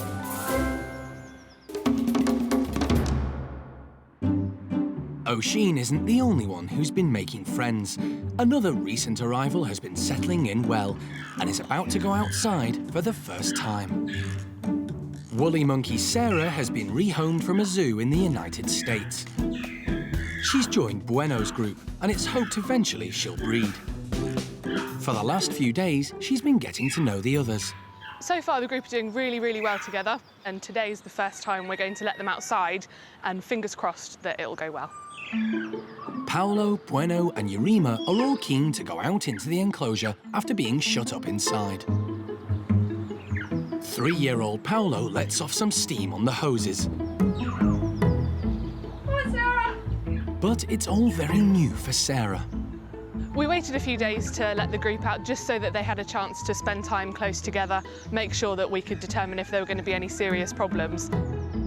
Paolo, ever the exhibitionist, is keen to show her the ropes. Paolo really likes Sarah and is spending a lot of time playing with her and enjoying himself. She does begin to follow Paolo's lead. But he playfully sabotages her attempt to walk the hose. Woolly monkeys have prehensile tails, which makes them great acrobats. The tail acts as a 5th limb. In the wild, this is very useful as it means they can balance and grip onto branches to grab food below. Sarah makes good use of hers to stop Paolo shaking her off. Staff are keeping a close eye on Yurima. Being the dominant female in the group, her nose may have been put out of joint by the arrival of another adult female. Yurima's been friendly, but there was a slight bit of tension there. We're hoping that's just because they've been confined inside together and hopefully they'll relax now that they've got a bit more space. Bueno watches from the sidelines and clearly has eyes for the new girl. Bueno and Sarah have developed sort of quite a close friendship. Bueno's obviously very attracted to her. She's playing hard to get at the moment. It's one thing getting the primates to go outside, quite another persuading them to come back in at the end of the day. All we've got to do now is to get Sarah used to the routine so that she knows when she needs to come back in. Paolo leads the way, and to the relief of the Woolly Monkey team, Sarah follows. Now that we know there's not any serious problems, fingers crossed everything's going to go really well.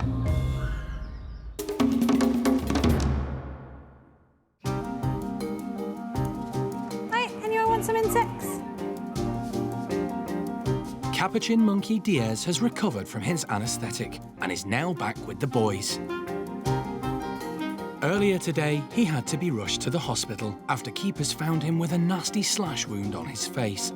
They still don't know who was responsible, but doubt it was done deliberately. When we first got him back, he was obviously a bit groggy and things from the anaesthetic, but we've put him back in with a little group, so he's with Archie, Bruce, Tao and Joey. We wanted to get Diaz back in with his friends as soon as possible. We do find that when they do start to pick up wounds and things, it's generally when they've got less to do and there's less animals around to keep them company. So we thought we'll keep him busy, he's got lots of friends to groom with, lots of rooms to go between, and hopefully that will stop him being focused on the stitches. Diaz needed almost 20 stitches. He's obviously aware that there's something there. He keeps sort of every so often like just pushing at it or maybe sort of stretching his mouth out a bit, which is perfectly natural. It's obviously going to feel weird, but he's not actually, whereas some animals can be really focused and pick away at it, we've not seen him doing that yet. So hopefully he'll sort of carry on and just be aware of it, and then as the stitches dissolve over time and it heals, it will just be better for him. His sore mouth doesn't seem to have put him off his food.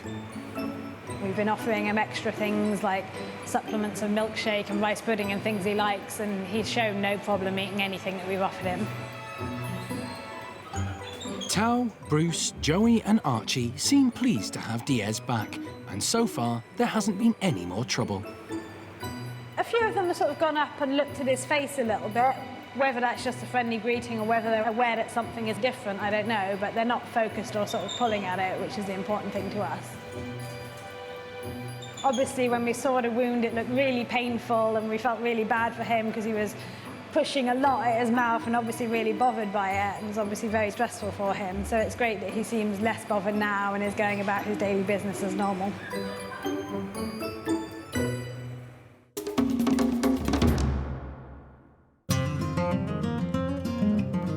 It's 8 p.m. and the park's new Siamang Gibbon Sassac is about to arrive. Her journey from Dublin Zoo has taken more than 8 hours, so the team are keen to get her settled as soon as possible. The plan is for Sassac to stay in this bedroom on her own overnight, so she can rest before meeting her new partner, Sam. Hello, sweetheart. It's obviously been a really long journey for her, and it won't be until the morning until she really gets her bearings. This is all completely alien and different for her. Now they need to persuade Sassac to come out of her travel crate. Come on, Sassac. Sassac. Oh. But she's wary. Come on.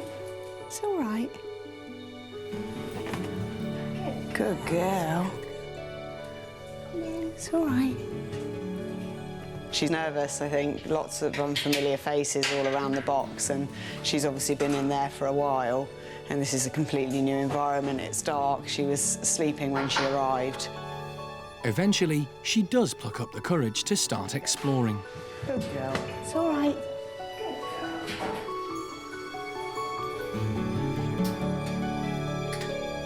I think we'll keep it low-key now and just make sure she's OK, and then really leave her for the evening to get a good night's sleep.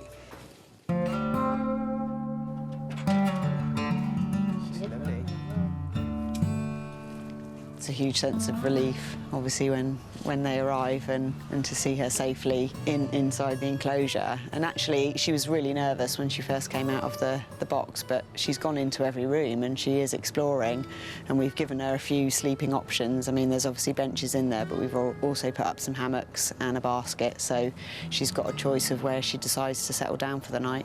Hopefully she'll hear Sam calling in the morning and know that there's another Siamang nearby. I think we'll see how she's eaten overnight and just give her a good check and get to know her, really.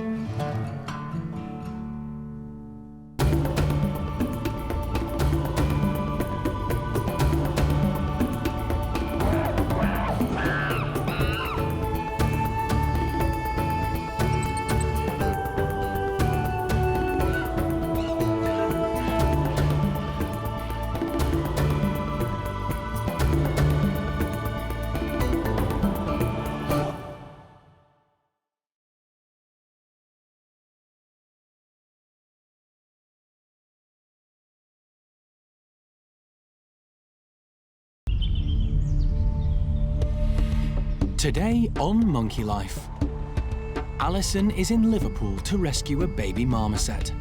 The fact that he's being kept in a small hamster cage is just ridiculous. There's tension at the Siamang house when Sam finally meets new mate Sassac. I think we all want to get out of here now because he's getting upset. And Osheen shows the other orangs who's boss.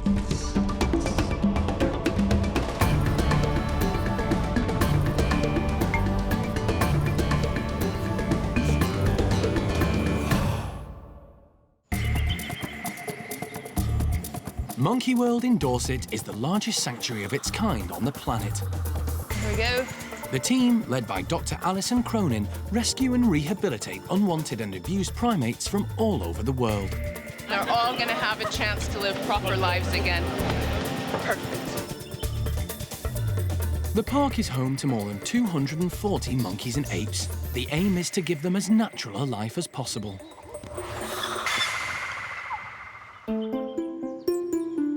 In the UK, it's not against the law to keep primates as pets. But a lot of people who have monkeys don't know how to look after them. The park rehomes as many as it can. Some, like Kaya the lemur, or squirrel monkey Fidget, had owners who simply couldn't cope when the primate's natural instincts left them frustrated and aggressive. Others, like Capuchin monkey Gizmo, were confiscated after being found living in appalling conditions. And then there are those who have suffered at the hands of dealers, who benefit hugely from trading in primates.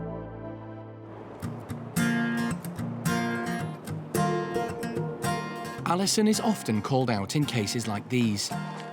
Today she's in Liverpool because someone has reported seeing a baby marmoset for sale in a pet shop, living in a tiny hamster cage. There is a legalized pet trade in exotic animals in Britain today. Primates feature quite a lot in this quote-unquote legal trade, but you know, most often I find that the animals are suffering and often fall short of the law in terms of the animal welfare bills that protect wild animals in this country.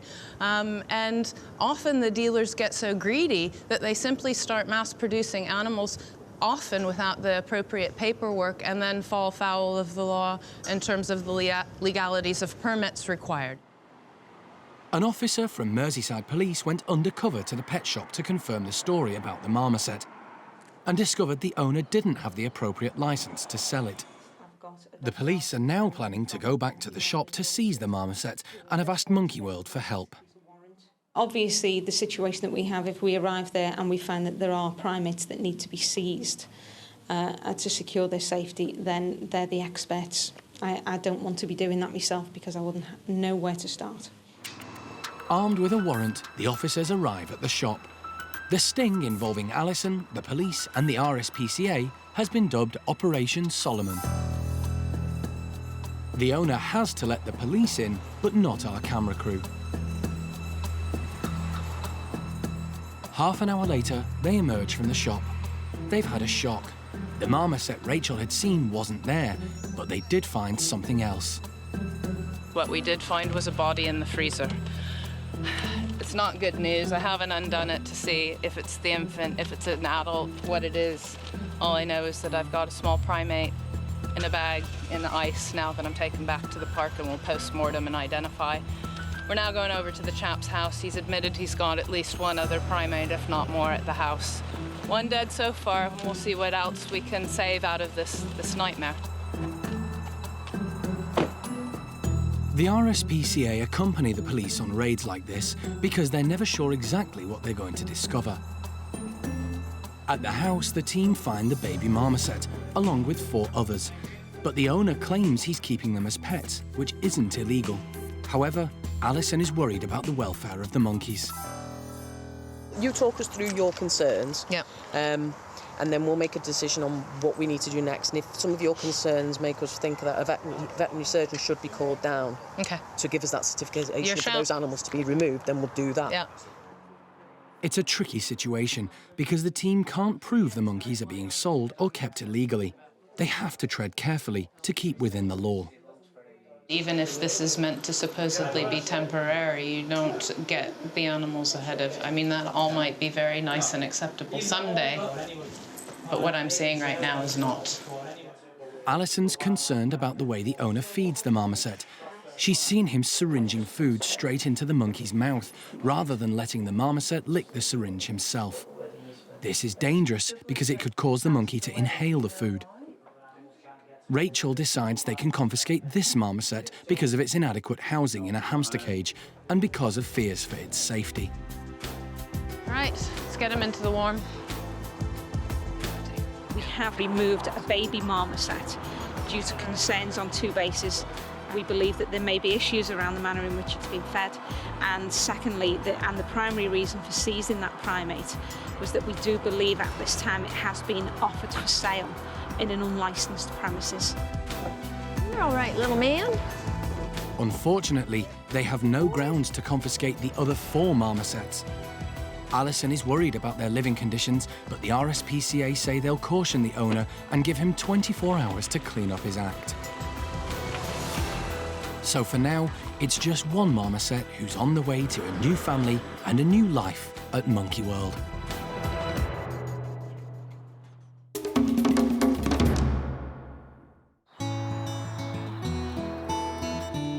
In Dorset, staff are preparing a special treat at the Orang nursery. They're filling a large barrel full of surprises. As well as wood wool and footballs, there are plenty of snacks for the orangs. But the staff have a cunning plan. They're also adding olive oil. The problem they have is that they get very dry skin in their hands and feet. In their natural habitat, it's much more humid. And apart here, especially in winter with the heating on, their skin just gets so dry. The oil will help keep the orang's skin supple and their hair in good condition. They have to feed their hands through the holes and go around, fiddle around with the footballs to get their food, so when they take the hands out, they're all oily. The only thing is that they make a mess everywhere because obviously they get very, very oily, so they go to the windows and they get everything oily.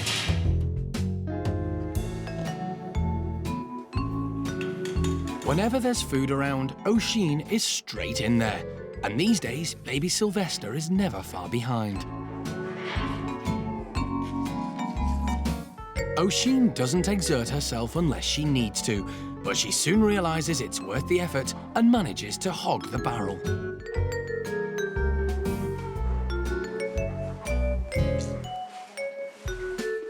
Obviously, Osheen is more dominant than the girls. It's her barrel, and then when she has enough, then all the girls can have a go. Osheen does allow Sylvester to have a few scraps, but when Linga tries her luck, she shoos her away.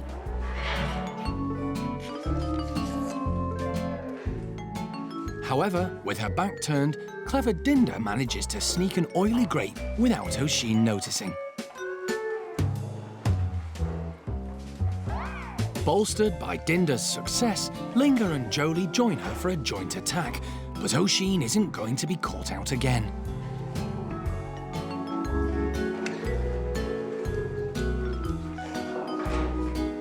However, all good things come to those who wait. And in her eagerness to get at the goodies, Osheen loses her grip.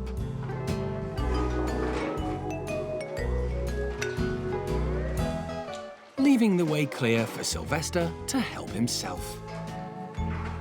The girls are quick to take advantage of the situation too. Mission accomplished. They've all got greasy hands, and Osheen makes sure none of the oil goes to waste.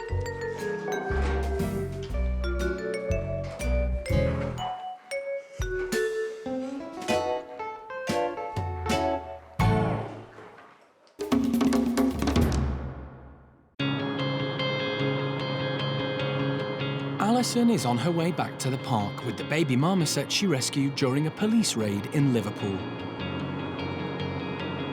After a couple of hours, she stops to check on him.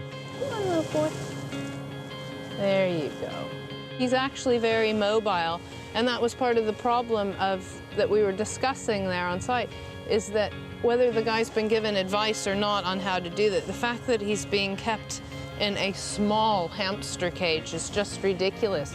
He's having to splay his legs out sideways to crawl over the top of the box, which is what he wants to do. And it's just appalling. I mean, anybody can look at this and see that this is simply appalling. Alison is upset that she's had to leave the other marmosets in Liverpool. Breaks my heart that I've had to leave behind a pair of very young adolescent Jeffroy's marmosets. And sat on top of their cage on the floor is in a tiny plastic carrier box a pair of still sort of adolescent common marmosets. Very concerned that those two pairs of marmosets don't actually stand very much of a chance of survival at all. We'll see. Hopefully this little guy will be able to live at the rest of his days with ours at Monkey World. I'm really sort of quite excited and pleased for him now. Hopefully tomorrow will be a new day for this little lad and he'll be able to live like a marmoset again.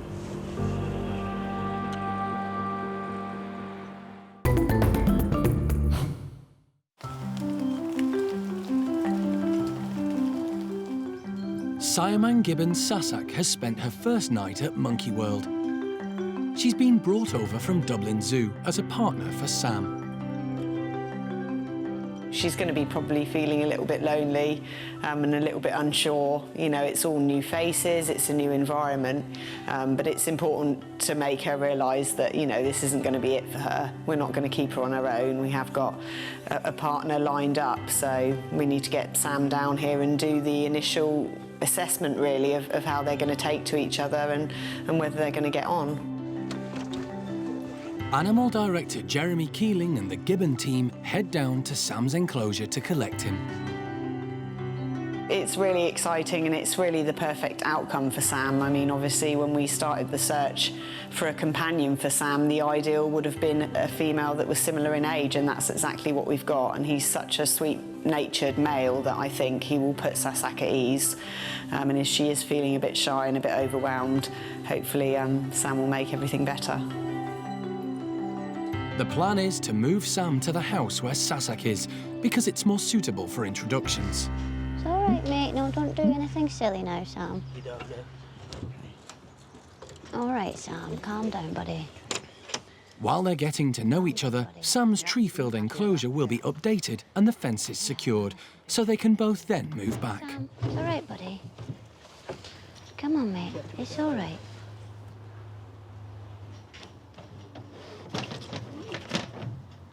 Well done, Sam. It's the thing that's so fascinating about animal management is that you don't know what he'll make of Sassac. We do know that Sam's quite an easygoing male and he's very accommodating, and he obviously has missed the company of Sage and his son. So I think he's going to be glad to see another Siamang. Sassac is blissfully unaware she's about to have company. Come on then, Sam. Hey, oh, like lightning. They've put Sam in the bedrooms opposite Sassac so that they can see each other but can't have any contact for the time being. Hey, Sassac, who's this come to say hi? The two Gibbons seem to be getting agitated, so Jeremy decides to leave them alone. I think we all want to get out of here now because he's getting upset. Sam shot straight into the house, so I think he was relieved to be out of the box so soon. And he's a bit frantic at the moment, actually. He's moving around and just getting his bearings, and I think, actually, he didn't even notice Sassac for the first few minutes. But I think he's clocked her now, and he's just really getting to know the space. So we'll let them calm down, but I don't think we'll do anything today. We'll just let them settle down, and then maybe they can meet tomorrow morning.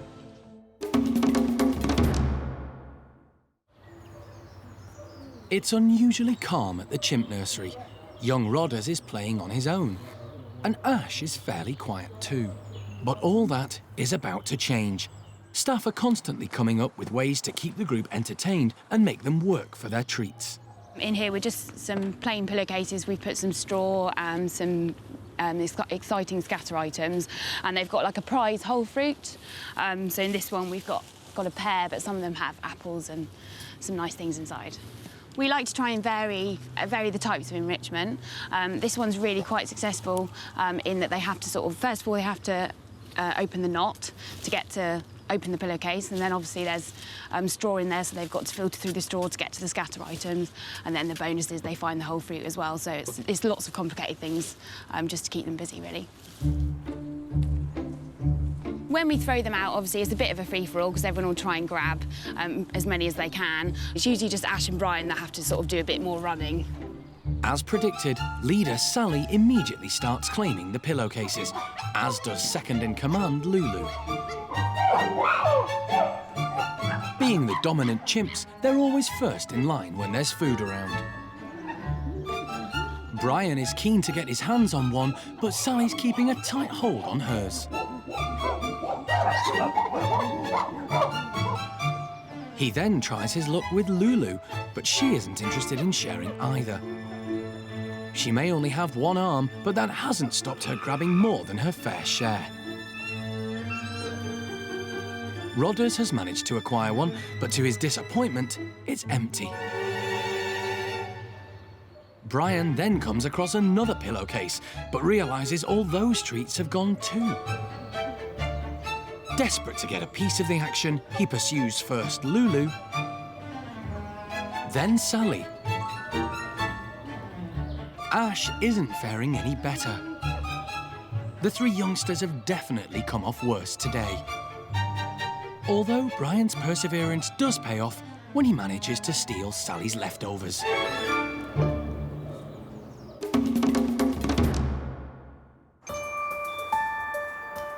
The baby marmoset Alison rescued from Liverpool during a police raid is getting used to its new surroundings. Actually, on the journey back home yesterday, I got to know a little bit more about him.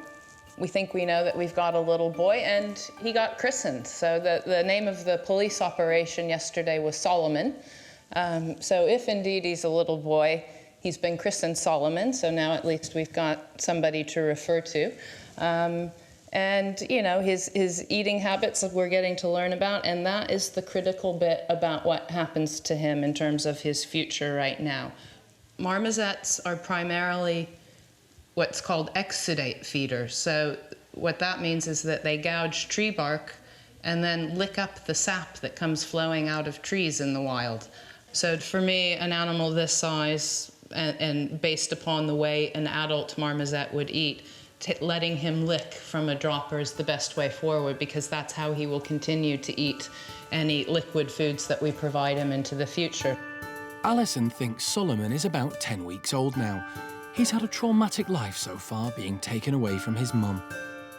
And a post-mortem on the monkey found in the freezer at the pet shop has confirmed that it was probably Solomon's twin. I think he's more than ready to go and join one of our groups of marmosets here at the park. He's very bright, he's very active, he's quite coordinated. He's at the point where he really needs attention of other marmosets rather than human beings. It's the perfect time. It's critical for his development that he get with other marmosets at this stage in his life, and I think he's just such a lovely little chap that they're all going to love him just as much as we do. There are 12 marmosets at the park. Staff have decided to put Solomon in with Gabby. They're hoping she might act as a foster mum. Solomon is scared. He's been kept in the hamster cage for so long, he doesn't want to come out. Solomon! Come on, little man. Should we let Gabby in? What do you think? And see what she does.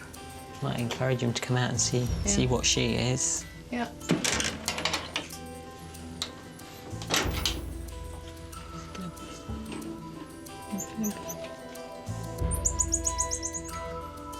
Gabby enters but keeps her distance, allowing Solomon to approach her.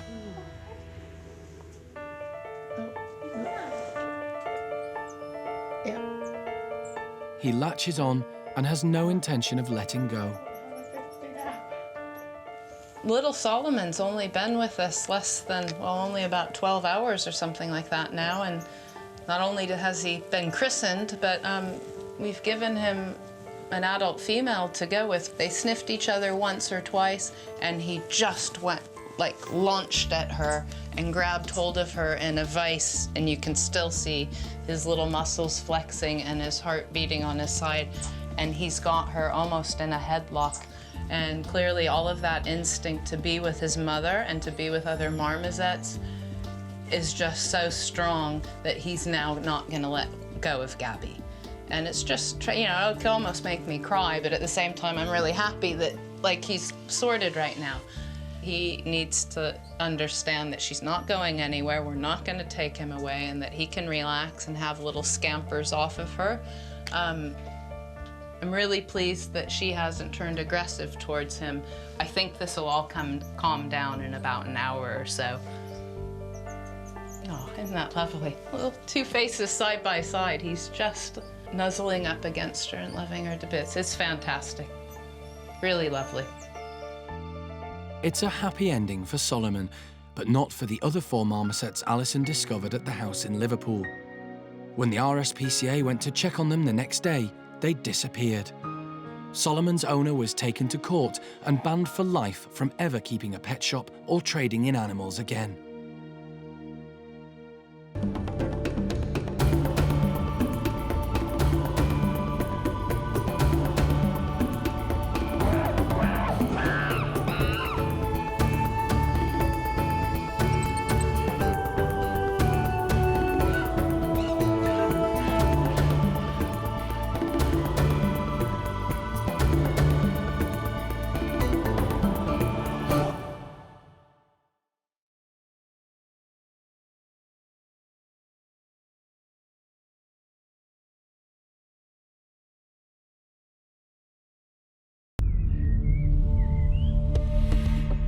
This time on Monkey Life.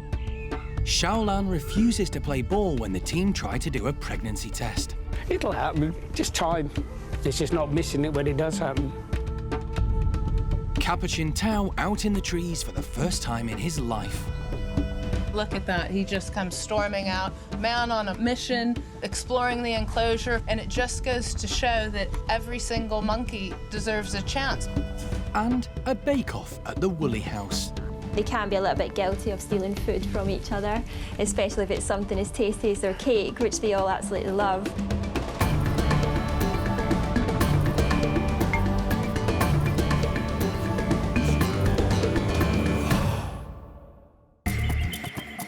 Monkey World, tucked deep in the English countryside, is one of the oldest and largest sanctuaries of its kind on the planet.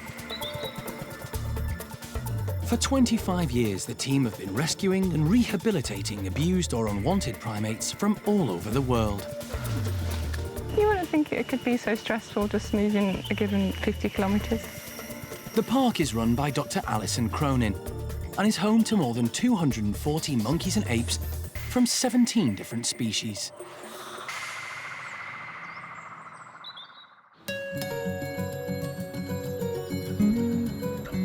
At Gordon's orang enclosure, primate care staff have a tricky job on their hands.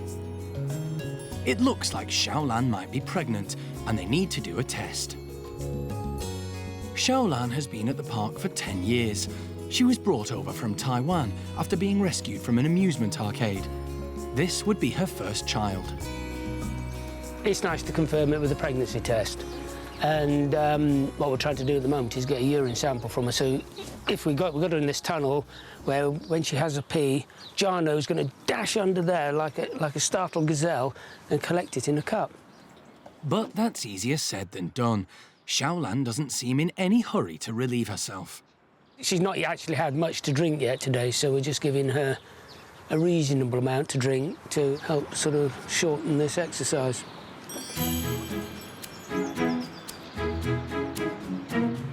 Shaolan seems pleased with all this extra attention and is enjoying the drinks. But shows no sign of needing the toilet. No. It's just the human pregnancy test is near enough for orangs, and you never get false positives.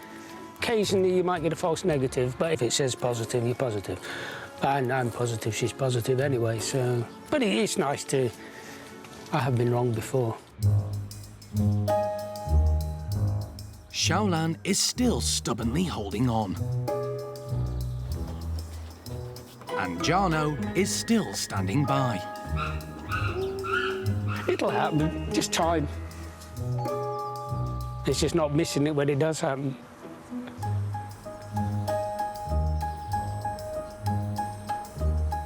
You done that yet? Nearly there. I can smell it already though. Good. Finally, Shaolan gives in. How much you need, Jeremy? Full cup? Yay! You done it? Oh, well done. Still quite warm.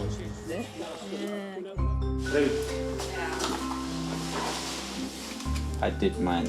Now the arrow together. The moment of truth. Are you ready, Jarno? I'm ready. Monkey World is part of the European Endangered Species Breeding Programme for orangutans, so if the test is positive, it will be great news. So, Yeah, she is.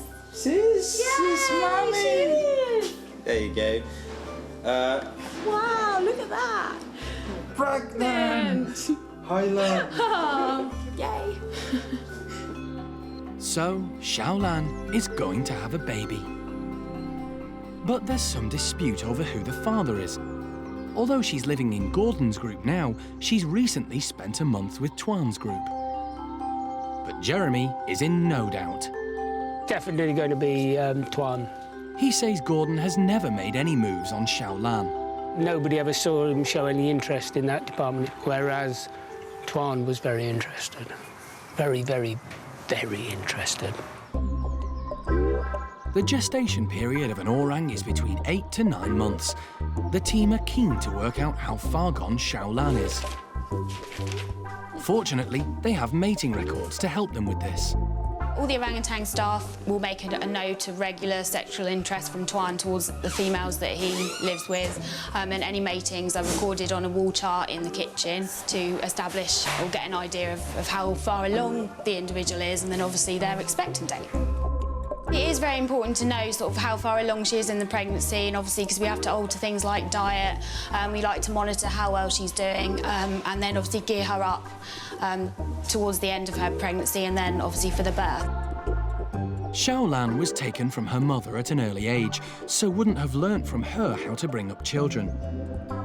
However, she has spent a lot of time with Xiao Kuai and her baby Jin recently, which staff hope will stand her in good stead. She saw Jin right from the beginning and has seen Xiao Kuai rear him very successfully, so I'm hoping all those skills, she's absorbed them and she'll do the same herself. Fingers crossed.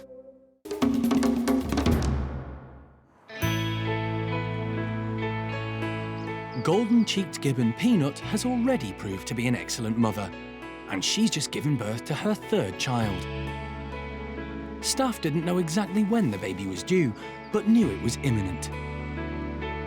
We had a fair idea that the baby was due any day. We have been checking a lot extra early in the morning and that the last week or so. The baby certainly seems to be very strong. We've seen baby suckling quite a few times already, so we're really happy with that. Baby is also holding on with all 4 limbs, which is really, really important. Mum obviously needs all of her limbs for travelling through the trees, and she also needs them for obtaining food and holding food as well. So that instinct to cling with all 4 limbs is really important, and as we see at the moment, baby is holding on, so we're very happy with that. Peanut's other 2 children seem to have accepted their new sibling. Tien and Tianang are really excited about the new baby. They are really, really curious. They keep having a look and sort of trying to get a quick touch if they can as well. But Mum's obviously letting them look, but very protective, making sure the little one doesn't get bothered. And they're just keeping themselves amused. Dad Pungyo is being supportive. Pungyo's also been very interested in the baby. He's popped over and had a look at the new arrival. Obviously, he's a little bit more tentative as well because Peanut is being very protective, so he's spending most of his time with the other 2 kids, keeping them busy. The Gibbon team are giving Peanut supplements to make sure she has all the necessary nutrients. With Peanut being pregnant and obviously now she's nursing as well, we give her a mother-to-be supplement, which is basically iron and folic acid that any human pregnant mother would have as well. At the moment, we believe the baby is a boy. We're not confirmed it yet. Another day or so and we should be sure.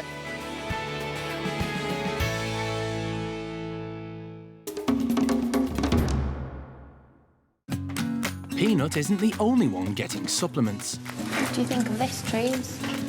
All the primates at the park are given extra nutrients to make sure they stay healthy. One for you. At the woolly monkey enclosure, staff have come up with an ingenious way of getting the woolies to take theirs.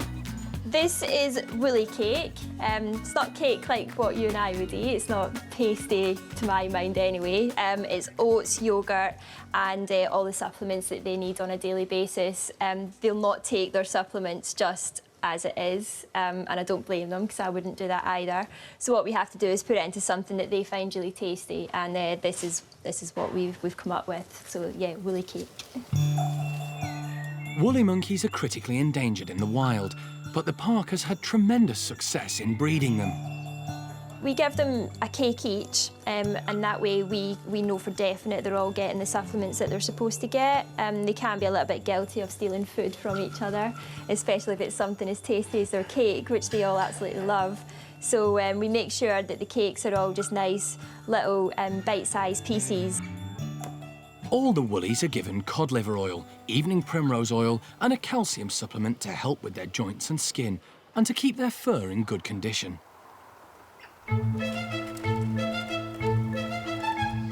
There are 3 groups of woolly monkeys. Lavar's gang are getting theirs first. Come on in.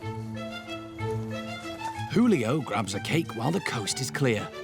Hi, Julio. And Kita. Right. Kuna. Good girl. Diego, Isla. Come on then. Your Bronx. There you go. Everyone's had it except Diego and Isla. Isla's disappeared off playing somewhere. She's a bit more interested in that than getting her supplements. Diego hasn't had his because Paquita's here. Paquita's the dominant female, and he knows better than to come and get food while the dominant female's around because she'll just pinch it off him. Diego, one of the youngest in the group, waits patiently. But Paquita has decided she wants more. No, you can't have it.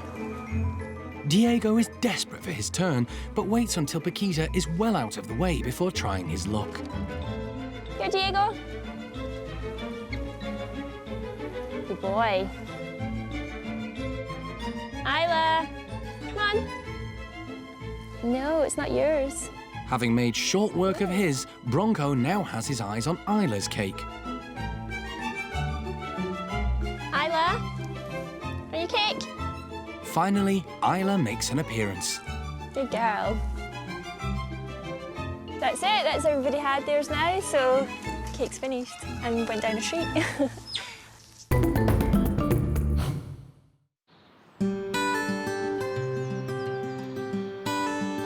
It's a big day for the park's newest Capuchin monkey.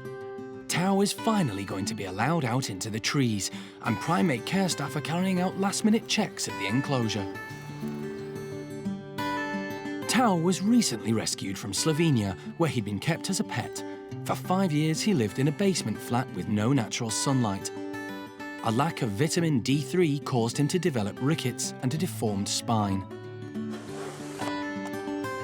Since arriving at the park, he's only been allowed in a small enclosure to give him a chance to get used to being outdoors. But in the wild, Capuchins are tree-dwelling, so staff are keen to get him into the canopy as soon as possible. He's always had a roof over his head, so obviously today letting him out in the forest will be a massive step for him because he's never climbed trees or anything like that. They've chosen just a few of the other boys to join Tao on his first big adventure. He'll be coming out with the animals he feels really sort of comfortable with. There's Archie, Diaz, Caesar, who is one of our other pet trade animals that arrived, and there's also William as well, so he's with quite a few of his close friends. Come then, Erica, outside. Erico confidently leads the others out. Inside the playroom, Tao seems puzzled as to what's going on. One by one, the other Capuchins appear.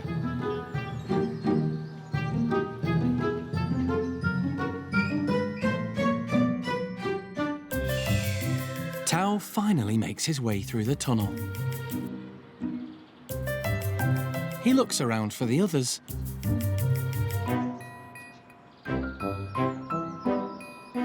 But decides it's not for him.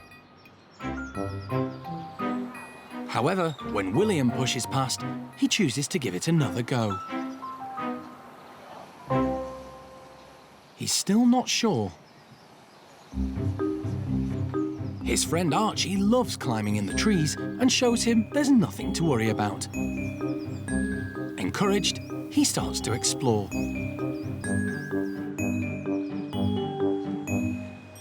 And it isn't long before he's braving it out with the best of them.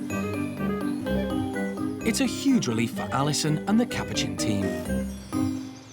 And it just goes to show that every single monkey deserves a chance, because when we first picked Tao up, he was in terrible condition. He was extremely seized up. His mobility wasn't very good, and that was probably because he was in the early stages of rickets. Now he's loosened up an awful lot, but he will, I think, forevermore have that one kink in his back and have a bit of a hunched back.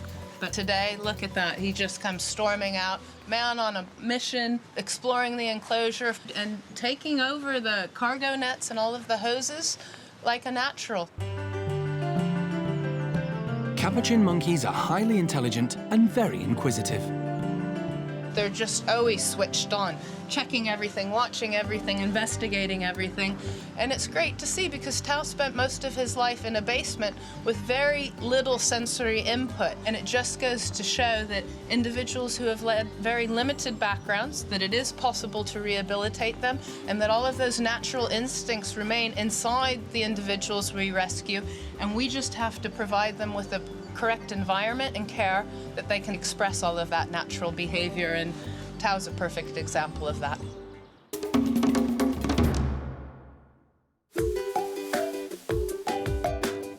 Primate care staff have got a surprise lined up for Paddy's chimps. They're giving them a fruit to try that could make their eyes water. It's something they've never had before. It's called quince. It kind of looks like a cross between an apple and a pear. They smell really, really nice, completely different to what they taste.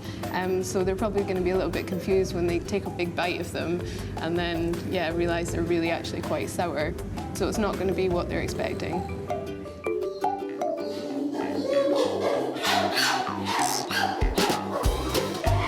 The chimps eat a lot of fruit, so don't suspect anything unusual. Clin, a natural hoarder, isn't impressed. She tries another, hoping that'll be better, but is disappointed. Bart, the baby of the group, doesn't like the taste. Female Chatter isn't keen either. Quinces are not usually eaten raw because they are so sour. In the wild, chimps wouldn't come across them as they don't grow naturally in their native Africa. But they would eat bitter fruits and plants from the forest. However, the chimps at the park have developed a sweeter palate. Just because they're not keen on the quinces, though, doesn't mean they don't want them. It's quantity that counts. Bart's sister Eddie has got quite a stash. And greedy Gamba has managed to grab a handful. Zoe is proving to be very resourceful. Bart decides he wants more and starts to hassle Zoe. Bart would straight away get involved with any new thing. He's straight in there. He's got no fear, obviously, of anybody, because he's the golden boy at the moment. He can really get away with murder, and he does. You'll see he's still got that little white tuft in his bottom, which in chimp society does mean that he can really, like all the infants, he can get away with pretty much anything until that disappears. So he's really taking advantage of being the baby in the group. Bart's perseverance finally pays off. They weren't massively keen on it. They didn't devour it like they would to some other yummy fruit that they'd not had before. But it's still good to give them something, different taste, something they haven't had before. It's new. I mean, it's always good to try new things, especially for these guys.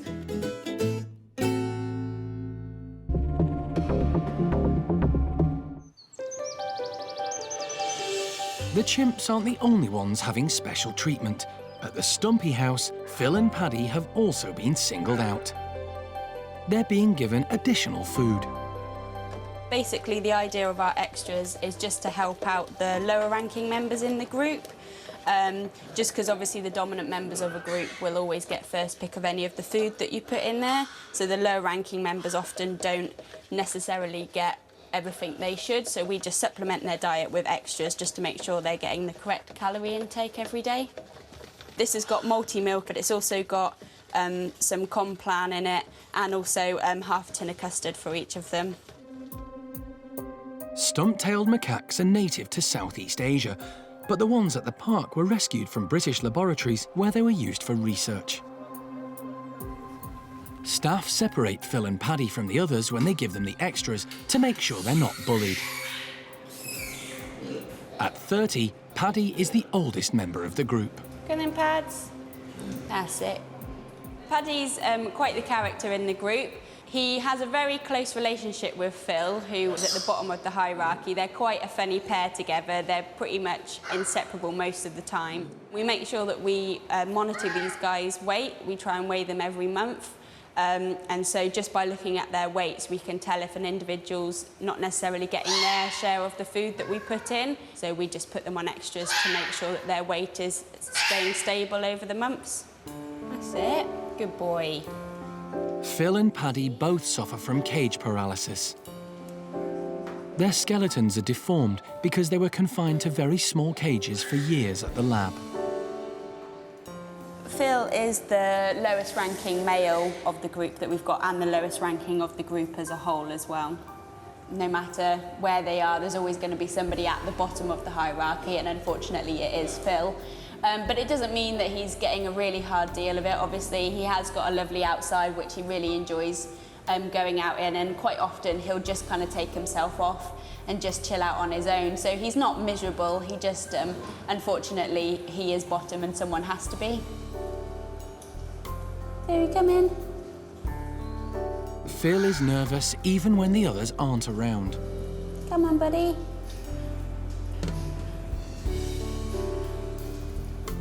No, don't bite the syringe. Good boy. Good boy.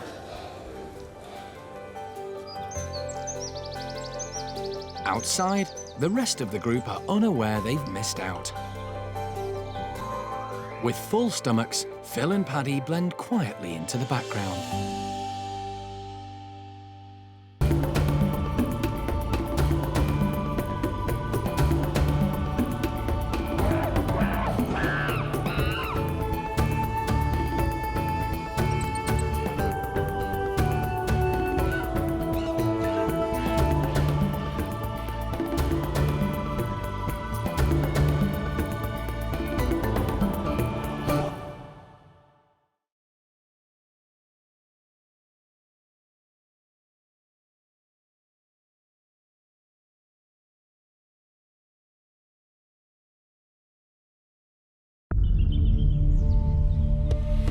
Today on Monkey Life, Shia Ning rejects Gordon's advances and moves back to the nursery.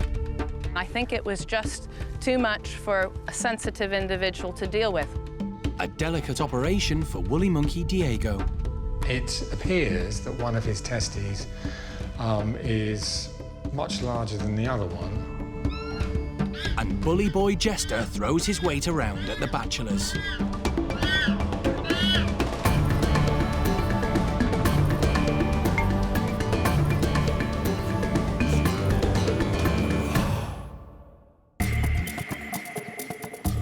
Monkey World in Dorset is the largest sanctuary of its kind on the planet. Good morning, you. The team, led by Dr. Alison Cronin, rescue and rehabilitate abused and unwanted primates from all over the world. This is going to be the first day that they've ever stepped outside, ever in their lifetime. The park is home to more than 240 monkeys and apes. The aim is to give them as natural a life as possible.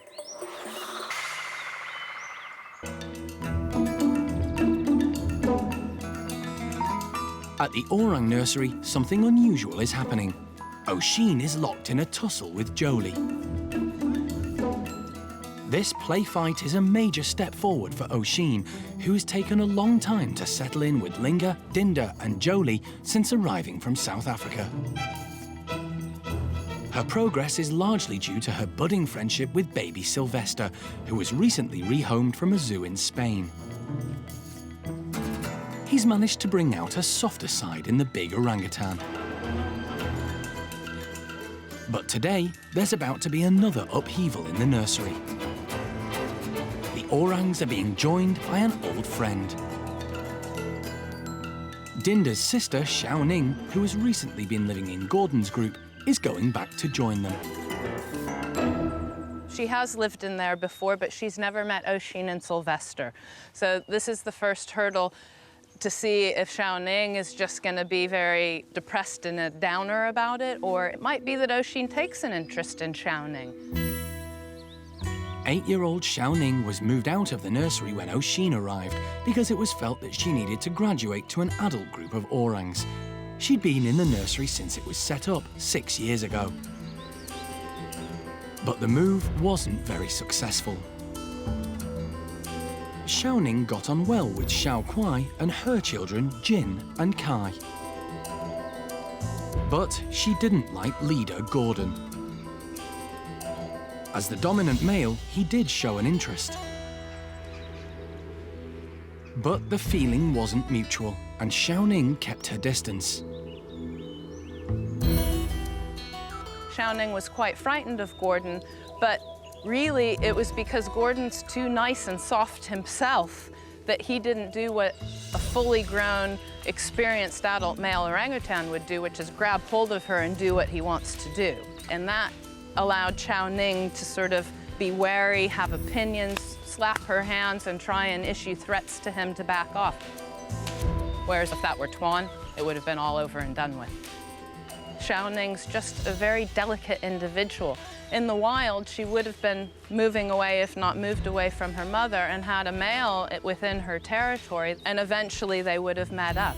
Because we're in captivity, rather than slowly taking an interest in adult males, it happens overnight here when you move into an adult group. And I think it was just too much for a sensitive individual to deal with. So the orangutan team have decided the best thing for Shia Ning is to move her back to her old stomping ground. Everybody in the nursery will be very happy to have her there if she just relaxes and goes with the flow. So we'll just have to keep everything crossed and hope that Shia Ning is very happy to be back in a familiar place with some of the people that she knows and not with the adult orangutans.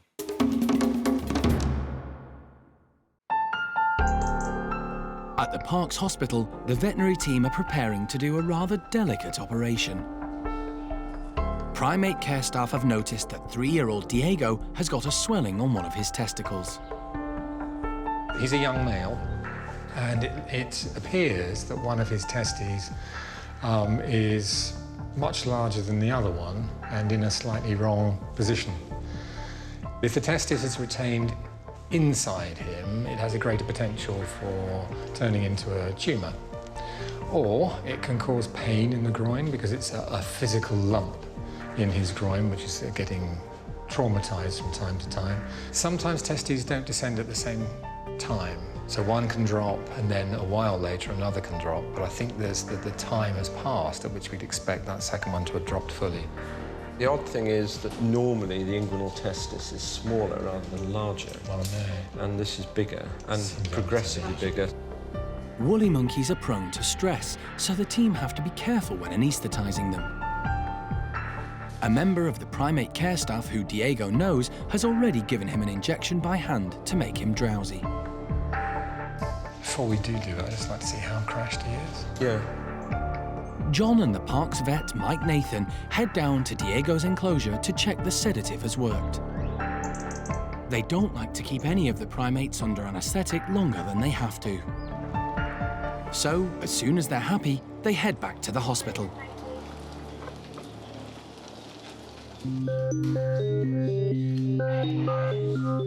Once John has got Diego fully anaesthetised, vet nurse Penny shaves the area. It needs to be as sterile as possible to make sure Diego doesn't pick up an infection. It's got bigger in relation to his body size. which is odd. While Mike starts the procedure, John monitors Diego's breathing.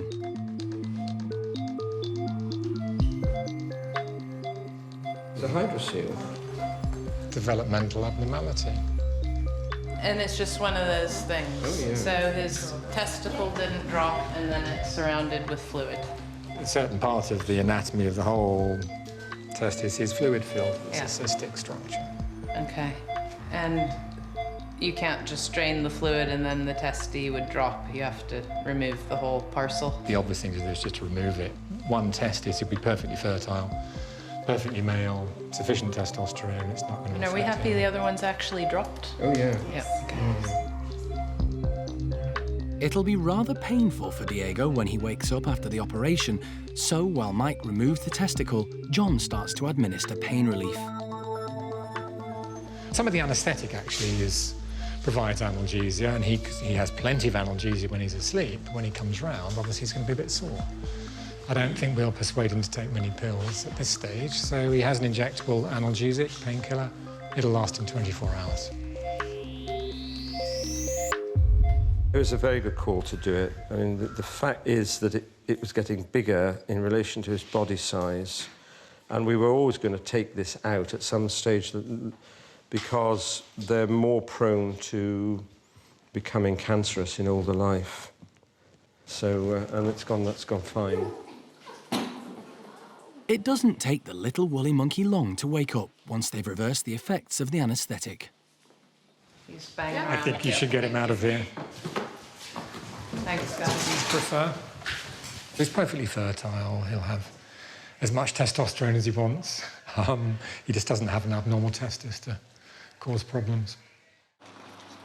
Things like that are great because they come in with a problem. The surgical solution to that is very simple, and they go out without the problem. It's just so much better than a long-standing skin problem or, you know, animal with a whole history of problems, etc. This is a very nice, neat thing. So in with the problem, out without it. Job done. Shaoning is about to be moved to the orang nursery. The orang team need to entice her into the tunnel to get her into a crate. But she has other ideas. They often have problems getting Shaoning to go inside at night, so are not surprised by her stubbornness. Keeper Jarno decides to take drastic action. Where is he? Shaoning, come on then. Here, please, I'm begging you. Ning, follow me. Animal director Jeremy Keeling has now joined them. Shaoning's curiosity has got the better of her. She's come through the tunnel to see what all the fuss is about, but doesn't like the look of the crate. It's like a game of chess. But so far, this game of chess has ended in stalemate. Jeremy tries his luck at persuading her in.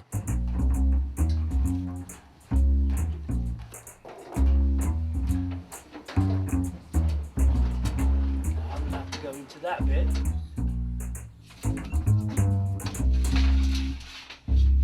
Success. She's in the box. Now we just need to move her across to the nursery.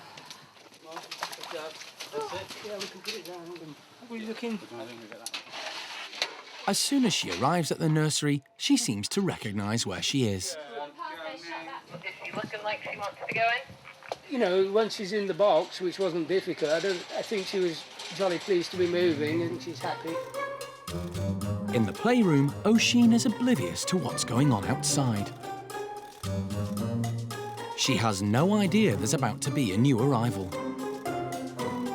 Shaoning's sister Dinda is allowed out first to be reunited with her sibling. Closely followed by Linga, who is bosom buddies with Dinda. So far, so good, but the real challenge still lies ahead. It's just the hurdle of Osheen, but that's quite a big hurdle. And there's little Sylvester in the mix. And we know Shia Ning likes babies. She's going to be drawn to Sylvester just as we all are. And it's whether or not Osheen takes exception to the fact that Shia Ning, a newcomer, starts taking an interest in effectively what's her baby.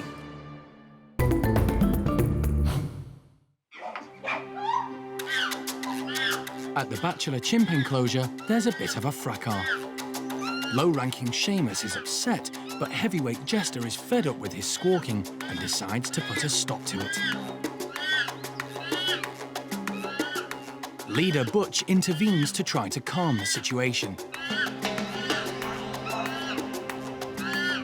This is just a normal day for this all-male bunch. These chimps were put together because they didn't fit into any of the other groups at the park, and the absence of females means they can be pretty rowdy. In the wild, it's perfectly normal to have small groups of all-male chimps, and there's always a hierarchy. Butch has been at the park for more than 20 years. Butch has really got the history in the group, and he is respected by the group, and obviously historically has benefited from backing of the two half-brothers, Jester and Buxom. Jester and Buxom are Butch's henchmen and are never very far away from their leader. Sorry to say it, but Jester and Buxom are the bully boys, really, Jester in particular. He doesn't have many redeeming features, and he really can give some of the lower-ranking boys a hard time. Paco is another chimp who's near the top of the pecking order. He used to be in Paddy's group, but wasn't made welcome there. Paco in the mix does create an interesting dynamic because, you know, he's a big male, he's really a force to be reckoned with, and although you see him doing these fantastic displays in the outside enclosure, he does actually command a lot of respect from the lower-ranking animals. Chimpanzee politics are complex. It's not always obvious who will end up near the top. Size does have an impact on who's dominant. You know, when you look out, it's typically the bigger animals that are dominant, but personality, of course, has a lot to do with it, how confident they are around feeding. Chimps in nature are greedy, so if you have the presence and the intimidation to get what you want when you want it, you're going to use that to your advantage. Seamus came to the Bachelors from the chimp nursery, where he was used to getting his own way. Moving in with the boys was a bit of a culture shock for the cheeky chimp. Seamus would stand out as a low-ranking animal in the Bachelor group.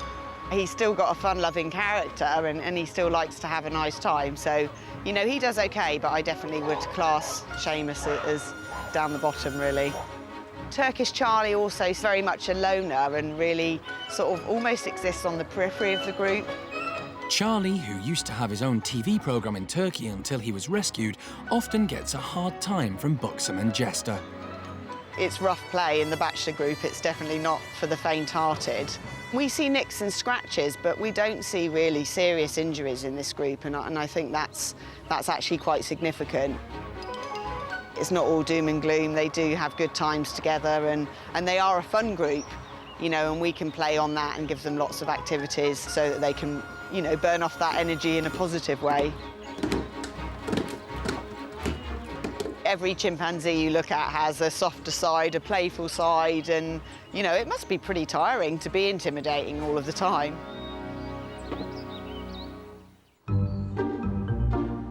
Things are calmer at the Orang nursery, where Shia Ning is getting used to being back with her old friends. It's like she's never been apart from Linga and Dinda. But she still has to meet Osheen, and staff don't know how that will go. Osheen is very possessive of baby Sylvester and may be worried Shia Ning will take him off her.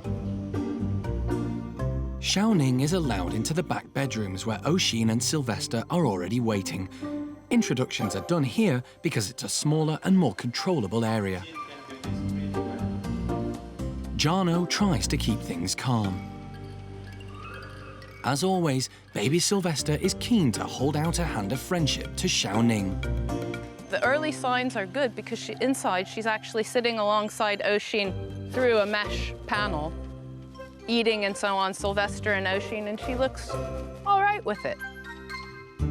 But that could all change when they move to the playroom. I expect that Shia Ning will be interested in Sylvester, and, you know, then will that bring out the green-eyed monster in Osheen?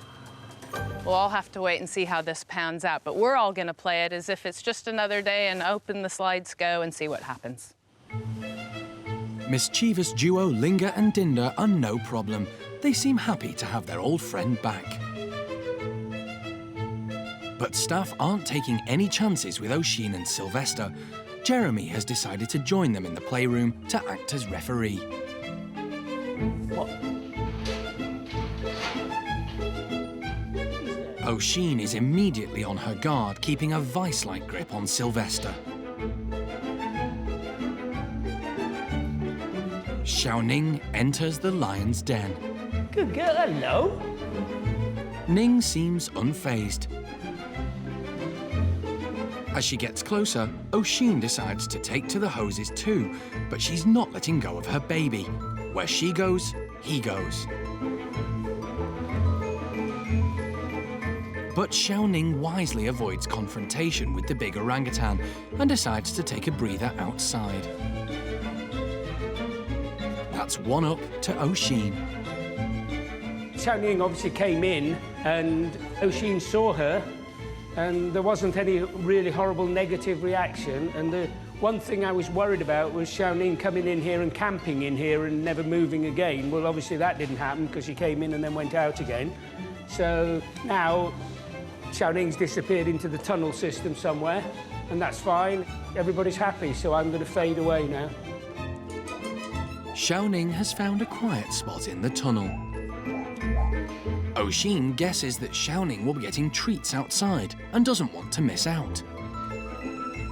Osheen's followed her in there, and they're sitting, well, really next to each other now, and they're both really happy, and they're, at the moment, just, you know, spending some time together and chilling.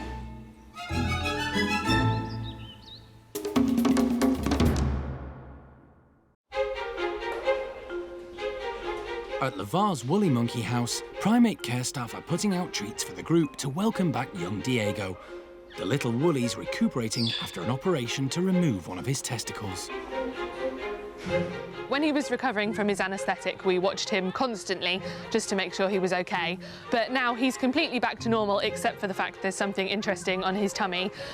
We're just trying to make sure we keep him super busy so that he doesn't start to play with his stitches, and all of the other interested group members away from it too. So we're doing lots of things like giving them extra scatter feeds of fun stuff like insects or seeds and berries that are seasonal that they haven't had for a while, just to try and keep them nice and distracted so nobody's too interested in his new scar. The group are delighted to be having special treatment. And the procedure certainly hasn't put Diego off his food. His stitches don't seem to be bothering him at all as he stretches out to grab the fruit below.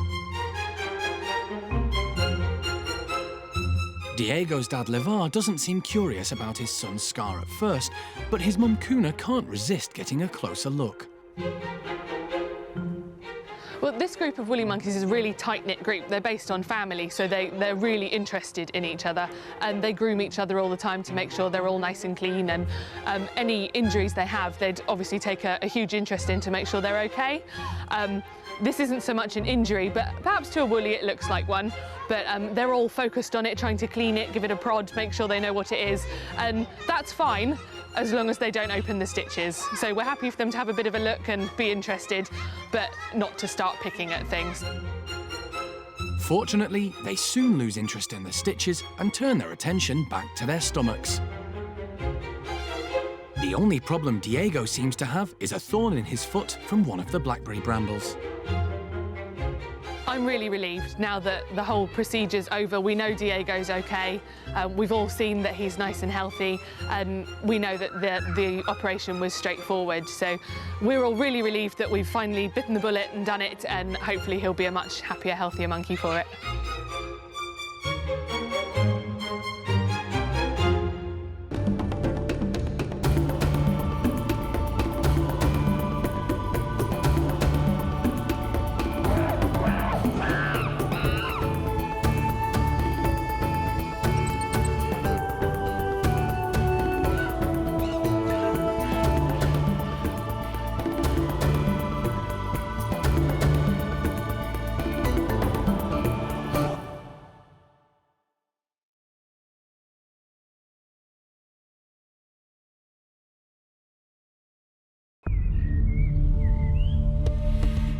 This time on Monkey Life.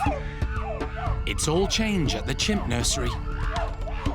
It's no longer the nursery group anymore, it's just Sally's group. The squirrel monkeys lose their leader. She was the dominant member of the group, so it is a bit of a shock for all of them. She kind of led the way a lot of the time. And Osheen and Sylvester joined at the hip as Jeremy tries to do a weigh-in. On you get. Come on here. Good girl. Hey, let go of him. Oh, yeah, all right, you can have that, but you can't have him. He's not on.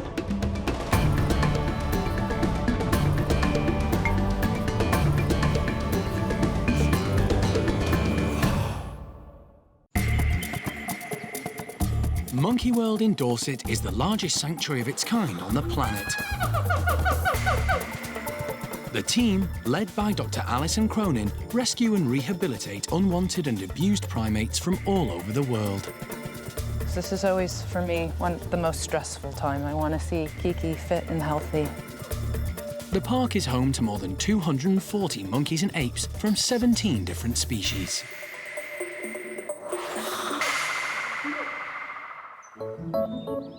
At the chimp nursery, Sally and the gang have got cabin fever. For the last 2 weeks, they've been shut inside because their outdoor enclosure is being extended, and they're now desperate to get out. They're very fractious. Brian's got little cuts and scrapes here and there because Lulu and Sally have been telling him off. Rodders is bouncing off the walls and driving everybody nuts, and they're at the end of their tether. Alison has also decided it's time to change the name of the nursery because the group is growing up. We haven't been having youngsters come into the park that needed rescuing or that have been birth control accidents over the last couple of years. So the youngest chimps that we've got in the park that are in the nursery group are Rodders and Ash, and now they're like 7 years old. So no longer babies. It's no longer the nursery group anymore. It's just Sally's group. It's Sally's troop, really. When the kids grow up, the room needs redecorating, and that's sort of what we've done here. That's Sally saying it's time, it's time. Sally is first off the blocks, closely followed by Rodders and Brian. They can't contain their excitement. One-armed Lulu follows, and finally, Ash.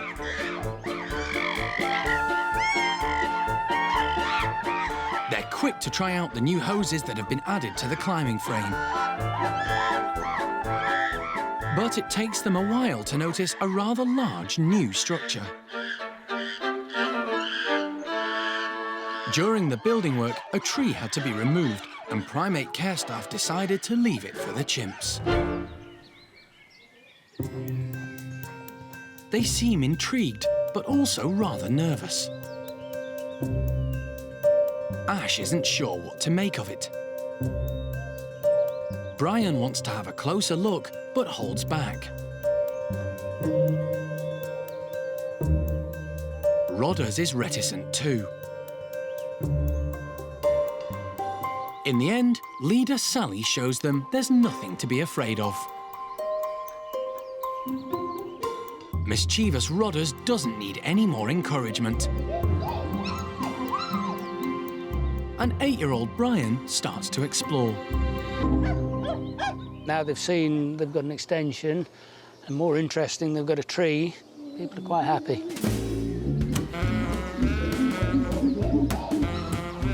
The chimps soon decide it's more fun to wreck the tree rather than climb on it. They will destroy the tree, and they start ripping bits off, and then we'll just haul them out as they rip them off. Might last a month, or it might last another day, who knows.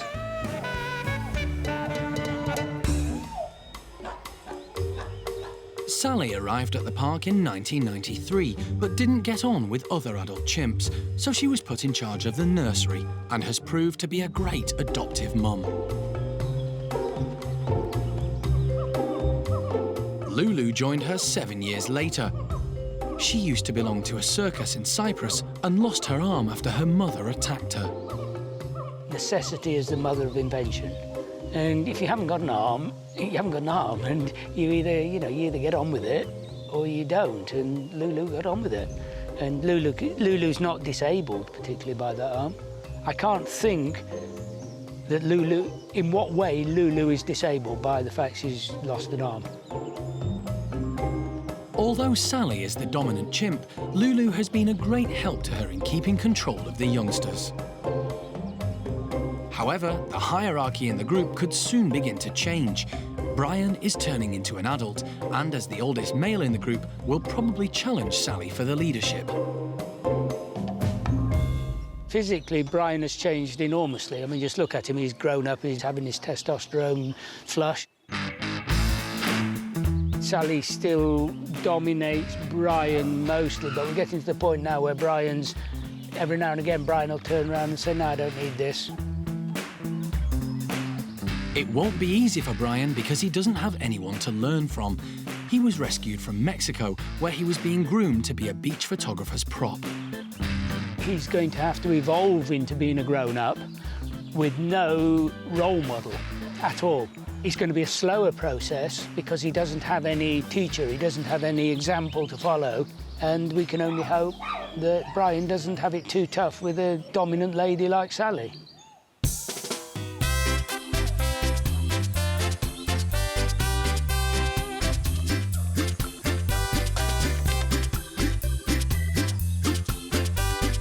Things have finally calmed down, and Rodders has stopped pulling the tree apart.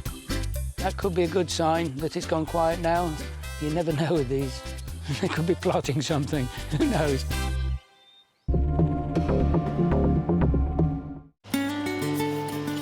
Sally's gang aren't the only ones getting a revamped enclosure. Work is also well underway at the Siamang Gibbon house.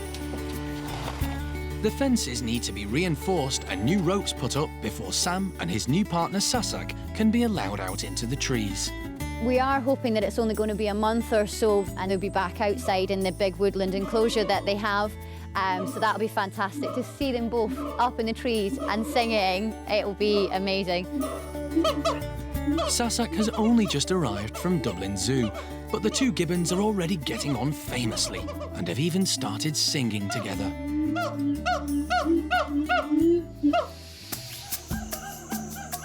In the wild, Siamangs live in pairs with their offspring. The male and female Gibbons each have individual songs which they sing together as a duet. The team are surprised that Sam and Sassac are singing together so soon. It's really important with the Gibbon species that they sing together. It's a real strong sign of a good relationship, a strong bond between them. It takes a little while for them to actually start singing together, so it's really impressive and special that they're singing already. The fact that both of them have gotten on so well so quickly is a really, really great thing. I mean, they could have just sat there going, oh my God, I'm so scared. But they haven't, they've moved on and it's great.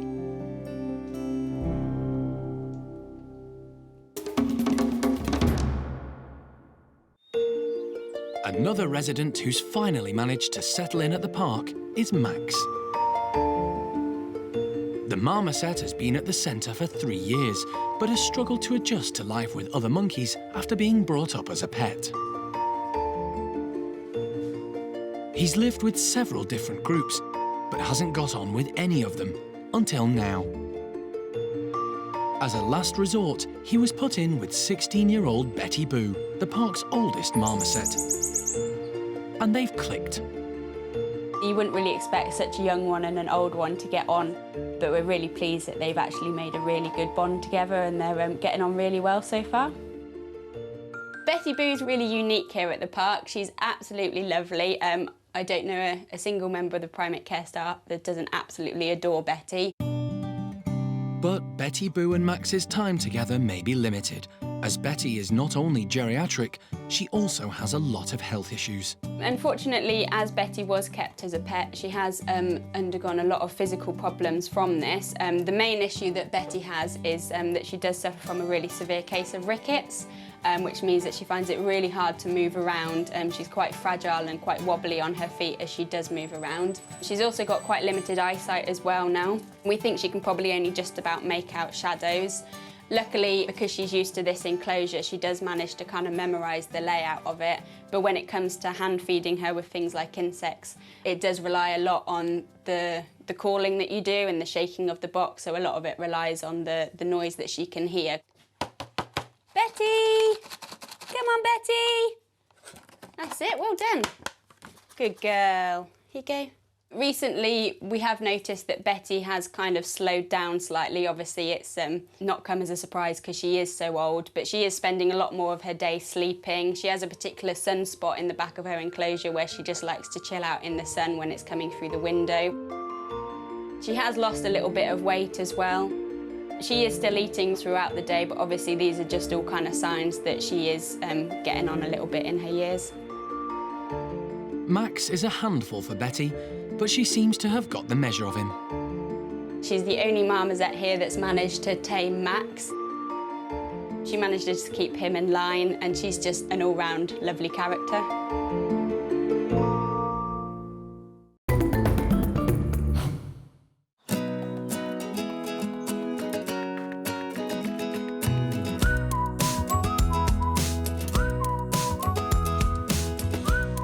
At the Orang nursery, Jeremy is preparing to weigh Osheen. Since arriving from South Africa over a year ago, the big orangutan has been on a strict health regime as she was clinically obese. She'd been kept as a pet for 13 years and fed an inappropriate diet of sugary treats as well as her normal food. Come on, gorgeous. At her last weigh-in, she dropped from 100 kilos to 80. The problem today will be separating her from baby Sylvester, who she now seems to be permanently attached to. On you get. Come on. On here. Good girl. Good girl. No, you don't want to... We don't want him on as well. Right, hey, let go of him. 77... 77... Oh, yeah, all right, you can have that, but you can't have him. He's not on. We're looking at 76, 77 was the original. When she originally got on, then that makes him 10 kilos, which he looks about right. Looking at him, I would have thought, I think she's 76. 76. Yeah. Osheen's been here for just about a year now, and she's lost 25 kilos. So she was 100, she's now 75. That's not bad going. That's a really lovely gradual weight loss over a 12-month period. Any dieter would know that that's just absolutely brilliant. What? What do you want? What do you want? Snacks. You want snacks, but that's make you fat again. Osheen's lighter frame has had other benefits too. Most recently, I've really noticed Osheen moving around a whole lot more easily as well. She's up in the climbing frame, her energy levels are up. Just goes to show that a reasonable, manageable diet and a bit of exercise really is the ticket. She's like a slinky now, compared with what she was. Osheen needs to be fit if she's going to keep up with her new sidekick. And she is totally mum to Sylvester, and she's probably as protective to him as any mother would be, if not more so, than any natural mother would be. It's a two-way thing, though, isn't it? Because it's given Sylvester the mum that we promised him, and it's given Osheen the baby that we promised her, with none of that messy bit in between. It's much the best way. Jeremy tries once again to lure Osheen away from her little buddy so that he can get an accurate weight. Come on, come play again. We don't want that. And for a brief moment, Osheen does sit on the scales alone, although she keeps a firm grip on Sylvester. Confirmation that Osheen has lost more weight. It's improved her physically, she's much healthier. Her periods, along with the birth control implant that we've given her, have made her feel a whole lot better. So Osheen's just had a physical revolution, really. And looking after the little one here is good preparation for someday when we hope that she's fit enough to move on to a mixed group and get pregnant herself. And it's just really lovely to see her doing so well and so happy because, you know, You don't just want them to excel at what they're doing. In Osheen's case, being an orangutan, you want them to be happy, and I just couldn't be more pleased for both Sylvester and Osheen. Really good.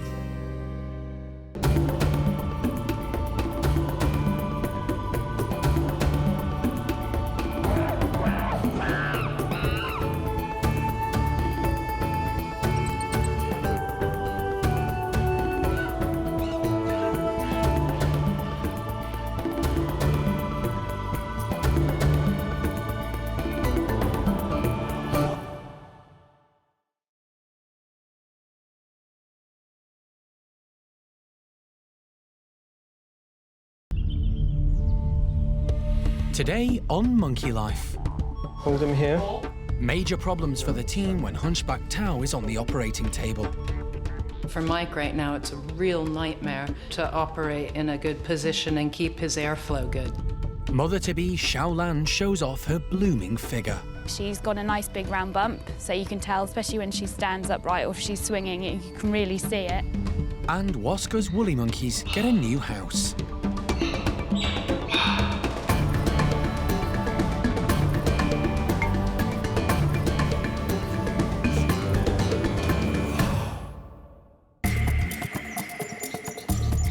Monkey World, buried deep in the English countryside, is the largest sanctuary of its kind on the planet. For 25 years, the team have been rescuing and rehabilitating abused and unwanted primates from all over the world. We've really done everything we can to make her journey as smooth as possible. The park is run by Dr. Alison Cronin and is home to more than 240 monkeys and apes. The aim is to give them as natural a life as possible.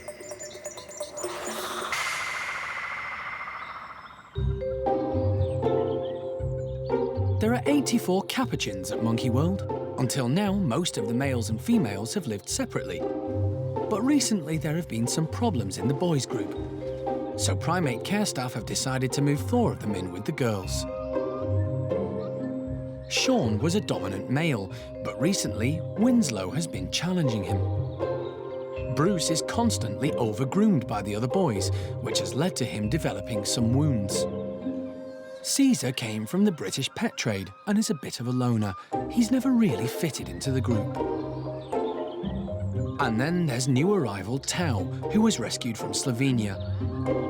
Having been kept as a pet, he doesn't really understand the hierarchy in the group and has ended up in quite a few scuffles. Tao's a very confident individual in a lot of ways, but he doesn't have the social skills sometimes to deal with it, and he'll sit there and try and take it. So our main worry was when we actually got the entire group together that he was going to have a really hard time defending himself. Life should be calmer for these boys from now on.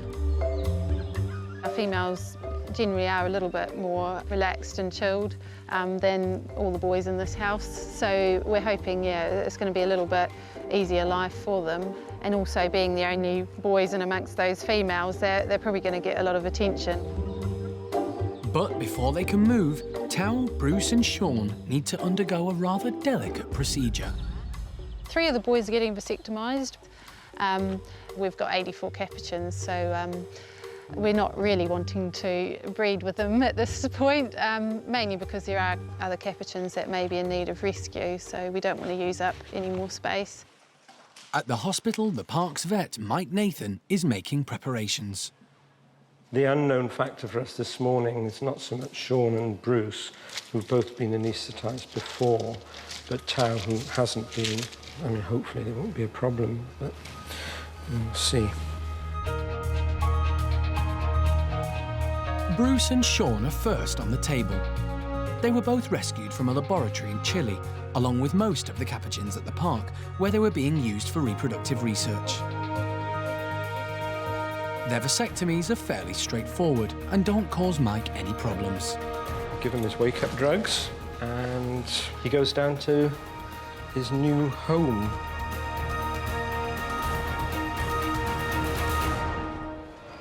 Yeah, we're just heading to the lodge for Tao. Oh, good boy.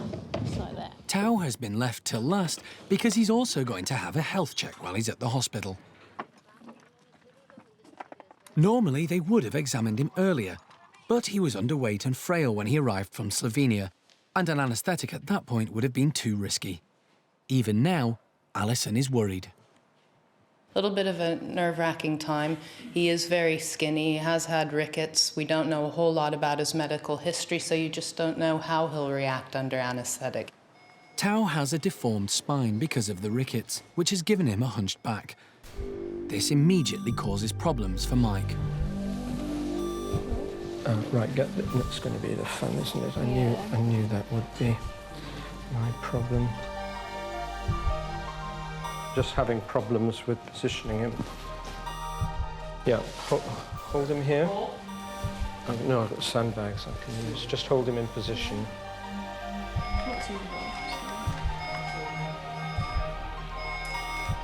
For Mike right now, it's a real nightmare ensuring that Tao has a good anaesthetic for the procedure because of his body shape. He's a hunchback, effectively, permanent, and in order to get him to sit still and stable, we have to pile up sandbags behind his head to keep his natural curvature in order to operate in a good position and keep his airflow good. Mike is up against time. If he doesn't manage to stabilise Tao in a good position soon, the procedure will have to be abandoned.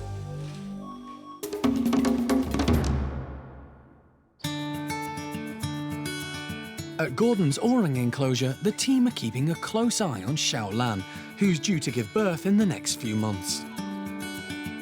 We're really pleased with how Shaolan's been going through her pregnancy. She's really active, she's eating the same, she's not grumpy, and in the past other orangutans have been grumpy during their pregnancy, so we think she's having quite an easy ride compared to maybe to them. Physically, she's got a nice big round bump, so you can tell, especially when she stands upright or if she's swinging, you can really see it. Maybe a little bit more breast than she had before, but other than that, she's just Shaolan. There's still confusion over who the father is. Although Shaolan is living in Gordon's group now, she recently spent a few weeks in Tuan's group. Their gestation is very varied in the number of days. It ranges from 236 to 276. And obviously she moved groups, so she's been with Gordon and with Tuan. And there was some sexual interest with Gordon, and then there was positive matings a couple of months later with Tuan. So it all depends on whether she starts showing signs of she's going to give birth early. It could possibly still be Gordon's, we're not sure. Orangutans are native to the islands of Borneo and Sumatra in Southeast Asia and are critically endangered. It's thought there are only around 50,000 Bornean orangs and 7,000 Sumatran orangs left in the wild. Female orangutans usually only give birth around once every 8 years, so pregnancies like Shaolan's are very important. Hey, mother-to-be, I'm here. Let's have your extra. The orang team are giving her additional food to make sure that both she and her baby get enough nutrients. Shaolan pam. Let me see your bum. Okay, let me see your bum. Higher, higher. They're also checking her regularly to make sure there are no obvious problems. This will be Shaolan's first child. Ideally, the team would like her to have the baby indoors, but they're prepared for every eventuality. Good girl. In the past here at Monkey World, we've had a few births at night, but also 2 in the middle of the day, in the middle of the outside enclosure. So I couldn't tell you exactly what Shaolan's planning, but I'm hoping that she does give birth in the bedrooms, just because it's better for her, it's warmer, and we've obviously got a much clearer view on her of what's going on in case we need to help her out. It's always exciting when we've got a baby on the way, particularly when it's an orangutan. So obviously the orangutan team, well, everyone at Monkey World is really excited about this. At the hospital, Mike has finally managed to stabilise Tao. Right, okay. He's having to have a vasectomy before he moves in with the girls because the park already has 84 Capuchins and doesn't want to breed any more. The difficult part of a vasectomy is locating the tube that needs to be snipped because it's very small and is mixed in with a bundle of nerves, arteries and veins. Right. Mike will send a small piece of the section he's snipped to a lab to confirm he's cut the correct bit. As part of Tao's health check, he's having bloods taken to make sure he has no underlying health problems the team are not aware of. Mike also wants to take some x-rays, but with Tao's hunched back, once again, that's not going to be easy. Oh, don't you wake up on me. Oh. Put him back. He decides it's safer for Tao to have an x-ray on his side. I'm not risking that, I'm sorry. I'm just going to do a lateral to get that out of the way. Sorry. See, he's in a good position I'm not when he's quite happy on I'm his not side. prepared to try risking that. Can I have the lights off, please, behind you, Alison? The x-rays will show the team the extent of the curvature of Tao's back. That's fine. OK, x-ray. His rickets was the result of a lack of vitamin D3, caused by not having enough sunlight or an appropriate diet. Effectively, his whole spinal column, the whole area there, looks completely fused. You can't do anything with that. It's formed. He's not in pain with it, but he's totally compromised. So he's never going to be... I don't think he'll ever be one of the ones you can see leaping from branch to branch. He tries to take off like that, I suspect he'll flop. It'll take Tao a little while to recover from the anaesthetic, but when he wakes, he'll be in his new home with the girls.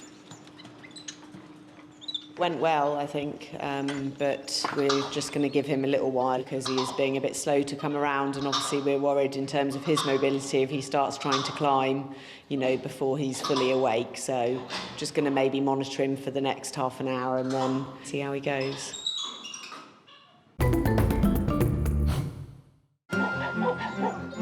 Chimp Sammy, who lives in the Bachelors, has developed a weight issue. The last time he was on the scales, he was 77 kilos, which is a lot for a chimp. But primate care staff now think he's even heavier. They're concerned because he has an underlying health issue. He has an enlarged throat sac, which can exacerbate chest infections. So they've asked wildlife vet John Lewis to take a look at him. Yeah, well, I'll tell you one thing, he's got fat all over his back. He has put weight on. There's a number of reasons for putting weight on, including being greedy or having access to too much food, or there are medical conditions which will cause that. But he has put weight on, that's not going to help him, so at least he's a very cooperative patient. John has advised the primate care staff to try to cut down the amount of food Sammy eats, but that's not as easy as you might think. Feeding time at the Bachelors is always a rowdy affair. The chimps are given a variety of fruit and vegetables throughout the day, and the higher rankers, such as Buxom and Jester, get the pick of the crop, meaning they put on more weight. Low rankers like Charlie and Gypsy get the leftovers.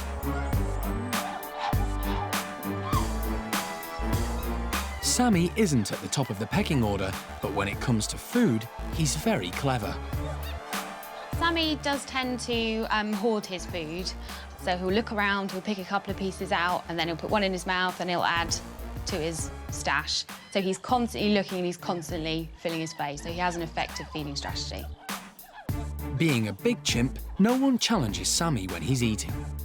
He loves his food, but I guess you could say he's a little greedy, yeah. Because the chimps live in a group, whatever the team decide to do for Sammy will affect the others. But Kate has a cunning plan. She's going to try feeding them one type of food at a time. This, for example, I'm feeding turnip, so I'm just feeding a whole feed just of one item. So that means that all of the animals have a chance of having exactly the same item. Inevitably, the lower-ranking animals within the hierarchy would get slightly less of that, but hopefully at least it's the same quality, and Sam will hopefully get a bit less. So the amount of food the group get will stay the same, but the food will be distributed more fairly. Everyone will get some of the tastier items. Sammy is nowhere to be seen at first. Jimmy and Mojo quickly get their fill, as does leader Butch. But once Sammy does make an appearance, there's no stopping him. We're more concerned about Sammy's weight compared with some of the higher-ranking animals like Buxom, Butch, Jester, because it does seem to affect his health and his activity levels. If we could get a little tiny bit more weight off him, I think he'd find moving around, playing with the chimps, a little bit easier and more comfortable for him. He wouldn't be so puffed out. Low rankers like Rocky seem to be benefiting from the new feeding regime. For once, they've managed to get their hands on some of the tastier morsels, although Sammy is still hoovering up. With everything that we've put in place, the changes to the food items we're feeding them, to the distribution of it, to the way it's presented to the chimps, all of those factors are going to help us shave weight off Sammy, and I am confident that he is going to lose some.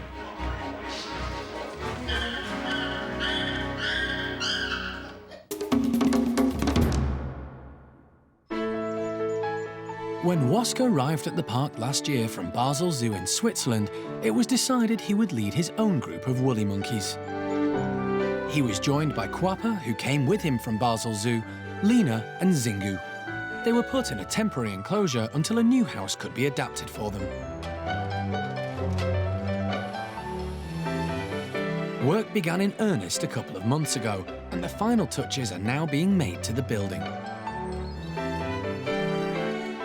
I'm hoping they're going to like the new house. We've certainly put a lot of work into it, but you know, they're quite hard monkeys to please, so we'll see. The team are putting up extra ropes for the monkeys to swing from because there's recently been a new addition to the group. Milo is Lena's son, who was fathered by Oscar, and he's 5 months old now, so starting to become a little bit more independent. So this is going to help him a lot as he starts to explore this brand new enclosure.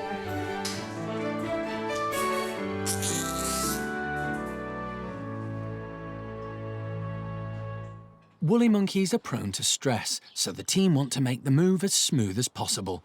But they need to get the monkeys into crates to carry them the short distance to their new home.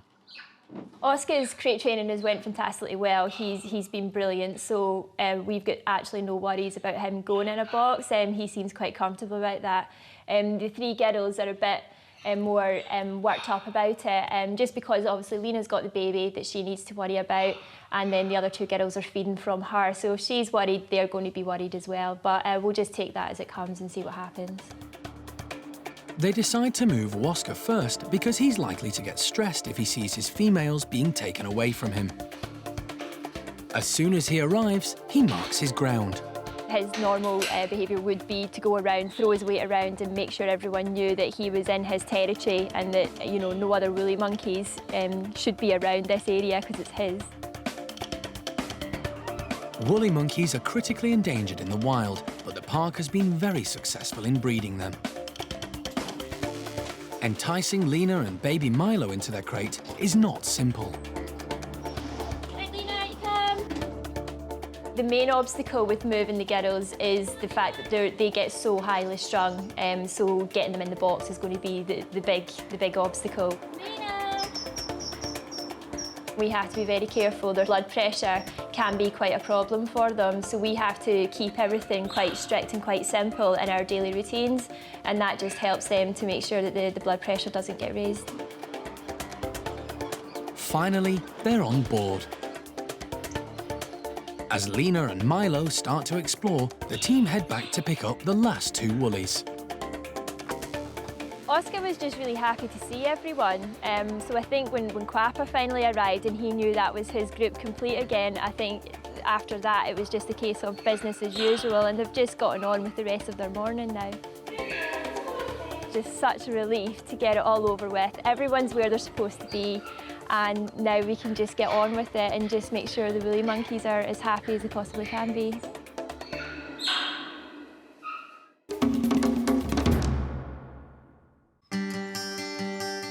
The female Capuchins at the park are in for a big surprise. They're about to be joined by the boys, who fully recovered from their vasectomies and are now ready to move in. Sean and Caesar will be living with Amy's group, while Tao and Bruce will become members of Fifi's gang. Inside the house, Tao is soaking up his new surroundings. Sean is taking it all in his stride, as is Caesar. Bruce seems keen to make some new friends. All boys are doing really well. They're now quite alert and sort of looking at their surroundings, flirting with the females. So, yeah, so far we're pretty happy. The introductions, as always, are being carried out in the bedrooms because they are smaller, more controllable areas. Tao and Bruce are meeting Scarlet and Phoenix first. The Capuchin team have chosen them because they're low rankers, so will hopefully make them feel welcome. The boys seem rather bemused and not quite sure how they're supposed to behave around the girls. There's obviously an awful lot going on in the bedrooms at the moment, and the girls are actually quite wary of the boys, but, you know, I think probably avoidance at this stage is a good thing. You know, as Jeremy always says, too much too soon can sometimes turn, so... Yeah, they're just sort of checking each other out from a distance and moving around the space. We haven't had any actual contact yet, but certainly no aggression, so just sticking with it, really.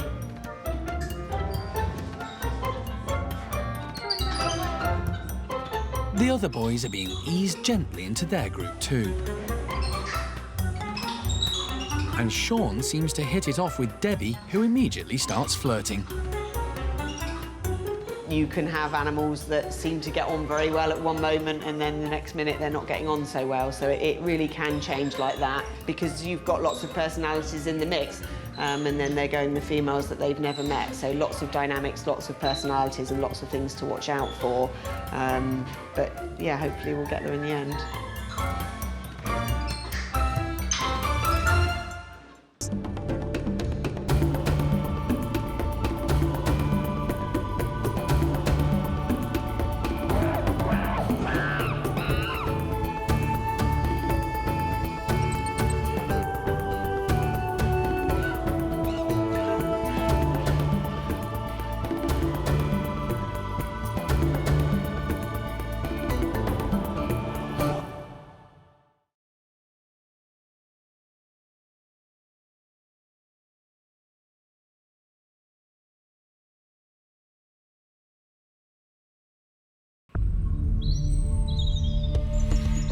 This time on Monkey Life.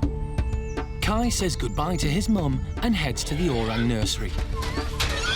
All right, little man. Woolly monkey Isla fends for herself as Mum Paquita lavishes attention on her new baby. She's had her nose put severely out of joint by the arrival of her baby brother. And Paddy's chimps are made to work for their treats, but baby Bart isn't interested.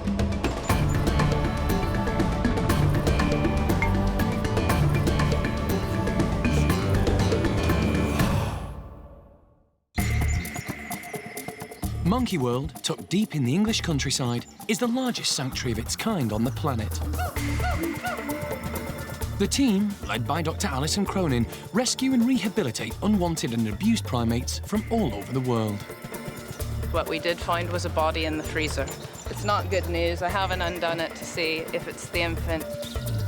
The park is home to more than 240 monkeys and apes from 17 different species.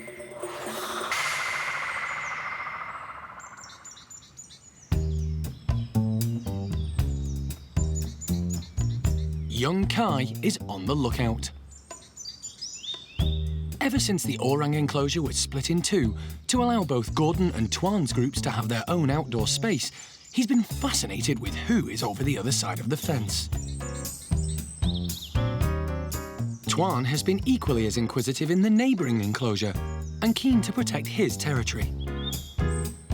But this ritual will soon become a thing of the past for Kai because he's moving out. And the reason is stepdad Gordon. He's suddenly maturing into a fully grown adult and showing the beginnings of cheek pads.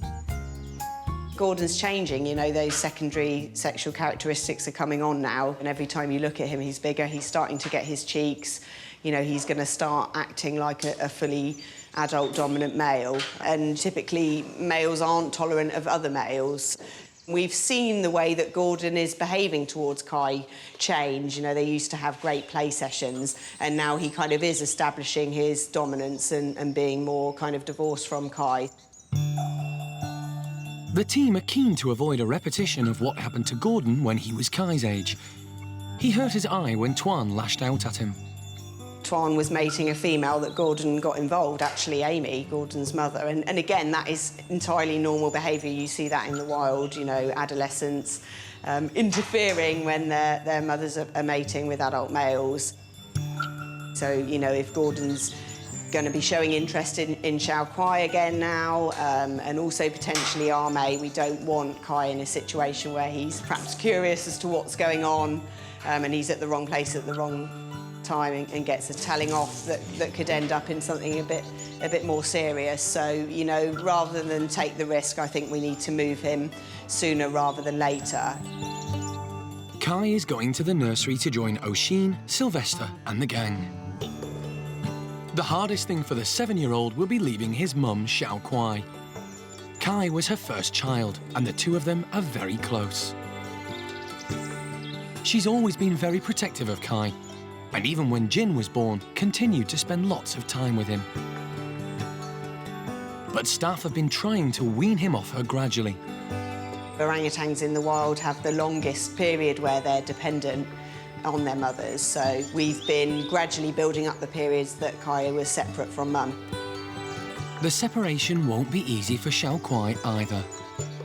She's a brilliant mum and is the only orang at the park so far to care for her own children.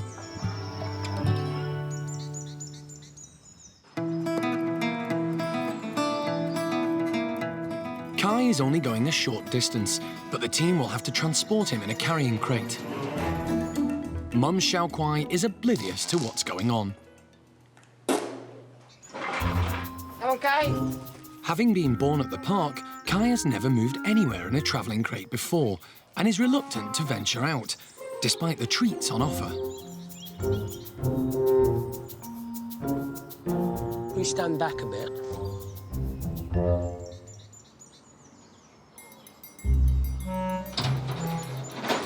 He's in the tunnel, but the team still need to get him into the crate. They've put some familiar items in the box to tempt him in, but orangs are very intelligent. And he's not going to make this easy for them. He does eventually try the crate for size, but cautiously leaves one foot outside to avoid being shut in. And when Jeremy tries to catch him out, he's quick off the mark. It could be a long day.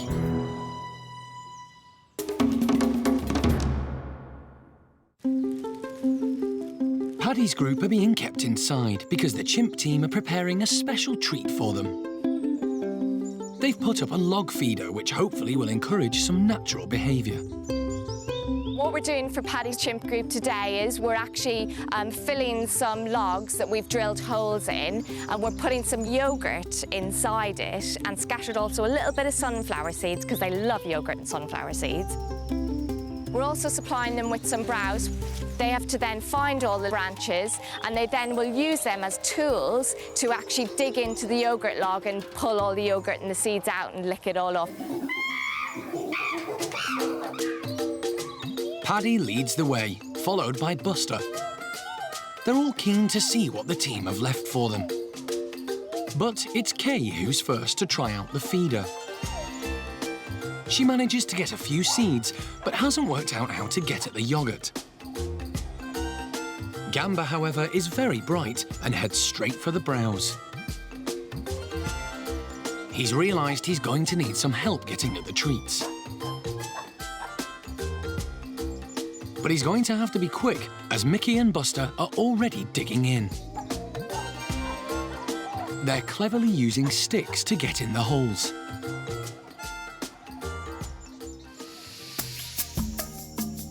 In the wild, some chimpanzees use twigs and branches in the same way to get at ants and termites.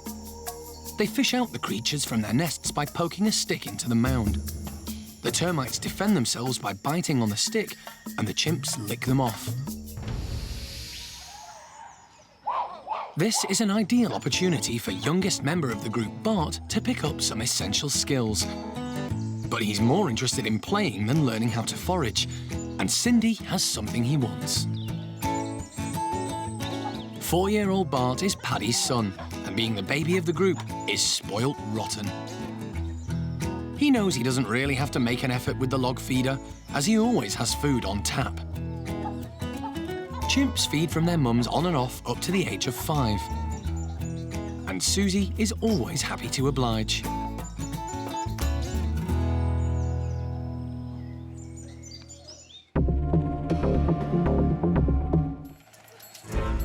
At Gordon's orang enclosure, Kai is wary. He's locked in the tunnel, but doesn't want to climb into the crate. The team have tried to bribe him with various treats. They're Vietnamese coconuts. Very tasty. But he hasn't been tempted. However, when Kara turns up with his favourite milkshake, his resolve is finally broken. Let's just move him now. Kai's not happy about being shut in the box, but it's only going to be for a very short time.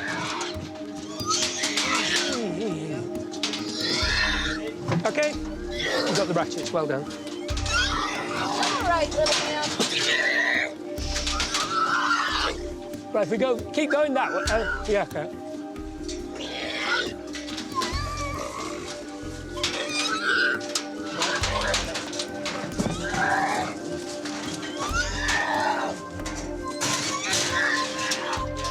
Are you okay there?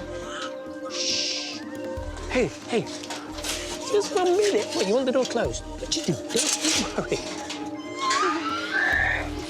He can't wait to get out. You're not coming this way now. Mrs. Lanning? This is unfamiliar territory for him. He's only ever lived with his mum in Gordon's group. The welcoming committee is on hand. Jolie's intrigued by the stranger. But the team have decided she might be a bit much for Kai at first. They're going to ease him in gently. In the wild, orangs do leave their mums around Kai's age, but it happens gradually. In captivity, it has to be an immediate wrench. There's no way to replicate how Kai would have moved away from his mother in the wild, which is a very gentle process. Mischievous duo Linga and Dinda are going to be the first to welcome Kai. We have contact. But for the time being, it's just going to be through the mesh. Kai seems unfazed. You see this? He's sticking his tongue through. Linga, as always, is the troublemaker. Kai suddenly notices a familiar face. Shia Ning has been allowed in with Linga and Dinda. Until recently, she lived with Kai in Gordon's group. But Linga is still being aggressive towards the new boy. Linga seems very full on with him, but I think it's more of like little kids in the playground. The little girl who actually has quite a shine or a fancy to the new young man is kicking him in the shins and running away right now. But when they see Ning go in with him, I think they'll start realizing that it's actually something that they want to do. So to give Kai a bit of comfort and reassurance, we'll get Shia Ning straight in with him, and then we can build up to the others, Dinda and Linga and Jolie, Osheen and Sylvester eventually.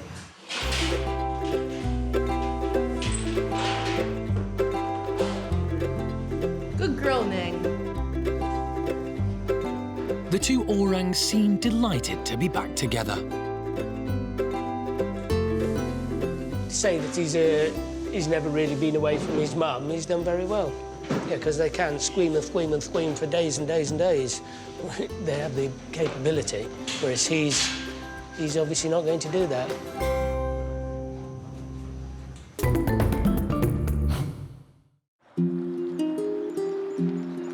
At the Marmoset house, 5-year-old Max is all alone today because his companion Betty Boo has died. The two monkeys struck up an unlikely friendship, and her death will hit him hard. She was the park's oldest marmoset. Jeremy found her in her nest basket unresponsive, so really at 15 or more years old, we really needed to help Betty Boo, and Jeremy very quietly and kindly put her to sleep, and she wasn't even aware, didn't even raise her head. Betty was another victim of the British pet trade. She was rescued by Alison and her late husband Jim Cronin from a house in Southampton in 2003. Ready to go.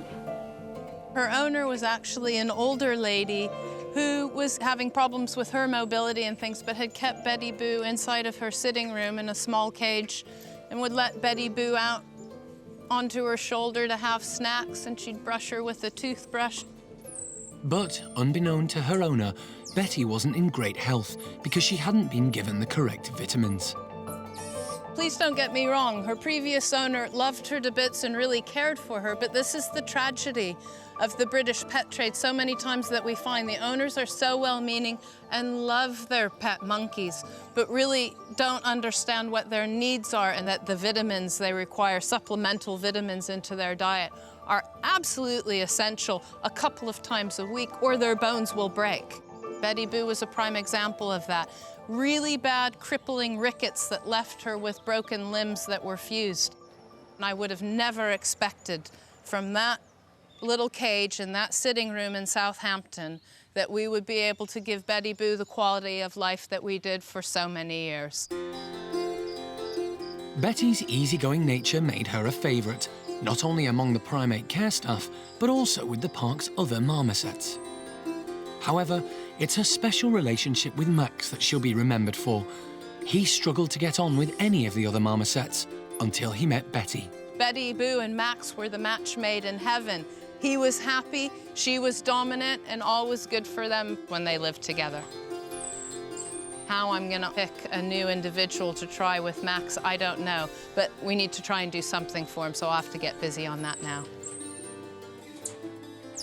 Betty Boo's been with us for so many years and represented a lot of what Monkey World stands for, that the individuals matter, and that we did everything we could to make Betty Boo's life good and secure and stable here at the park. And up until her last day here, she was catching insects. So I'm really pleased for her, at the same time very sad that she's passed on now.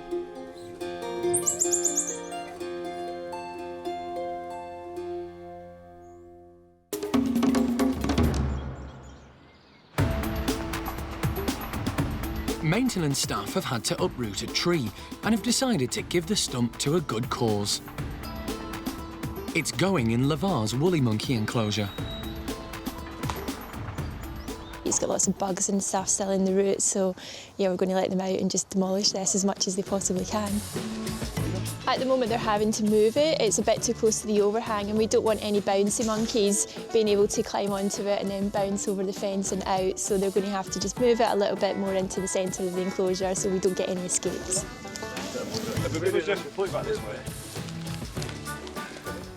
There's been a lot of upheaval in Lavar's group recently because Paquita gave birth and no one had guessed that she was pregnant.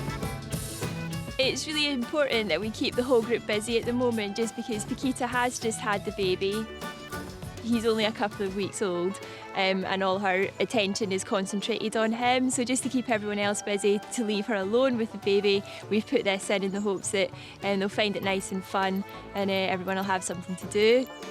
Isla especially, it's important that we find lots of fun things for her to do. She's not particularly happy that she's got a new little baby brother, just because he's taken all of Mum's attention away from her. So really, really important we keep her nice and busy. An extra helping of the Woolies' favourite snacks should entice them over.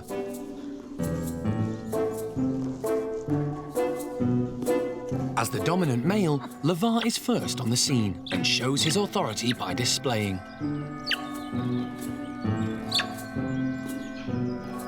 Paquita is next with her newborn in tow. Nikita's baby's doing fantastically well now. He's 2 weeks old. He is definitely a boy, and we've named him Manny. He's just at the stage now where he's starting to lift his head off of her and have a look around, and his eyes are nice and wide and open. He's taking notice of everything that's going on around him. He's just really taking in all his surroundings and all his other group mates. It doesn't take Paquita long to dig out the grubs. She's always had a good appetite, and today there's no stopping her. Paquita with her food is like trying to take a dummy from a baby. It's not possible a lot of the time. She absolutely loves her food. Paquita's daughter Isla hasn't plucked up the courage to explore the tree stump yet. Mum having a new one has been a big shock to Isla. She was pretty much secure in her position as the princess of the group because she was the daughter of the dominant male and the dominant female. So she's had her nose put severely out of joint by the arrival of her baby brother. At the moment, the adults are all still around the tree stump, so Isla and Diego have hung back slightly, just because they're just not sure about going over there and maybe getting told off because they maybe overstep the mark and get into something that the adults actually want. So what they're doing is just hanging around in the trees just above the root, so they're close enough that they can have a good look, see what's going on, but they're far enough away that they're not going to get into trouble. Diego just now is just sort of in the early teens. He's learning what he needs to learn in order to grow up to be a big dominant male himself, so he's trying out lots of dominance displays.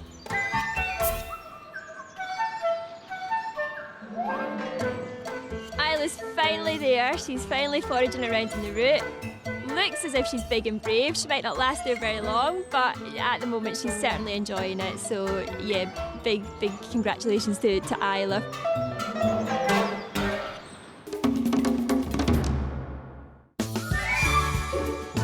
At the Orang nursery, Kai is showing no signs of missing his mum and is having a great time with his old friend Shia Ning. And Osheen, Sylvester and the others have finally calmed down after the excitement of the new arrival. The Orang team want to distract them, so are planning a treat to keep them all occupied. We've got some yoghurt pots and bottles. They've got yoghurt and dried fruit in, and I'm just throwing them out onto the roof so that the orangutans can try and get them through and play with them. If we just throw them straight into the playroom, then they've demolished them in about 2 seconds flat, so it makes it a bit more fun for them to play with. The bottles are too big, they won't go through the mesh, but the orangutans are quite used to this game now. They have different techniques for working them through. Where food is concerned, nothing is ever a problem for Osheen. Some of them like to break the bottles and try and get some of the treats out still on top of the mesh. Sylvester can put his hand right through, but he doesn't have the strength to pull the bottles through completely, whereas others, like Osheen, for example, tend to have a lot of strength and pull them straight through the mesh. Kai and Shia Ning aren't missing out. They've got their own supply of bottles. Ning has a delicate approach, but Kai uses Osheen's technique. In the wild, orangutans tend to eat in trees. They spend all of their daylight hours up in the trees, so we find it quite important to try and make sure things are put up as high as possible to try and encourage some natural foraging behaviour. Everybody seems to be enjoying themselves. I think it's one of their favourite activities. It keeps them occupied for a long time and they seem to have a lot of fun.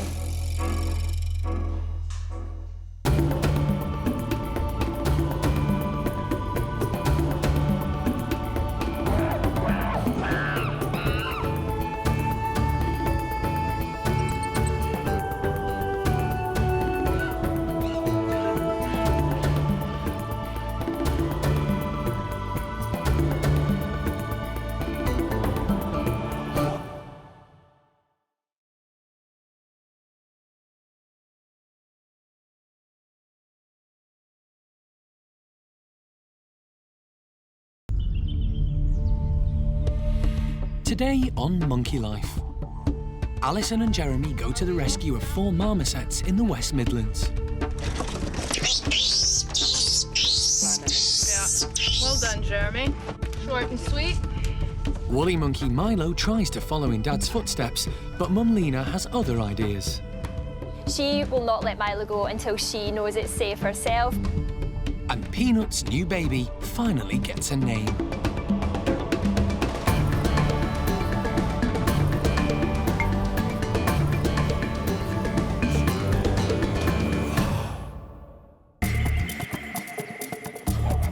Monkey World in Dorset is one of the largest and oldest sanctuaries of its kind on the planet.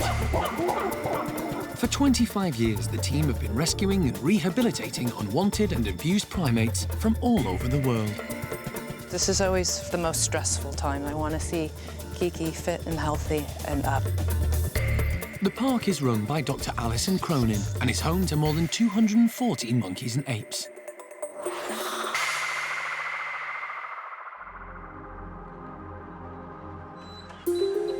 It's 6:30 in the morning and Alison is setting off on another rescue. She's heading to the West Midlands to pick up 4 marmosets in need of a home. A court has ruled they must be removed from their owners after they were found guilty of causing unnecessary suffering to a baby marmoset. Morning. Morning. You want to check your gloves anyway in the back? Got one. Animal Director Jeremy Keeling is going along to help Alison. Got blankets, bowls, some insects for them. I've got a bit of fruit in the car already, a catching net in case we need to. We'll see how we go, but I think we've got everything we need. It's going to be a long day. The cruelty to the marmoset called Mikey came to light after a couple sold him for £650. The woman who bought him was so worried about the state he was in, she took him to a pet shop who alerted the RSPCA. He was found to have bone disease and fractures and had to be put down. This was a fairly high-profile case that went down a couple of weeks ago that I had read about in the press, and then lo and behold, we got the call to ask if we could help with the animals that were involved with the marmosets. So whether or not these marmosets will stay at Monkey World long-term or not remains to be seen, but we've offered them temporary specialist accommodation. And of course, we'll need to see what physical condition they're in, because indeed that was the problem with the infant that subsequently had to be put to sleep. It had terrible, terrible rickets or nutritional bone disease and was in a really poorly way. Alison and Jeremy are due to meet representatives of the RSPCA and the police before they go to the couple's house to collect the monkeys. Morning. Morning. Hey, Ian, how are you doing? That's Alison. Good to see you again. Yes. How are you? Oh, I'm all right. Nice to meet you, Jackie. Mikey developed rickets because of a lack of vitamin D3. Marmosets, which are kept as pets, need to be given this supplement because they don't get enough sunshine in this country. Wow, that's nasty. His pelvis is just shattered to pieces. 7 fractures altogether. I mean, the arms are bent, the tail's bent, but the pelvis looks, that's just, but the pelvis, and I can hardly bear looking at. Folding Yeah. fractures. Yeah. It's getting more and more common that people are acquiring these monkeys, whether from the internet, from newspapers, from breeders, with having little to no knowledge at all about their care. They're specialist animals, as we know, and they should not be treated as domestic pets. The police always accompany the RSPCA when animals are being confiscated. I've just had a quick debriefing with RSPCA and the local police, just in case anything gets a bit tricky. And cleared up a few issues that I had about the marmosets and understanding the court case and why these marmosets are being confiscated. So I'm all clear on that now, and we're just all gonna head over to the gentleman's house and take the monkeys, so see how we go.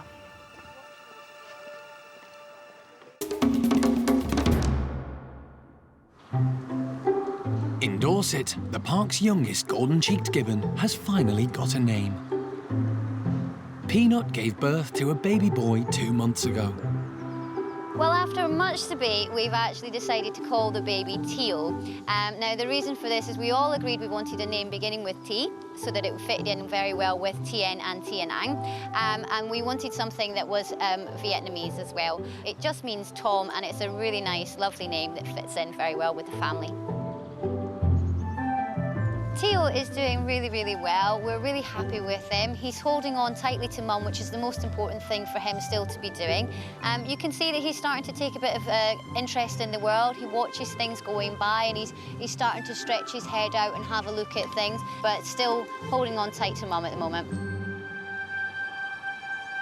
Peanut's daughter, 3-year-old Tianang, is besotted with her younger brother. Tianang, as a young female golden sheep gibbon, she is really important that she actually watches this baby and sees what Mum's doing with the baby as well. She definitely wants to play with him, but he's still too young for that yet. So when she goes over, Mum's giving her lots of grooming and fussies, and she's getting to watch the baby, but she hasn't got her hands on him just yet. Her older brother, 5-year-old Tien, is less interested in Teo. Tien and Tianang have got a lot of energy, and at the moment, because Tianang isn't getting that attention from Mum all the time, she's actually spending a lot of time with her big brother, and they have lots of wrestling matches, chasing games, things like that. So it's brilliant for them. It's really helping their personalities actually come out. It's helping build their strength and their stamina and their agility in the trees as well. Pretty much they get on very well all the time. Dad Peng Yo is sensibly avoiding Mum and Teo. Pangyo's basically keeping out the way with Peanut and the small baby at the moment, letting her get on with that, and he's spending the time looking after the older kids, making sure that they're safe and they're actually having a lot of fun playing with him as well, so he's doing the right thing at the moment. Peanut has proved to be a great mum time and time again. She's done it all before and she knows exactly what she's got to do, so we're really pleased how well she's doing.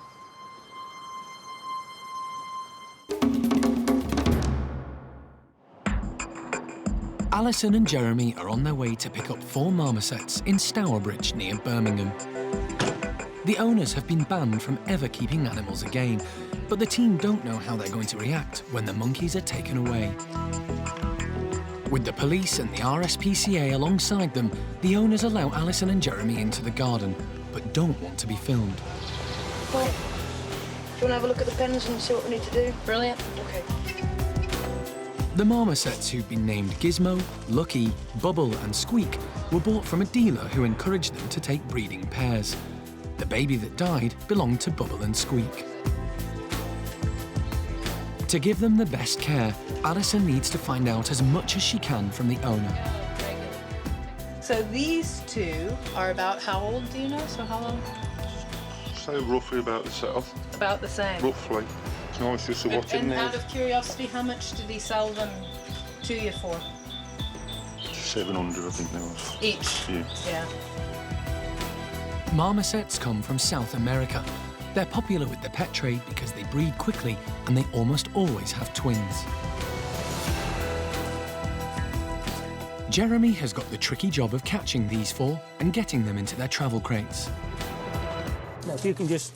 Yep, I'll mind doors for you. I can lock myself in as well. Gizmo and Lucky are first. So Jeremy's now going to basically open up the tiny little bedroom and try and grab. We've got them locked into the bedrooms, and he'll try and grab one at a time and put them into the box.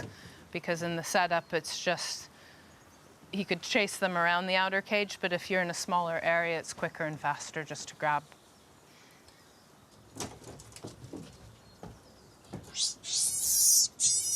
That's one been grabbed. Just make sure you twist those locks on those cages right, otherwise you'll have them out with you. Sounds like number 2.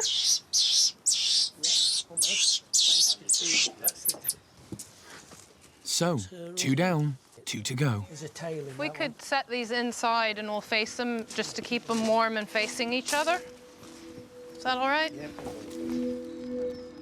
Bubble and Squeak are obviously frightened, but Jeremy has done this many times before. The team have to be careful the marmosets don't escape into the garden.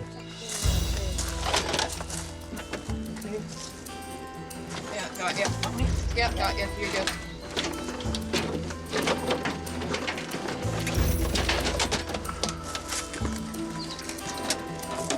It's not easy to catch monkeys in this shed, as there are plenty of places for them to hide.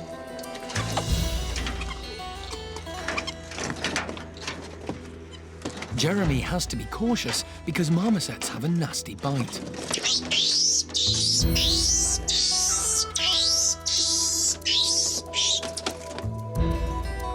All done?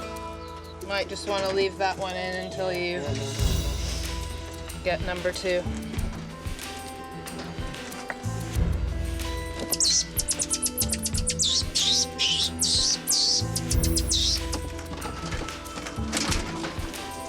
Well done, Jeremy. Short and sweet. Relax. All good. Bubble, Squeak, Gizmo and Lucky will soon be joining the other 12 marmosets at the park. We've got everybody loaded up. I'm really happy. Jeremy worked his magic. 4 monkeys in the box in really quick, smart time. So now it's just we'll get him back to the park, get him settled. And then I'll be consulting with RSPCA on where their final home is. I don't know that it'll be at Monkey World or if they might end up some other place, but really we're just offering assistance to RSPCA on a case that they prosecuted.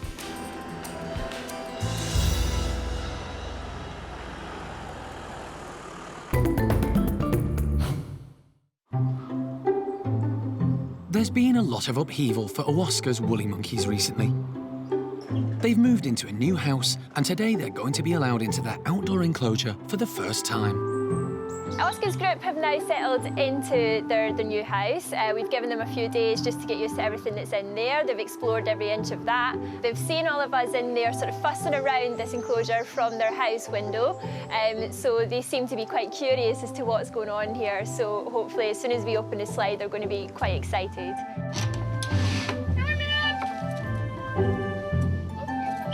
Leader Owaska doesn't need any encouragement. But Quappa and Zingu, 2 of the females, are more hesitant. They're not sure what to make of their new surroundings. Lena and baby Milo make their way towards them. Owaska at the moment is just sort of running around displaying on everything and marking his territory. I think he's decided that this is a wonderful place to be and he's just making sure that he explores every single nook and cranny of it. Woolly monkeys are quite territorial. They do live in big family groups in the wild, and obviously the Amazon is being lost at a colossal rate. So they all have to make sure that they mark their territory, so that if any other group comes along, they know that it's already been claimed. Once he's finished his patrol of the fence, Owaska heads back for the others. Owaska's calling the girls, basically that's part of his job. Now that he's made sure that everything's nice and safe and that he's claimed that for them as their territory, he's going to shout on the girls, he's making sure that they know that it is nice and safe, and he basically wants them to join him. Woolly monkeys have quite specific calls for lots of different things. If they alarm call it something, it's a very distinctive noise in comparison to just a contact call where they're just chatting to each other. So the one he's making at the moment is a little contact call to the girls. Without actually seeing each other, they can still keep tabs on where everyone is. Quappa and Zingu have plucked up the courage to join Owaska. They immediately start to explore and forage. This is going to be their home now from now on, so they need to get to know it, and that's exactly what they're doing. Owaska goes back for Lena and Milo. They haven't ventured any further.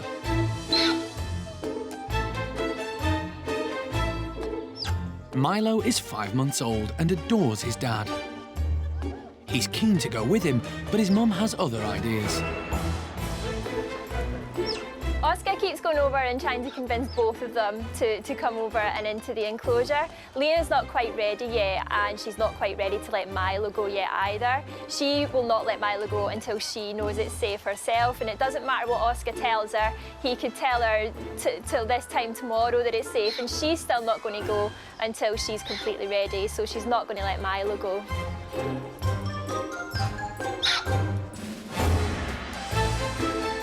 They'll do it in their own time. We're not going to force them to do anything they don't want to do. They'll just learn it on their own, and that's the best way.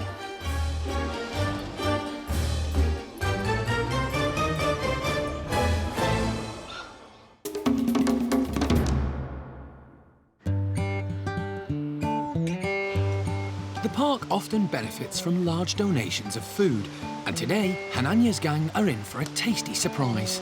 And some scrambled egg! Protein is an important part of a chimp's diet.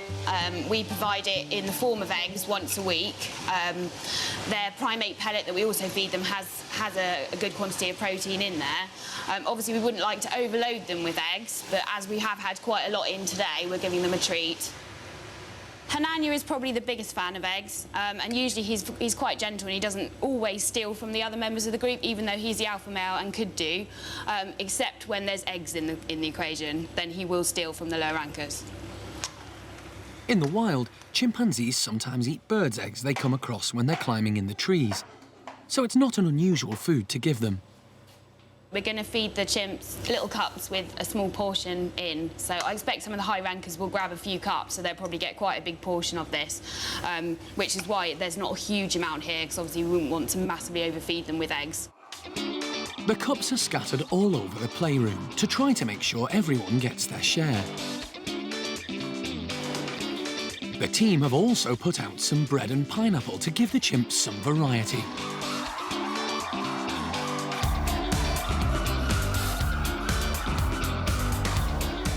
Cherry, the dominant female, grabs as many cups as she can. While leader Hananya makes a grand entrance, but then ignores the eggs. Maybe it's Kate's cooking. Most of the other chimps seem to prefer the bread, especially low-ranker Tuti, who's got her hands full.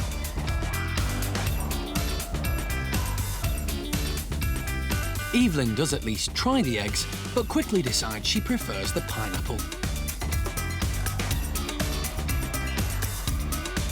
And it's a no-go from Marjolaine too. A large part of a chimp's diet is made up of ripe fruits, and Trudy, who's a favourite of everyone in the group, has gone straight for the pineapple. The chimps were really excited when we put the scrambled egg cups into the playroom, but didn't actually seem to eat much of it. They sort of picked the cups up and had a sort of sniff and look around, but then kind of discarded it. But there was also lots of other nice things in the playroom at the same time, so they may eat sort of the remains overnight or very early tomorrow morning, obviously, once they're less full up. I was quite surprised and quite disappointed because Hananya absolutely loves eggs normally when we hand them out as boiled eggs, but obviously we can't win them all.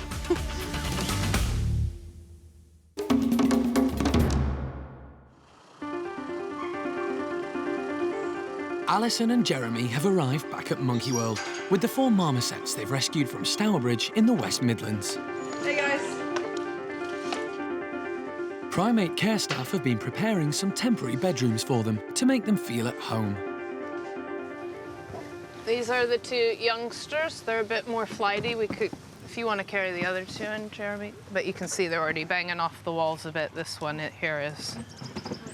So this is Gizmo and Lucky. Jeremy's got Bubble and Squeak. The youngish ones. The team don't know yet whether the marmosets will be staying at the park or going elsewhere, but they'll look after them until the RSPCA make a decision. Ready? Okay, yeah, as long as you're happy. Gizmo and Lucky are released first. Having been shut inside their travelling crate for so long, they're eager to run around. There she is. Oh. The female's pretty tiny and a little bit skinny, so we'll want to check her out and keep an eye on her condition. It'll be up to primate care staff to get a very good therapeutic dose, so a higher than normal dose of vitamin D3 into them, just to supplement them straight away. And then we'll start building them up, because I think that they could both use a little bit of weight putting on. The male looks better than the female, but no, we'll have to keep an eye on them. Bubble and Squeak are next. This is the pair whose baby had to be put down because it was suffering so badly from rickets and fractures.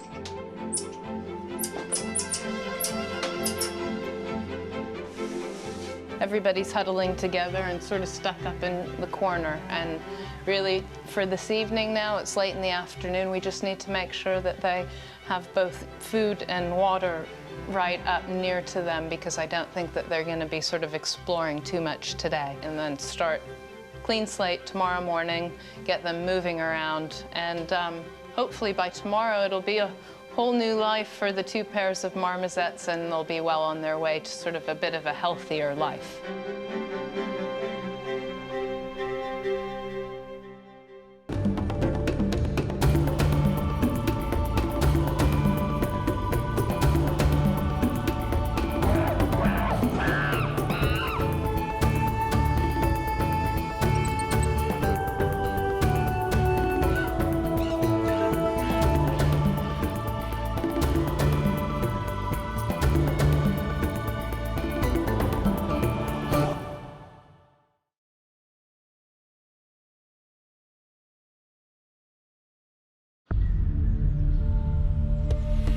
This time on Monkey Life.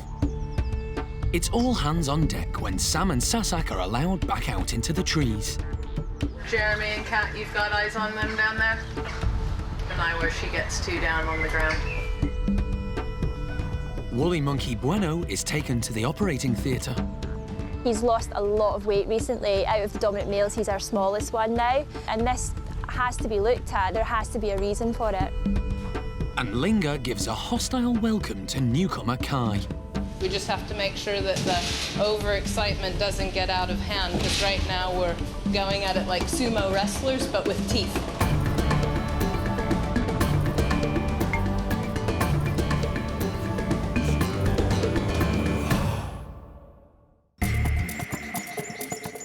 Monkey World in Dorset is the largest sanctuary of its kind on the planet. The team, led by Dr. Alison Cronin, rescue and rehabilitate unwanted and abandoned primates from all over the world. Have you packed your stuff? Got your favourite comics and everything? The park is home to more than 240 monkeys and apes. The aim is to give them as natural a life as possible.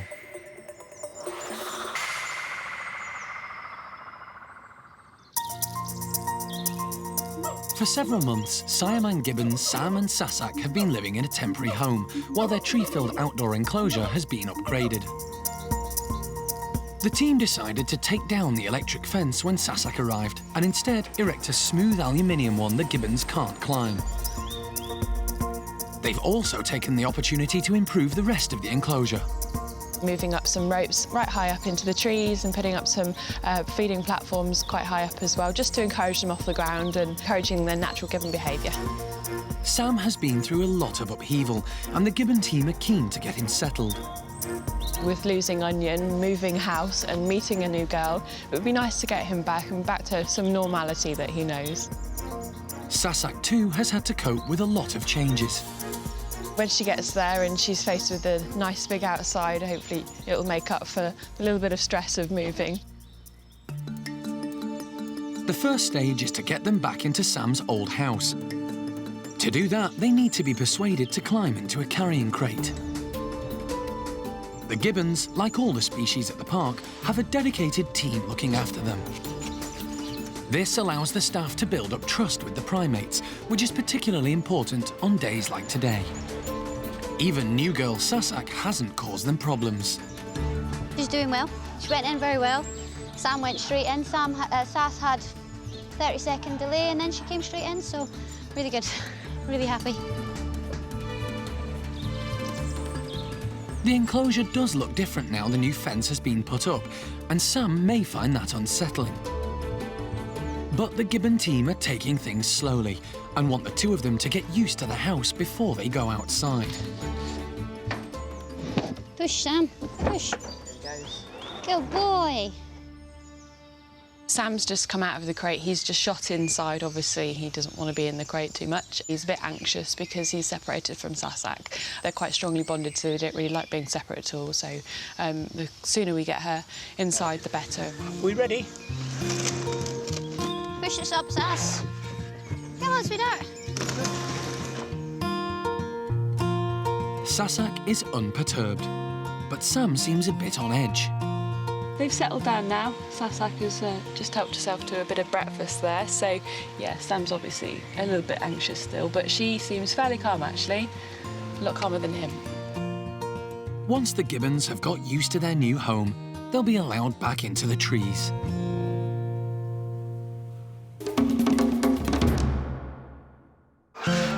The Siamangs aren't the only ones having changes made to their enclosure.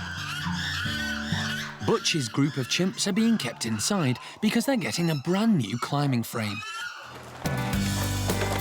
The old one had to be demolished to make way for the new structure. But the frame had to be built in stages because there'd be trouble in the all-male group if they were holed up for too long.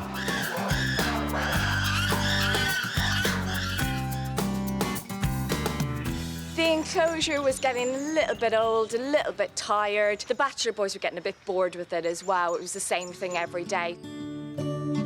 It's a much bigger frame now, with a lot more usable space. We put a huge amount of things up high for those guys that love to climb and love to swing around. But we've also put some low-hanging hoses as well, just to help those guys that aren't quite so good at climbing. The design will help the lower-ranking chimps who are often given a hard time by more senior members of the group. Put in some of these black half rounds that you can't see through. So for the lower ranking ones like Kiko and Charlie, we wanted them to have areas that they could go that the big boys couldn't see them. A new feeder will make the bachelors work harder for their treats. We can put different sized food items in there. And the idea is that it's a really good exercise for them to really, really search for the food. So they have to roll it to try and knock the food and get it out.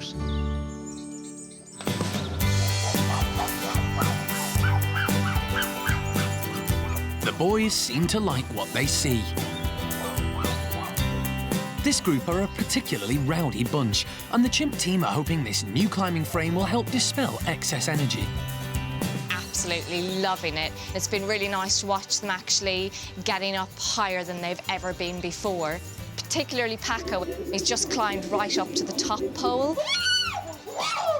And he puffs himself up to make himself look as big as possible. Plus, he can also see what's going on in the whole enclosure. He can keep an eye on everyone and what they're actually doing as well. As hoped, the lower anchors take sanctuary in the hiding places. Seamus and Charlie at the moment are both having a really good play session. They're thoroughly enjoying the red hosing nets that we have out there. They've got big wide grins on their faces. They're laughing and having a great time out there. Generally, when you see the bachelors playing, it's a really good sign because they're all nice and relaxed. No one's really feeling that anxious. The new blue barrels that we put up are absolutely great. They seem to love them. Sammy is actually really enjoying the barrel. He is being a little bit lazy. He's just sitting under it and twirling it around in the hopes that food kind of falls into his lap. Sammy has put on weight recently, and the chimp team are hoping this new climbing frame will give him more exercise. We would like to get a little bit more weight off him if possible, particularly now that we've just put up the red hosing. It is helping him because he has got handholds to climb up. We've so far only seen him going about halfway, but we hope that in the future he will gain confidence and actually go that little bit further. So little steps at a time.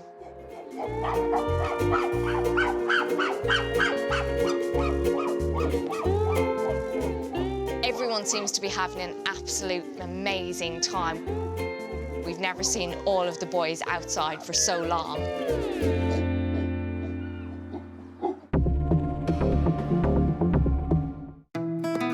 At the Orang nursery, Newest recruit Kai is settling in well and has been having a great time with Shia Ning. He's shown no signs of missing his mum, Xiao Kuai, who he was recently separated from. Kai's obviously with Shia Ning, which we pretty well thought was going to be okay because they know each other, or reasonably know each other, and that's gone really, really well. So now Linga and Dinda are in the next bedroom waiting for their turn. Probably a silly thing to say, but they're only little people, so it's a bit limited to how much damage they can do to each other. So anyway, we're going to open the door and see. Prove me a liar.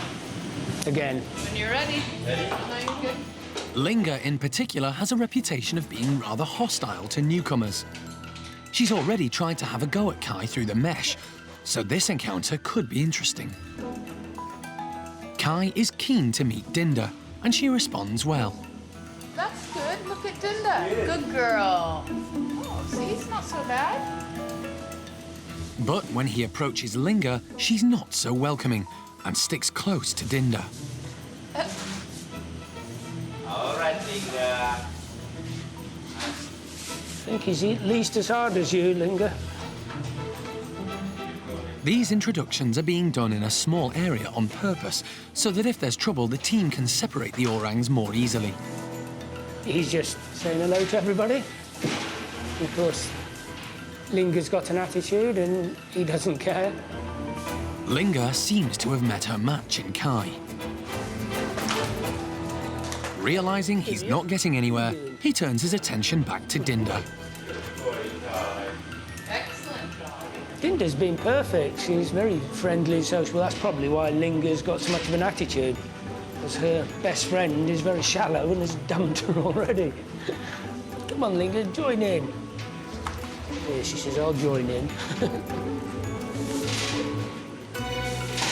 Linga goes on the offensive again. She doesn't like Kai playing with her buddy. Linga's finally started sort of relaxing a bit more, and like, if you know her, the look on her face has gone from tight-lipped and so on to sort of like, oh, this is fun. And they like wrestling and playing hard. We just have to make sure that the overexcitement doesn't get out of hand, because right now we're going at it like sumo wrestlers, but with teeth. For Kai, it's just fantastic because Xiao Kuai Hu, he's got his hands fully occupied with some nice young ladies and a really nice transition for him. But of course, we still have Jolie, Osheen, and Sylvester to go yet. And Kai will need Linga and Dinda on side for that meeting.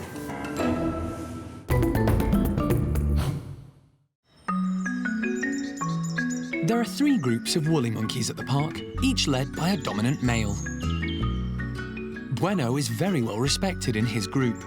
He arrived at the park in 2005 as part of the European Endangered Species Breeding Programme and has fathered 3 children. Bueno, out of all of our dominant males, is probably the quietest one. He's very much a man's man in that he does do everything that a dominant male should do.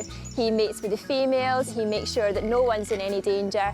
He's always the first one to give out the alarm call whenever he perceives any danger, and that's exactly what you need from a dominant male. But over recent weeks, the woolly monkey team have become increasingly concerned about Bueno. He's lost a lot of weight recently. Out of the dominant males, he's our smallest one now. And he's actually smaller than the females that we have now, which is a really, really worrying thing.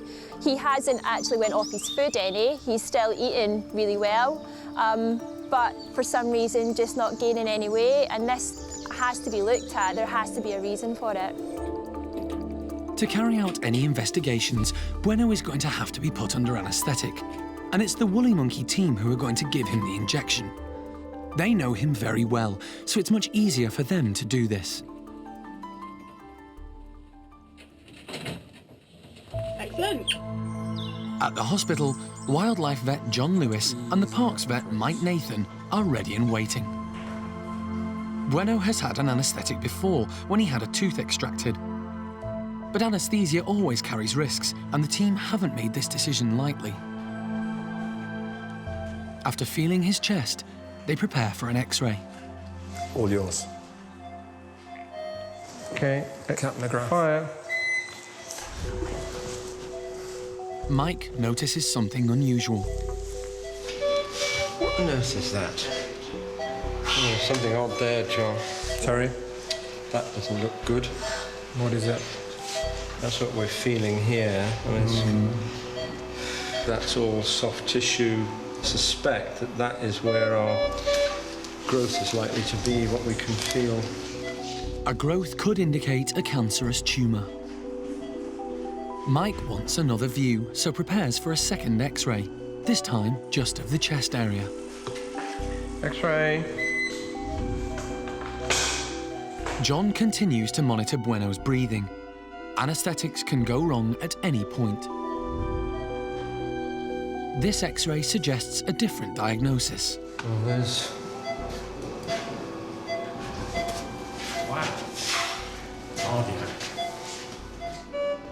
He's got a hugely enlarged heart, so what we would probably call a cardiomyopathy. I think there's more to it than that, but that would be why he's lethargic. Unless that is a... unless there's more to it than that, and that's, you know, a cardiac... It's pericardial fluid around it. The only way we'd know that is to scan him. We felt a small soft tissue something, a lump, just underneath his rib cage there. And I don't know what that is, and the X-ray, although it shows it as a lump, doesn't identify what it is. But more to the point, his heart is hugely enlarged. Now, that can be damage to heart muscle. It could even be a secondary enlargement because he's been chronically anemic. We don't know yet, so we're going to run some further tests on him, including specific tests for heart muscle damage. And let's see what that reveals.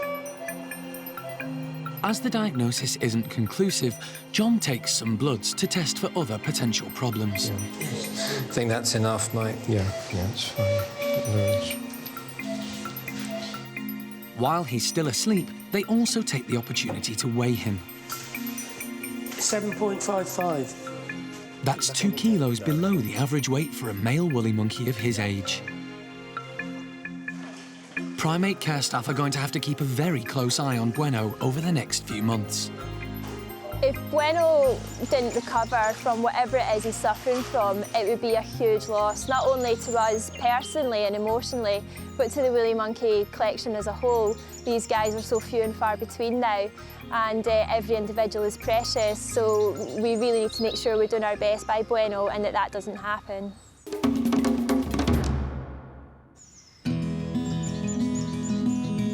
At the Siamang Gibbon house, Sam and Sassac have settled into their new home and are busy grooming. This is an important activity for Siamangs and shows how strong the bond between them has become. The team have decided it's time for them to be allowed outside into their tree-filled enclosure for the first time since it's been refurbished. Kat is doing one final check. I'm just checking the ground for any kind of debris left over from the building work. Things like this, we've got little shards of metal. Now these shards are actually look quite innocuous to us, but they're kind of razor sharp on the edges. So obviously we don't want the Siamangs coming out here and actually picking these up and unfortunately eating them. That could result in all sorts of injuries to them. So I'm just looking to make sure there's none of them left. They want to encourage the gibbons to feed in the canopy as they would in the wild. This is a pulley feeder that we put up for Sam and Sassac. So I'm just releasing the rope so that I can lower the pulley down from the tree and put some food in it. Well, naturally, gibbons will feed high up in the trees. They really don't come down to the ground very often. So this allows us to actually put their food up high, and it's a much more natural way for them to eat. We can't wait to see Sam and Sassac back up in the trees. It'll be so exciting. It's where they belong, and yeah, it's going to be a really great day.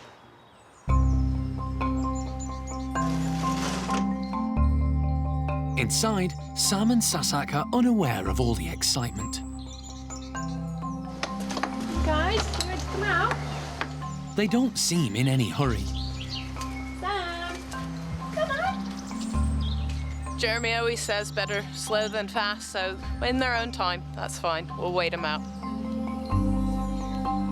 Finally, Sassac emerges. In Gibbon society, the females are more dominant than the males, so it's no surprise that she goes first.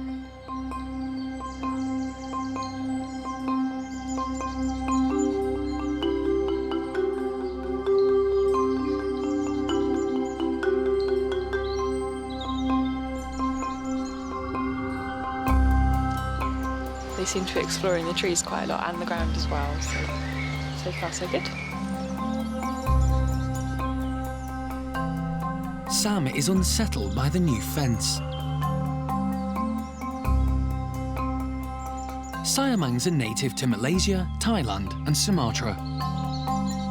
They're the largest of all gibbons and can move quickly. The team have worked hard to make sure the enclosure is safe, but everyone needs to be vigilant to ensure Sam and Sassac don't find an escape route that's been overlooked. Yeah, Jeremy and Kat, you've got eyes on them down there? Yeah, just keep an eye where she gets to down on the ground. There's points of the enclosure that we can't see from this angle, so we've just got staff dotted around, just so that we can make sure everything's fine.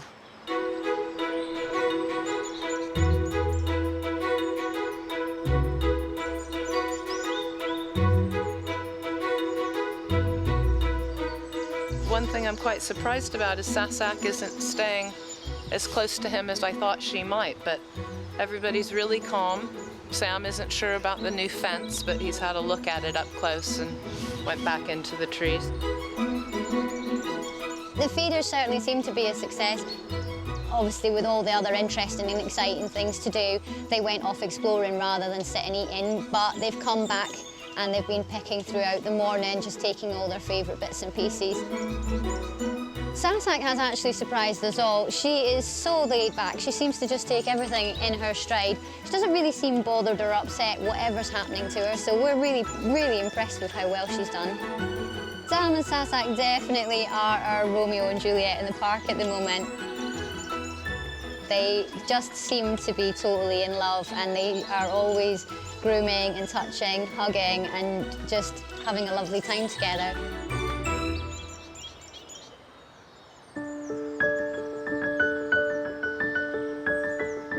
Unfortunately, the weather stops them exploring further. The heavens have just opened and the rain is getting quite heavy now. Sam and Sassac have had the sense to actually come inside, so we've actually taken the opportunity and we've shut them in for now.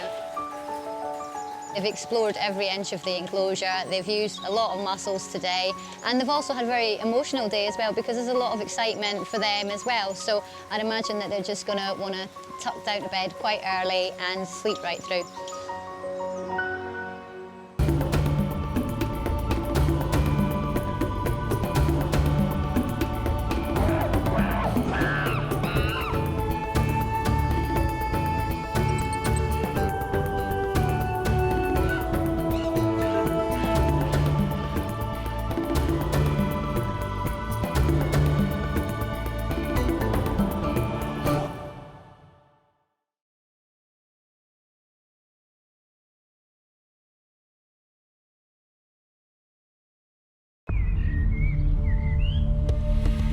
Today on Monkey Life, Shaolan finally has her baby.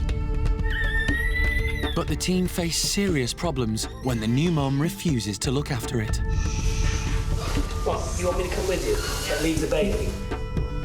And Capuchin towel proves a big hit with the ladies. Mehdi in particular is taken with them at the moment, as well as Sophia, who's been trying to sort of get his attention.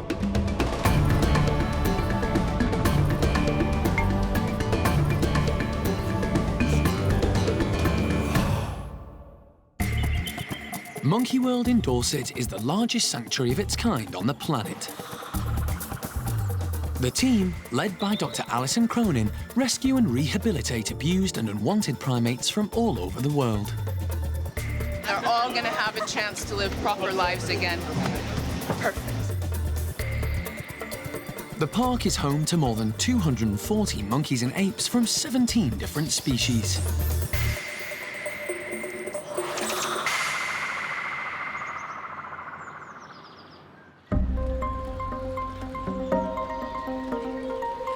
there's a crisis at Gordon's orang enclosure. Shaolan has given birth to a little girl. But Xiao Kuai has got hold of her. Are you? Clever girl. You have a pretty baby. What are we going to do with you? Shaolan had her baby before the orang team arrived this morning, so they don't know exactly what happened. It isn't a straightforward situation. Did Xiao Kuai steam in there and snatch the baby from Shaolan, or did Shaolan just put it down because all of these guys are orphans and they don't necessarily know how to look after their baby? So it's 50-50 chance that Shaolan wants nothing to do with the baby. But Xiao Kuai does. She's made that abundantly clear. She's quite a formidable, fierce mother, and she's got hold of a new baby. Xiao Kuai has always had strong maternal instincts and already has 2 children. Her youngest son, Jin, is only 2 years old and not at all impressed with this new baby that's suddenly appeared. Really, we're going to have to start making some serious decisions about whether we leave Xiao Kuai, who's a good mum, with the baby, or we give Shaolan a chance to get her baby back. Shaolan is still bleeding and seems withdrawn. This is her first child. She's lower down in the pecking order than Xiao Kuai, and it may be that she was challenged for the baby. Alison and Jeremy decide they have to give Shaolan a chance to be a mother, but Xiao Kuai is not going to give up the baby easily. In order to get that baby off of her, we're going to have to give her a full anesthetic, because there's no way on this planet that Xiao Kuai is going to let go her new adopted little girl. Doesn't see anything. The park's vet, Mike Nathan, has arrived. It's decided that Kate, one of the team who looks after Xiao Kuai on a daily basis, will stand the best chance of giving her the injection.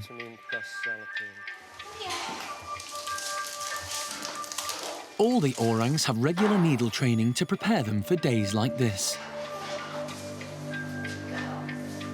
They want to keep Xiao Kuai as calm as possible.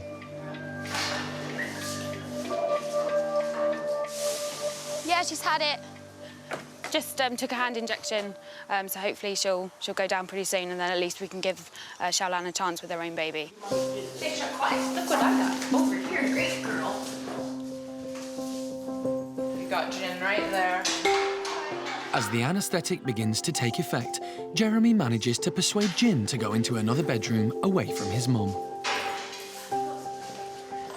Okay. She's still, oh no, she looks pretty well. With Xiao Kuai asleep, Jeremy has to act quickly so the baby doesn't become trapped underneath her. You just want to help my get her laid out. I'll hold it for you until... Well, you can do this, Alison. No. You took your cow into recovery? Yeah. In the wild, the umbilical cord would either drop off naturally or the mother would bite it off and clean the area.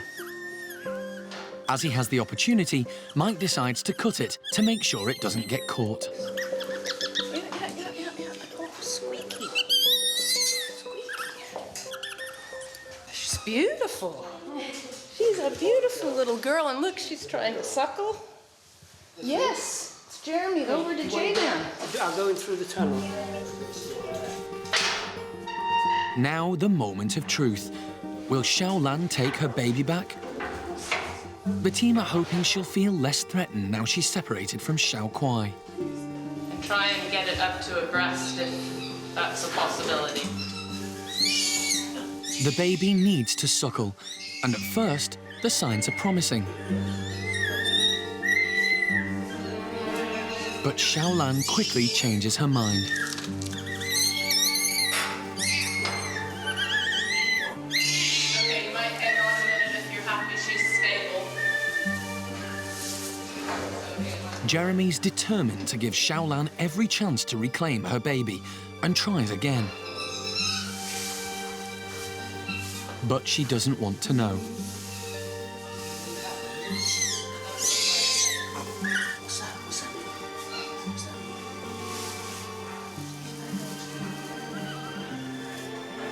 On the third attempt, Shaolan does at least have a good look.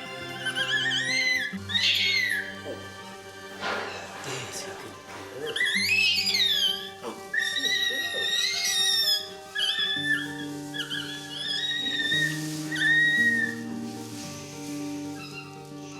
quick thinking, Jeremy, I know it's very early days. Do you think she's showing even remotely enough interest to try throughout the day, you and her together? I'm not convinced. If she's not going to scoop it up and she's sort of moving away from it from room to room, I'm inclined to virtually put it back on Xiaoquai. It's a huge dilemma for the team. If they're going to give the baby back to Xiaoquai, they have to do it before she wakes up, and they can't keep her anaesthetised much longer. Did you turn that heater up? Because I don't maybe getting cold. Look. You good girl. It looks like there could be a breakthrough. In the wild, female orangs watch their mums bring up their siblings. That's how they learn to care for their own babies. But Shaolan was taken from her mum at an early age, so never learnt these essential skills. She was brought over from Taiwan after being rescued from an amusement arcade. Goodbye. Is that goodbye? Yes and no. Well, what, you want me to come with you and leave the baby? So you and I disappear into the sunset and leave the baby? Whatever. I'm kind of with you, I think. I think maybe just a little bit longer, but if you've got Xiaoquai down, yeah. But we know Xiaoquai is going to do well for trouble from Jim. I think she's concerned and likes it, but I don't think she's going to mother that baby. Jeremy? Shaolan doesn't really want to know at all, so Xiaoquai, the chances are Xiaoquai rescued the baby, and therefore she can have baby. Final call? Yep. I think you gave it a chance. Right, I'm going to steal away your baby. You can't stop me. So the decision is made. Xiaoquai is going to be a foster mum. Fortunately, because she's still feeding Jin, she has plenty of milk to spare. And before Mike reverses the effect of the anaesthetic, Alison wants the baby to have a good suckle. If you put some That's sucking, you can see now. See, it's drawing now, you can... So far, so good. I mean, baby's less than 2 hours old, so it's very early, but everything's in the right place. 20 fingers, no toes, no nose, no neck, coconut hairdo. It's fine. Good orang. We tried to put the baby back onto Shaolan. She really didn't show any interest whatsoever, so second best is Xiaoquai. She's got milk, we've checked. She's still under sedation right now, under anesthetic, but we've got the baby on her breast and it's suckling, so we're going to let Xiaoquai have a go at rearing the baby. It's much better for the baby to be brought up by Xiaoquai rather than be hand-reared by the team. But they're aware it's not an ideal situation. Xiaoquai is an excellent mother, but really it's too early for her to be having a new infant to feed. She's got Jin with her, who's not even 3 years old yet, and he's still suckling. If Xiaoquai keeps that infant, will he turn into a green-eyed monster and really start having a go at it or not? We'll have to watch that carefully. The team are happy the baby has had enough milk for the time being. Probably better wake her up and give it back to her, just in case she does some in her... Or falls or drunk. In her sort of... Okay, let's let it feed until it stops. But all the best-laid plans go wrong, and Xiaoquai wakes sooner than they were expecting. They have to make a quick exit. Okay, and then if people want to back off a wee bit from her, I'll make her feel uncomfortable. The next 24 hours will be critical. The team need to monitor the situation carefully to make sure the baby's feeding properly and Xiaoquai continues to care for her.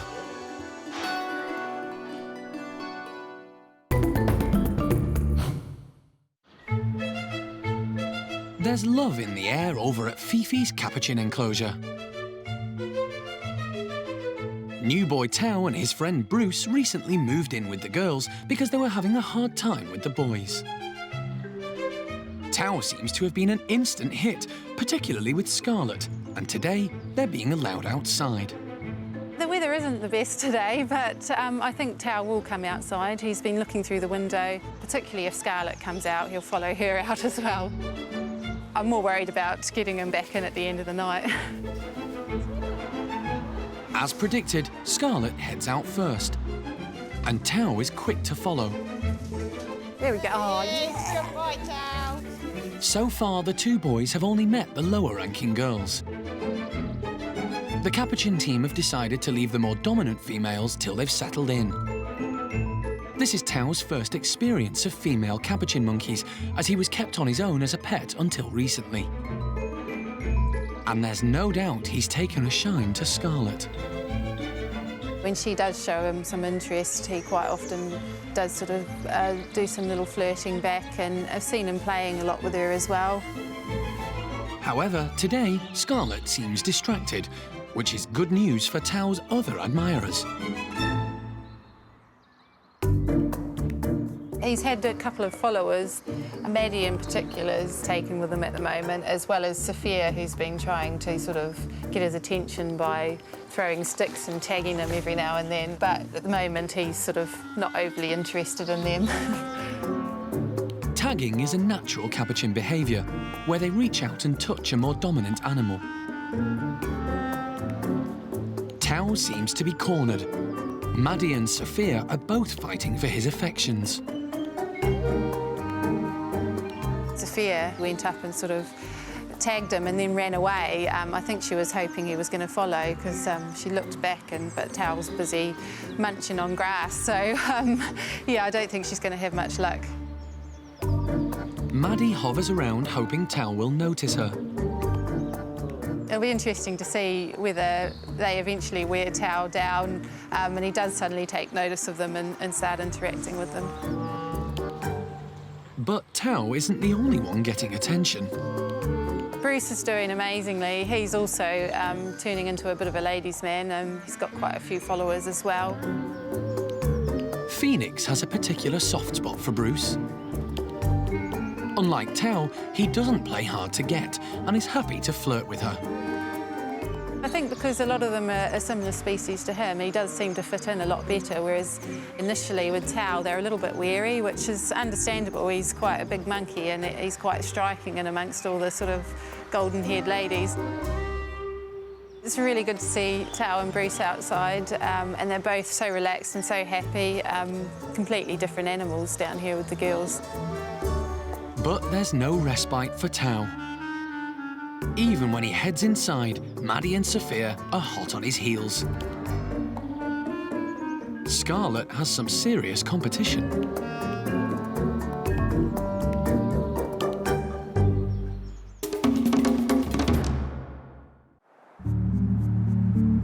Two other residents who are getting on very well are Sam and Sassac.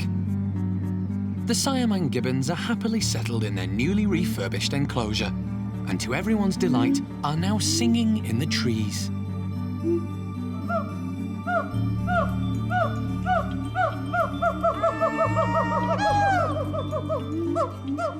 Sam and Sassac's song has really strengthened over the last few months. You can hear that in the fact that it's really well synchronised, and also they're singing for a lot longer.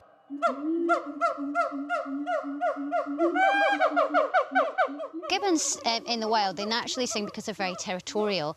So basically, it's their way of saying, this is our territory, you keep out. It's very important that this song is very well synchronised because it indicates to everybody that they're a very strong pair.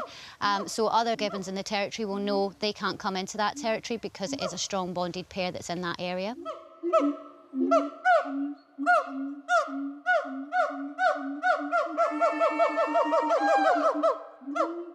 Sam and Sassac are still getting on fantastically well. They're together all the time. They love spending time, very close physical contact. When I hear Sam and Sassac singing in the morning, it's an amazing feeling. For Sam, it's been such a traumatic year. He's had all sorts of ups and downs, and we just didn't know how this was all going to work out. So seeing them both happy really just makes us happy as well.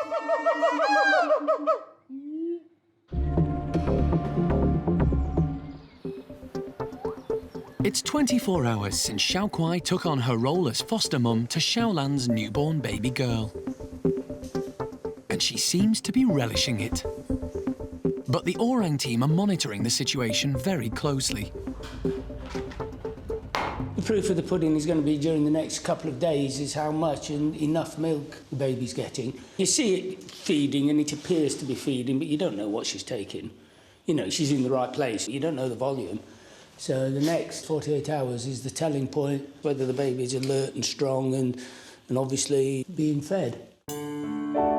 Shaolan has made it clear she doesn't want to care for her baby, but the team are concerned as she's very subdued. Any mother that's been through childbirth knows that, you know, that causes big changes in your body, hormonally and chemically, and so clearly there's an element of that with Shaolan, that, you know, she's not only exhausted physically, but she's obviously feeling, you know, all out of sorts in herself. So it's just making sure she picks up over the next couple of days. Alison has decided that everyone needs some normality. So this morning, we're going to try and put Xiao Kuai, the new baby, Jin, back together with Ame and Shaolan, because Shaolan's just tucked up in her hammock, and hopefully Jin being around will brighten her spirits a bit. But try and get all the ladies back together with Xiao Kuai, the new adoptive mum. The team don't know how Shaolan will react when she sees Xiao Kuai with her baby. Xiao Kuai immediately steals Shaolan's blanket. Oh, Xiao Kuai, that's not nice. You can't take her blanket also. Xiao Kuai went straight up to Shaolan. She got out of her hammock and just moved away. Xiao Kuai's quite a formidable person, so I can't see that anybody's going to mess with her.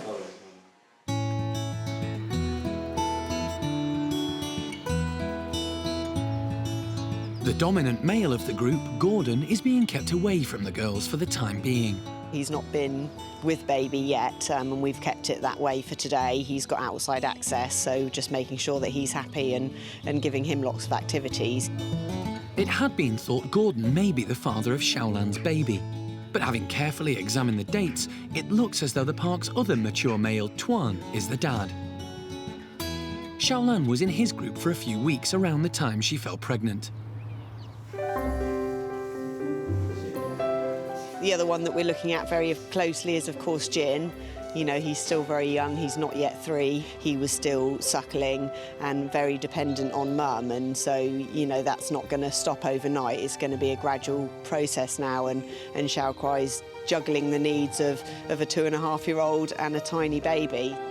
She certainly still has milk. The baby looks strong and alert and is gripping tightly to Xiao Kuai, but, you know, the 24-hour mark is a very early stage, you know, and really anything could happen at this point. So it's just a case of praying that it all works out and that baby will be able to stay with Xiao Kuai and have, you know, the best start in life.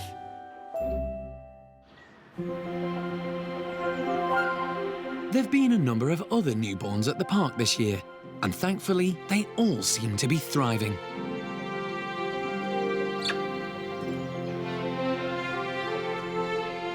But it's not just babies who've made an appearance. The park welcomed its first ever Patus monkeys when Jeremy went to Slovenia to pick up Mitza, who'd been kept as a pet for 18 years. Back in Dorset, she was joined by Sissy Jo, who came from a monkey sanctuary in Cornwall. Woolly monkey Sarah arrived from the United States. She was the last female woolly in North America and has now settled happily in Bueno's group.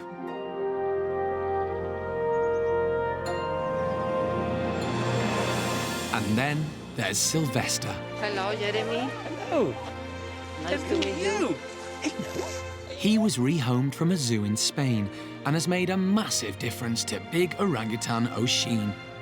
She's taken on the role of foster mum, and the two are now inseparable.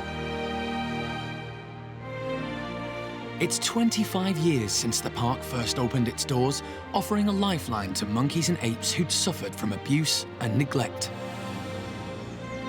In that time, hundreds of primates have been given a safe haven to live out their lives as naturally as possible. But the team know their mission is far from over. Alison is already busy planning another trip to Vietnam. She's hoping to release some endangered pygmy loris back into the wild, as well as track down the gibbons they've already set free. And decisions have to be made about Shia Ning's future. At 9 years old, she needs to move out of the orang nursery and join an adult group. Attempts so far have failed, but they have to find a solution. As long as there are primates in need of help, the work will continue.